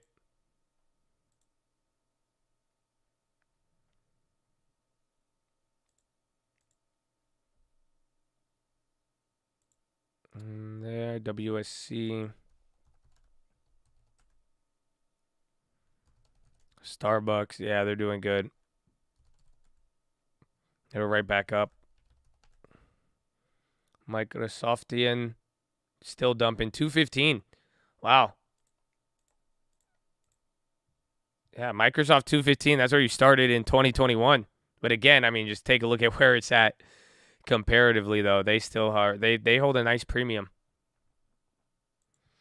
Non-farms is less than 205. We rip. I would take that with a grain of salt, because last time it came in a little bit below. Expectation was, where was it? Was 265, and it came in at 263. So even if it's close to it, people might not like it still. So it has to be like a fat miss, pretty much. If it's gonna be low, hopefully everybody guides higher coming into tomorrow. That's kind of what you need. Because then if everybody guides higher and the estimate is higher coming into tomorrow, and then it comes in at 150, then yeah. But even then, like I even brought up last time, like even 294 is a huge number. So even 150 is kind of low, but it's not small. But we will find out. How hawkish, I think, unless we miss negatively. But think about it. Non-farms could be bullish tomorrow, but then CPI could be extremely bearish. So he might, we don't know if he's alluding to CPI or the jobs. Again, he's brought up both of them, and both of them play into the mission, but very well, but we still don't know. If we do rip off of it, I do like Meta a lot. There it is. We're finally cracking.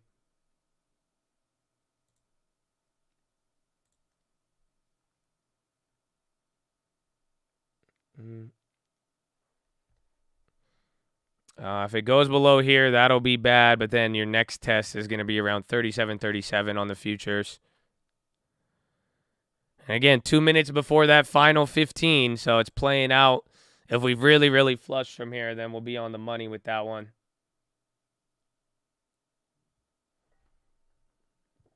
Huddy, coin on the low again, and just watch Google and Microsoft if they keep leading. Sadly, dollar in the bonds is not moving now. That's just the weird part. So even then, again, this just highlights how meaningless half of these moves are when it's all said and done.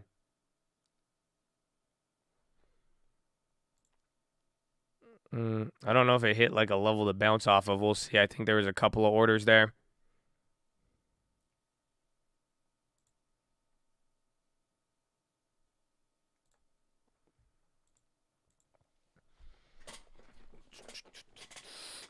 The imbalance, we got, what, 15 minutes? I know, yeah, actually.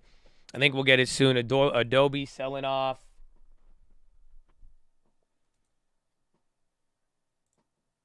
I'll keep that ready for when I need.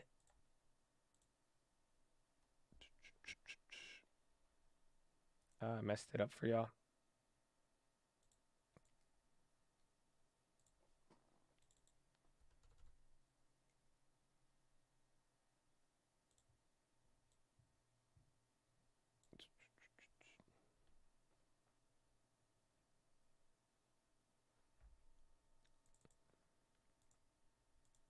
Leaked earnings. I didn't see it. I mean, people get scared of Coinbase every time.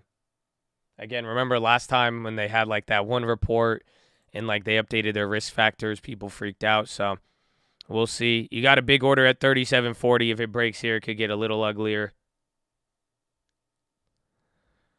And that was a big one, but it's not dumping. Oh, I think that might be it now. Yeah.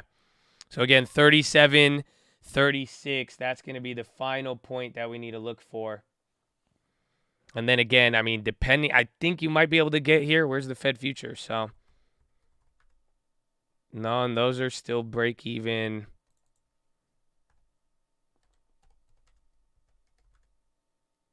And then there's the pound. Scammers. Yeah, the orders are getting big. You're going to catch a bounce here eventually, but this will be one of the levels. You might get a little one, and then, again, we still have, what, 10-minute rigged right around the corner.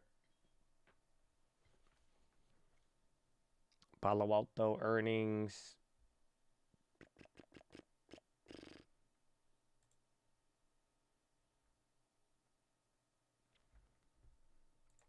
Yeah, low ticker, Google, HLF, Ally, Microsoft.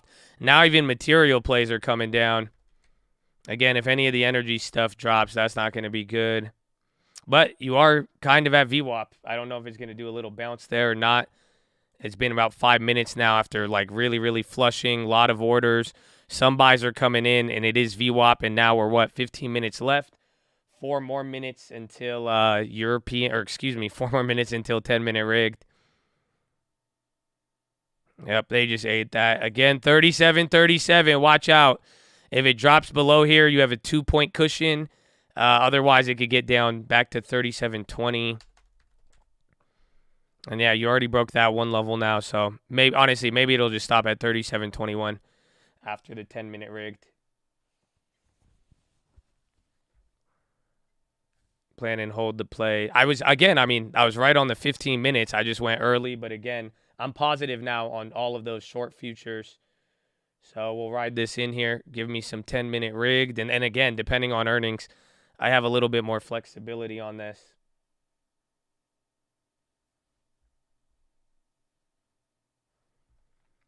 Oh, shit. It's going down there fast. Bro, 37.29. There's big order right here at 37.35. So, see, you might get a little bounce. I mean, again, around 10-minute rig, but if it flushes through there, this one could get messy. Now you're at the other low. This is another midpoint of the day. 37.22 on the. You could bounce here. Again, shit ton of orders there. And these are the points where it happens. And then 2 minutes till 10-minute rigged. Now get ready. You haven't had your stupid green candle yet. Watch out. That's all. That's what I'm worried about here. It'll have a stupid bounce, 10-minute rigged, and then that's it. Death, heaven, or hell after that. Google new low. This is the heaven or hell moment. Again, look at the time. So you have 30 more seconds till 1 more minute. People position at that's it. You get your giant bounce or you get squeezed. But we're going to find out. There's your little bounce. Some more orders in here. Again, there's just a lot of volume and activity occurring right here. And then about 1 more minute until 10-minute rigged. Keep an eye on the currencies too. And then we're in the middle of every level here. Currency ain't doing shit. Where's Bond Boy? Bond Boy ain't moving. I got to keep up SPX. 730 there. You see, they come back. They come back. They ate the 40. See, more sellers. 30 seconds. And welcome to 10-minute rigged, my brother and sisters. Welcome. Before the end of the day, they are going to make it so exciting. So exciting. No stupid. It's going to probably do a little bit of both. Just don't be too surprised. And then let's see. 10 seconds. Just watch if they pull out. More sells coming in. They pulled some of those. What's happening? 2, 1. 10-minute rigged. Let's go.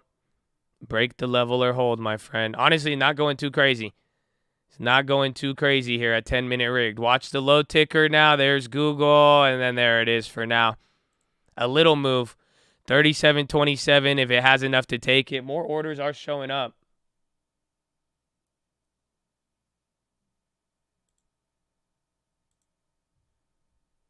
Oh, my goodness. If those get flushed out, it'll be hideous. 37.27.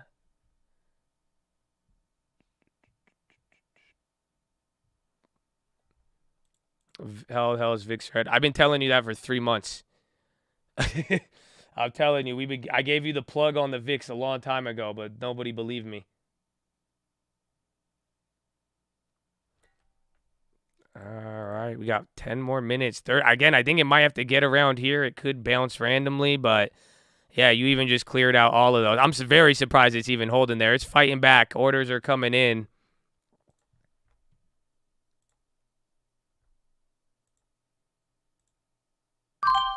All right, I closed out. I made another 250. Again, realized just under $3,000 on the ES. So do the math from yesterday. That just means, hold on here, actually, 2 though.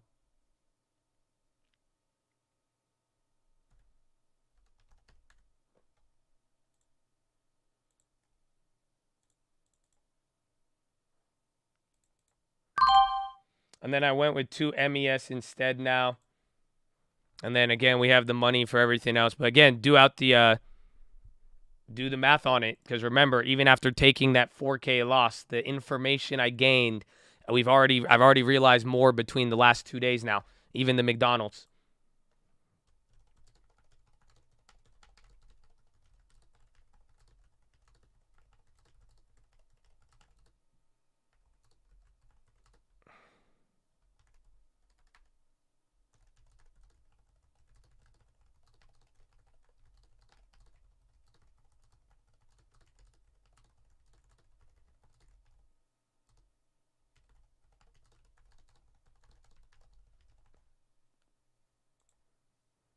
Let's go, chat.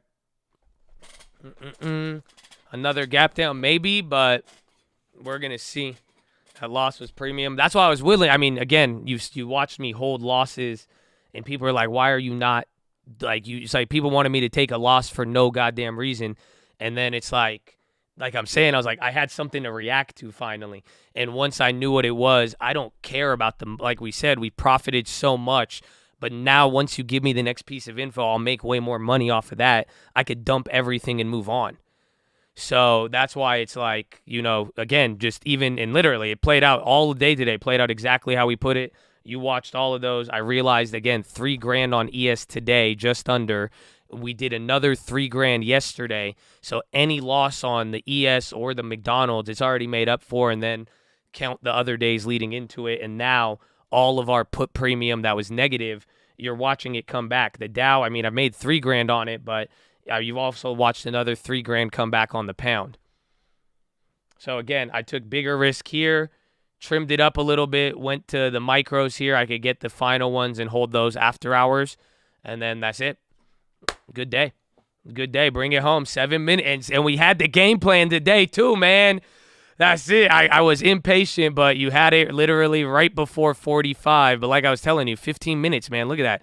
Well, I was 1 minute ahead. 9:44. Absolute flush. Again, you just gave up all day of doing nothing. Everybody was like, I was like, come on. It was there. So that was a good one. I'm glad. I'm ready for tomorrow. Again, all we need is the data, and let's just keep going, baby. So 30, you got a little bit more meat on the bone. You ever use wholesale? I use wholesalers all the time. I pay them. I pay a lot. I paid a lot of Chads in here. I've bought, I think, at least 3 or 4 houses from Chads where they have wholesaled me a house and said, Josh, I found this house. And sometimes they would be like, give me all this money. Sometimes they wanted less. And I would say, here, this is what I'll pay you for that lead. And I bought it from people straight up in the chat.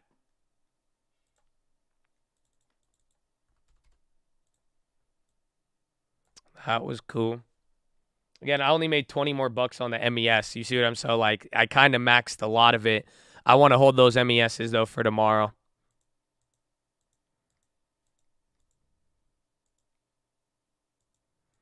Money is good, man. It's good.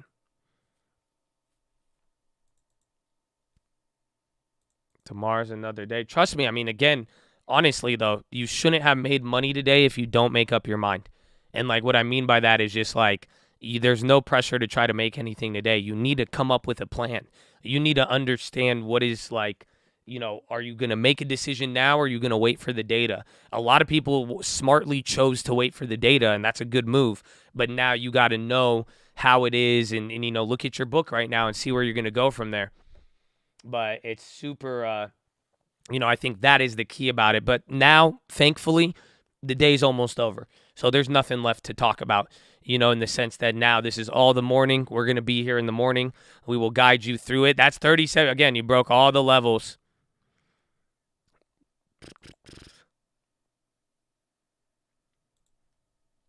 Man, oh, man.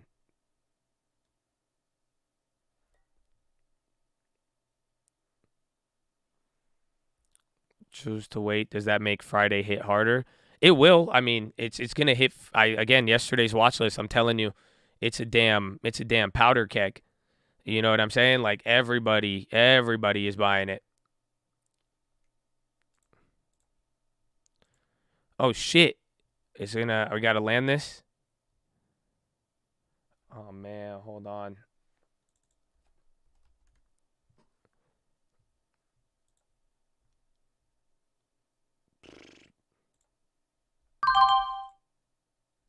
I went up to the long side real quick. I'll play the little bounce here at the end. But I'm landing it. That's what's scary. I usually don't like landing. I don't like trading into the landing. You know what I'm saying? I'm very, very scared. So, again, I have the MES. I just went long on the upside here just in case if we could pull that one off again. But we'll see. Let's see up there. No, he wants to flush it. He wants to flush it.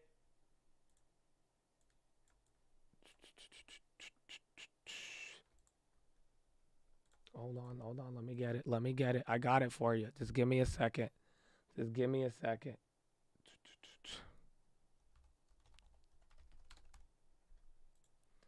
Thoughts about Google? Awful, man. It's awful.